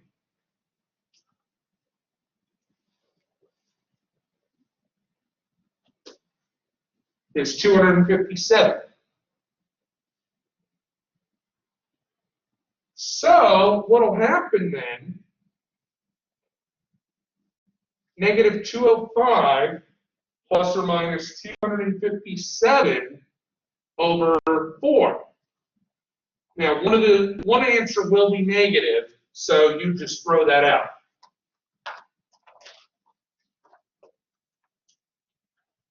And we get x equal to 13 yards. So yeah, think about that. 13-yard beach. That's how many feet? 39 feet, 40 feet. That's a lot of beach area. Building this pool, clock here is actually now in tune with the regular clock. All right, so X will be whatever we invest at 8.9%, and 47,500 minus X is what we invest at 11.2%. So 0.089x plus 0.112 plus 47,500 minus x equals 5,015 and 25.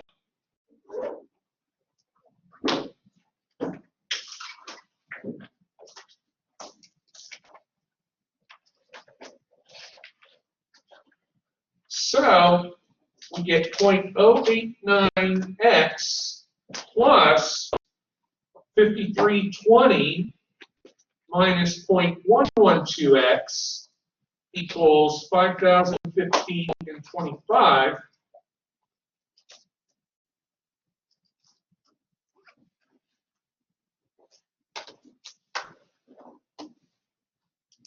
And we get negative 0.023x equal to negative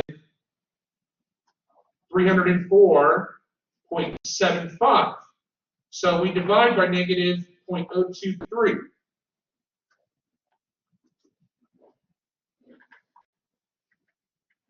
So X is $13,250 at 8.9,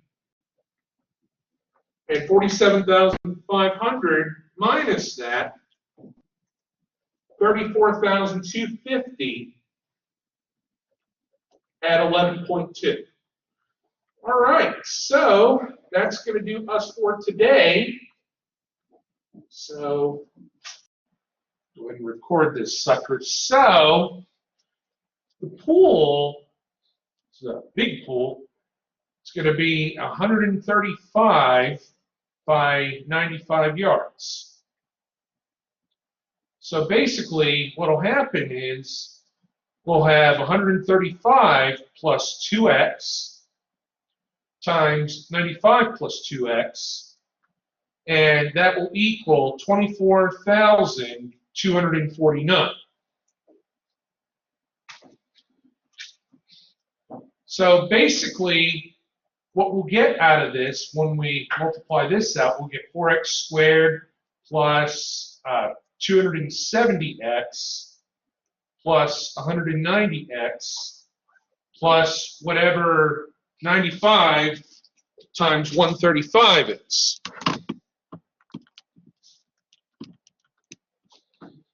And that's going to be 12,825.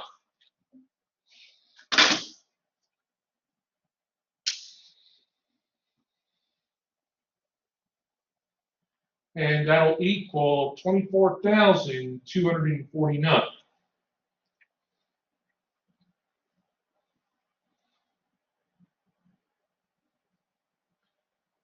So we're then going to get 4x squared.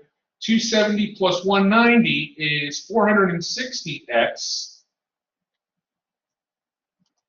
And minus 24,249. Minus 11,424 equals 0. Now, what you can do is you could divide out by 4. We divide everything out by 4,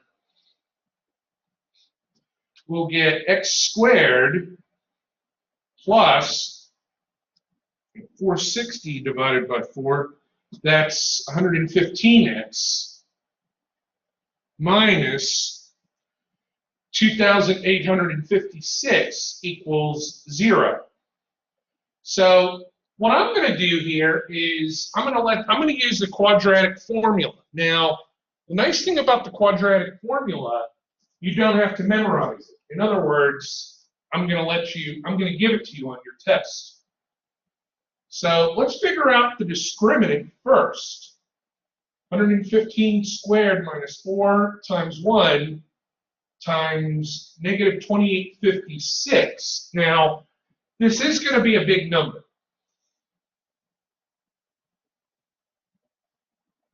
24,649.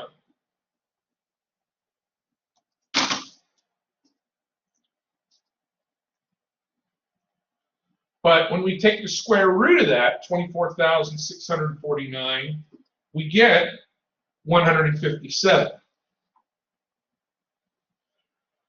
So, using the rest of the formula, we get negative 115 plus or minus 157 all over 2. Now, you'll get 2 answers for this. Only worry about the positive one. So it's going to be 21 yards. And that's it. Now, 135 by 95 for the pool. Now, if we do 135 plus 2 times 21 times 95 plus 2 times 21, we should get 24,249. So that's a way to check to see that you've done this right. So, not bad for this one.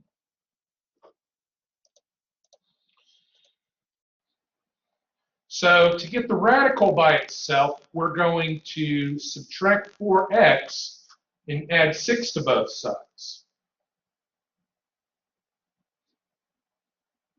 So here, we'll be left with the square root of 3x minus 8 equaling 2x minus 7. So then we're going to end up squaring each side. So we'll get 3x minus 8 equal to 2x minus 7 times itself. So we will get a quadratic equation out of this. 4x squared minus 14x plus 49. And the other side is still 3x minus 8. And then 3x minus 8 will equal 4x squared minus 28x plus 49. So we've got to move everything over. Now, one like this is going to, well, you could actually use a lot of different methods. So we'll take away 3x and add 8 to both sides. And we're left with 4x squared minus 31x plus 57 equaling 0. Now, this would factor. Now, if I asked you to solve one by factoring, this one would require some big numbers. But let's complete the square for this. So, 4x squared minus 31x will equal negative 57. Now, the nice thing is we'll be able to complete the square with the help of our magic calculator. So let's divide everything out by 4.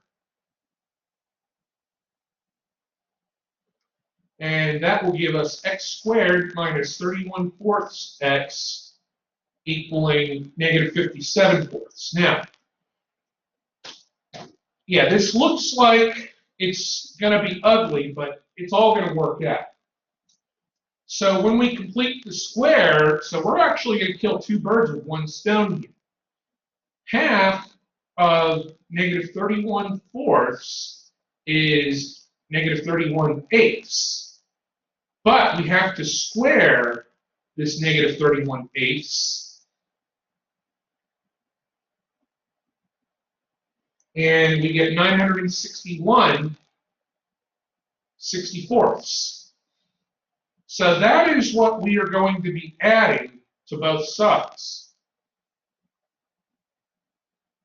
Now, we're going to be able to factor this easily. It'll just be x minus 31/8 quantity squared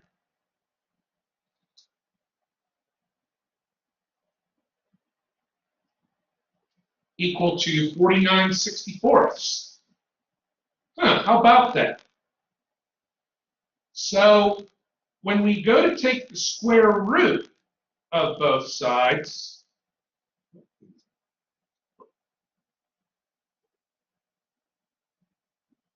you have x minus 31/8 equal to plus or minus 7/8.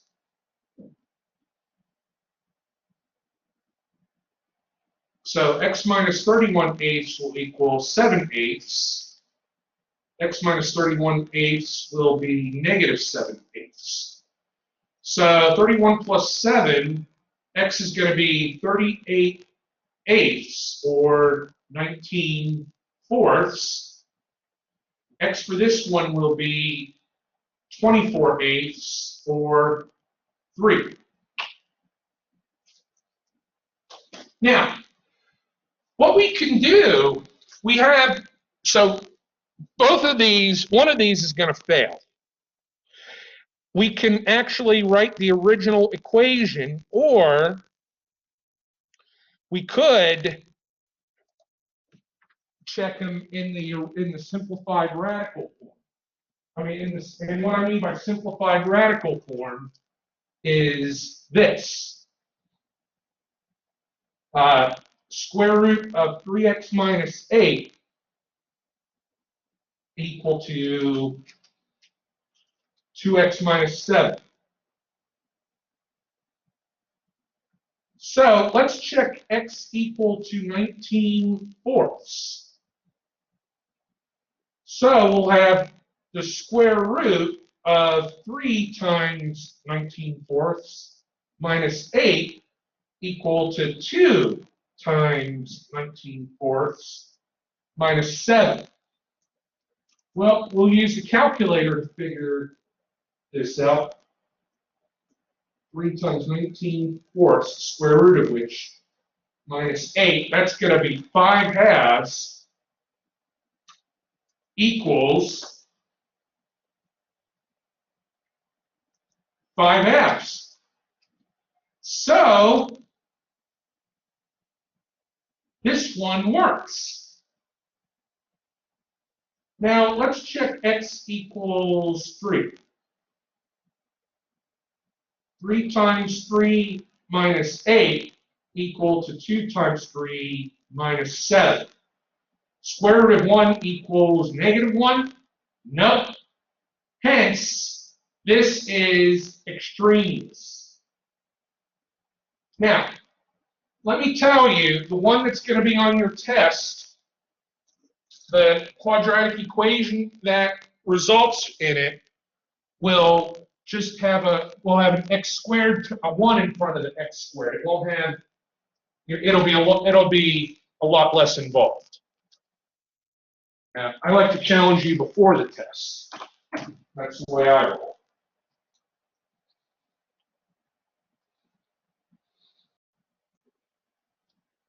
Is we need to get the absolute value by itself.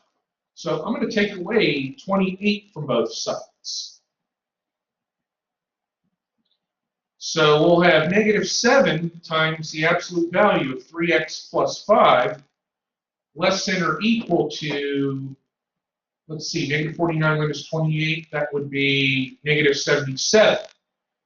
Now we're going to divide by -7. Now what would happen if we were to divide by negative? The inequality sign gets flipped, so we're now going to have absolute value of 3x plus 5 is now greater than or equal to 11. Now that the absolute value is entirely by itself, this is where we would split it into two inequalities. So we will have 3x plus 5 greater than or equal to 11, or 3x plus 5 less than or equal to -11. So that will give us 3x is greater than or equal to 6. X is greater than or equal to 2. 3x will be now less than or equal to -16. X will be less than or equal to -16/3. So we plot, so yeah, we're going to have a number line here. So here's -16/3. And why am I filling these in? Yep, because they're included. So now I shade to the left of this and to the right of that. So for the interval, we go from -infinity to -16/3, parenthesis or bracket for that. We're going to bracket it, union that with 2 to infinity. Now, another thing that I do kind of want to show you, I want to show you a cool little calculator thing.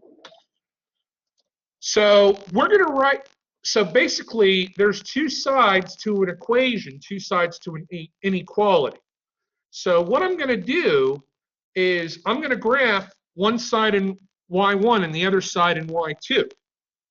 Now, we're not going to do an absolute value.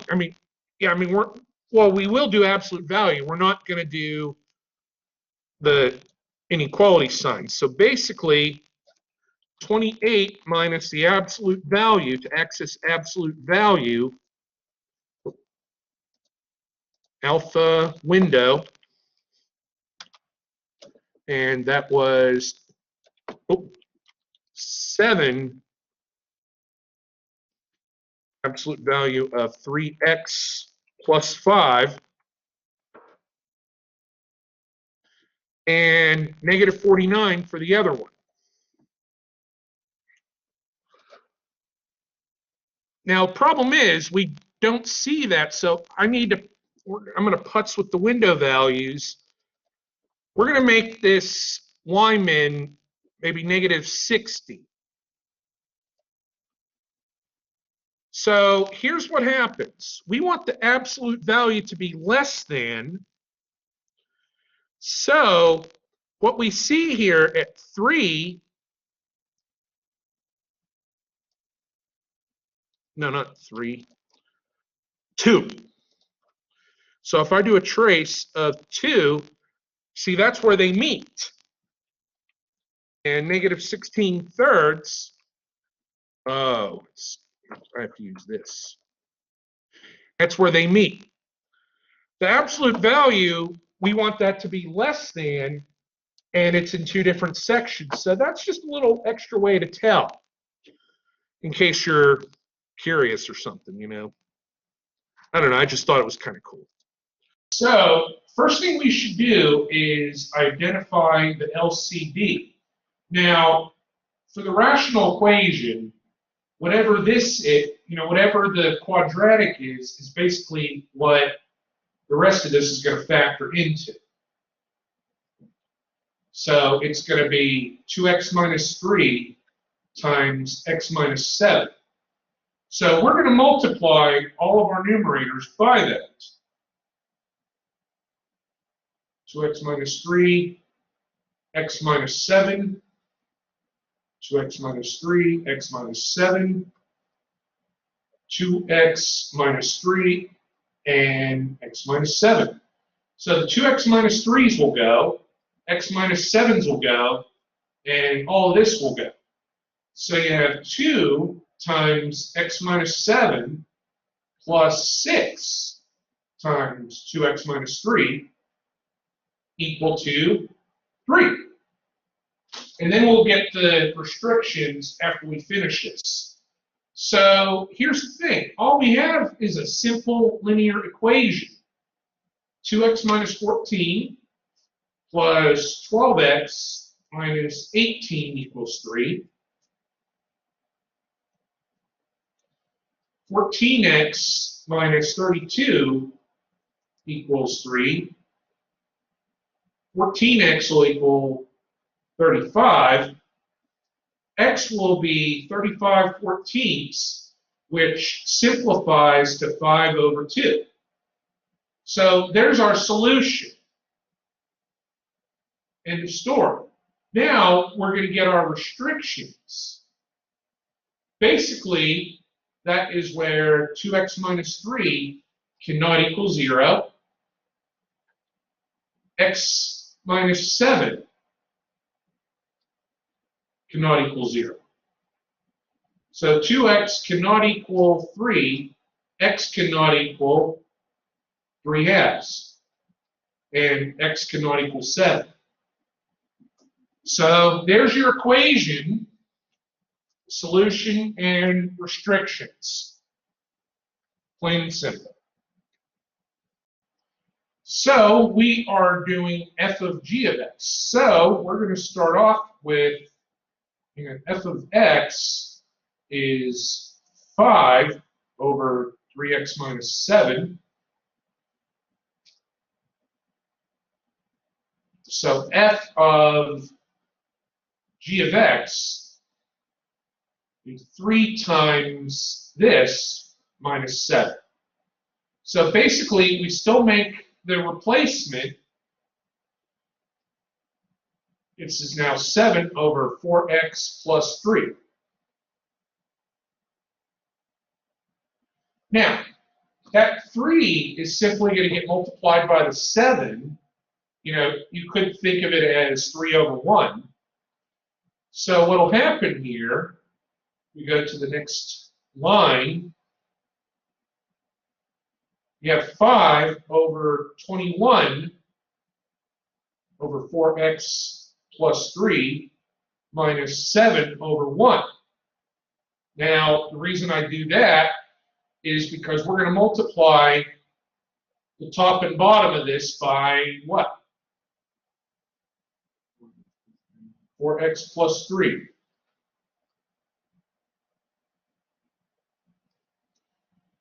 So then we will have 5 over 21 minus 7 times 4x minus 3, or plus 3 rather, over 4x plus 3. Well, this one I think is going to have something really special to it, but that's okay. So 5 up here, you have 21 minus 28x minus 21 over 4x plus 3. Well, the 21's just cancel. So we're left with 5 over negative 28x over 4x plus 3. And that's it. The one that's on your test will be a binomial here, FYI. So, obviously, negative 28x cannot equal 0. X just can't be 0. 4x plus 3 can't be 0. X can't be negative 3/4. So, there's your domain, basically your restrictions. I'm just going to stop the video. So, we'll let X be the amount invested at 5.9%. 48,300 minus X is what we invest at 6.5%. So we just set up an equation here.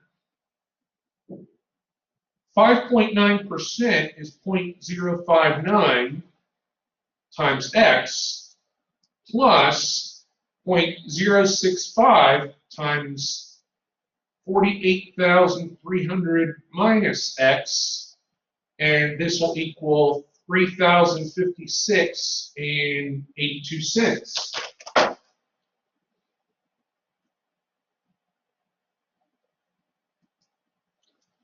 So we'll get 0.059x plus 3139.50 minus 0.065x equal to 3,056.82. So for that, negative 0.06x, and we'll subtract the 3139.50, and that'll equal negative $82. Oh wait, this should have been 0.006. So 82.68, and we divide by negative 0.006. So X is $13,780 at 5.9. So then we take away, we take that from 48,300, and we get 34,520 at 6.5%. So, obviously now on test, I wouldn't ask for the parent of that. Now, are we going to have a vertical or a horizontal stretch or shrink? Correct. It's going to be a horizontal shrink by a factor of 3. Because, remember, horizontal behaviors are the opposite. So, if it's in front of the x, and the magnitude is greater than 1, then it's a shrink. Now, if that were a 1/2 or something else, that would be a stretch. So, for this one, do we have a reflection as well? Over what axis? So basically, since there's a -3 here, we divide the x's by -3. So -3 divided by -3 is 1. 6 divided by -3 is -2. And you can tell, yeah, this is definitely a horizontal shrink. Now, we get no horizontal shift, but we do get a vertical shift, which will go up by 4. So basically, this will end at 1, this will be 1/9, and -2, -4.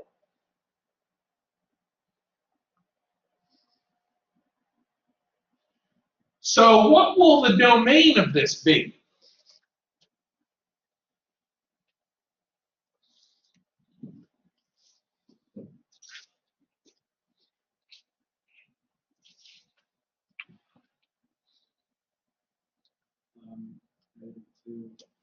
-2 to 1. How about the range?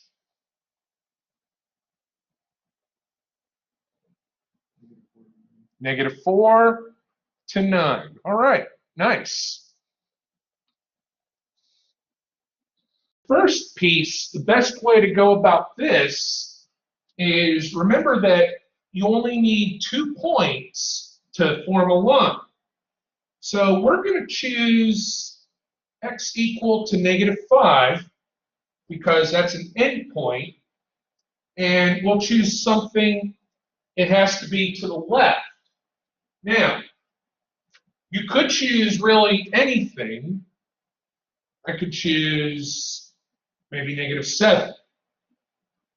So, -2/5 times -5 plus 5,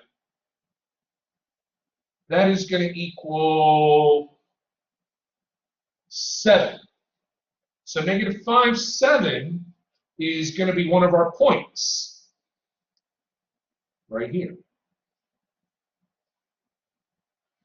Now, if we chose x equals -7, -2/5 times -7 plus 5, let's see, that is 14/5, 2.8 plus 5, that is 7.8. So it's almost 8.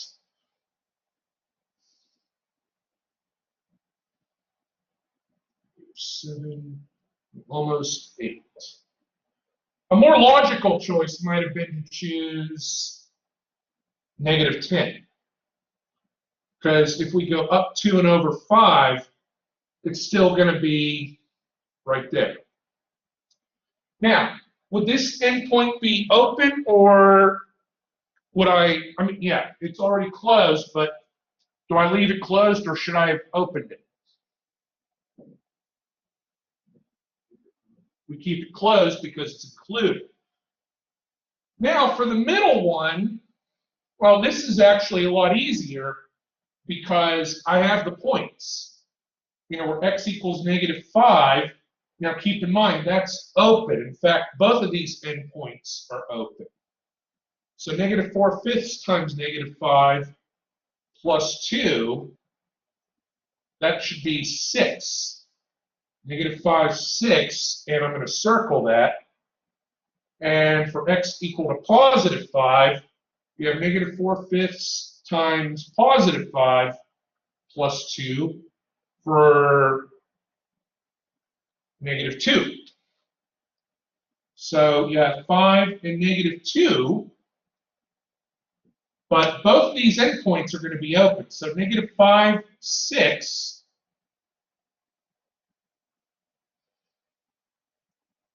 and 5, negative 2.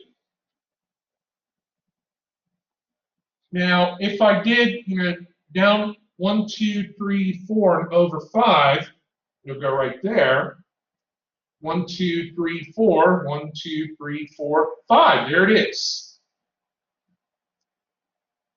In fact, f of 0 is going to be 2. F of negative 5, would it be 6 or 7?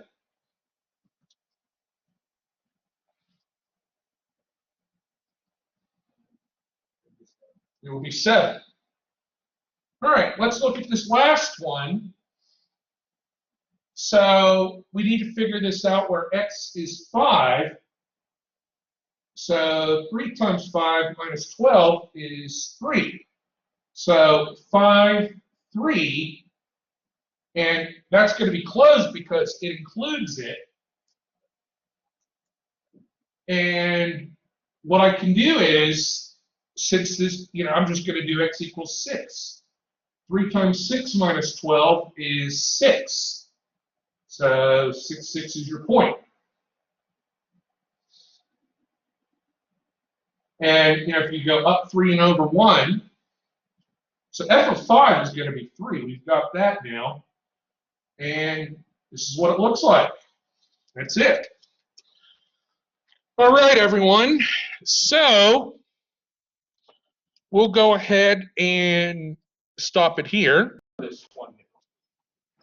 So we're going to do g of f of x. So if g of x is 2 over 5x plus 3, g of f of x is going to be 2 over 5 times something plus 3. That something is f of x. Well, that f of x was 5 over 3x minus 2. Now, you're probably thinking, oh, crap, I don't know what to do in this situation. It's actually very straightforward here. So one way to think of this, obviously we have the 2 here. Treat this 5 that's on the outside as a 5 over 1. In a 5 over 3x minus 2 plus, we'll call this 3 over 1 because we'll go ahead and get us a common denominator.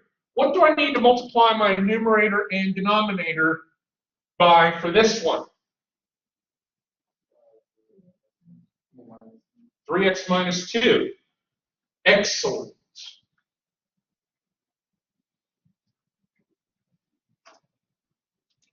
So ultimately what happens here is we'll have 5 times 5, which is 25, plus 3 times 3x minus 2 entirely over 3x minus 2. Now again, I'm not giving you one like this on your test. And in a second, I'll show you that it's on the test so you believe.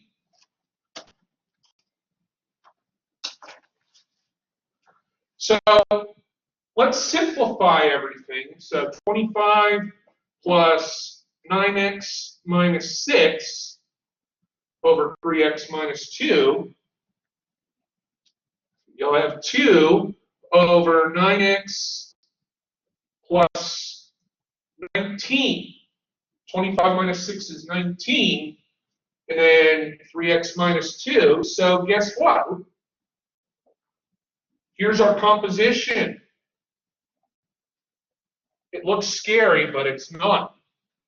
Now remember, when we divide a fraction,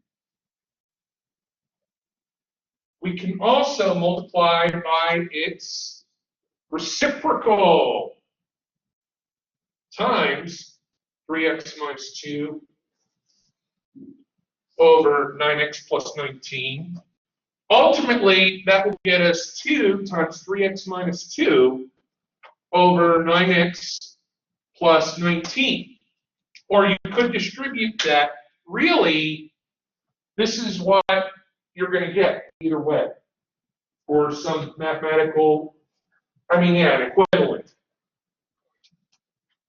So now let's do the domain. We're going to get two restrictions out of this. This first restriction makes this whole denominator 0, so that's bad. The second restriction of 3x minus 2 divides this denominator, makes it whatever over 0, and that's just as bad. We can't do that. So, for the restrictions, we will have 9x plus 19 cannot equal 0. 9x cannot equal negative 19. X cannot equal negative 19 ninths, which is negative 2 1/9, in case you're curious. 3x minus 2 cannot equal 0. 3x cannot equal 2. X cannot equal 2/3. There's your domain restrictions. That's how it's done.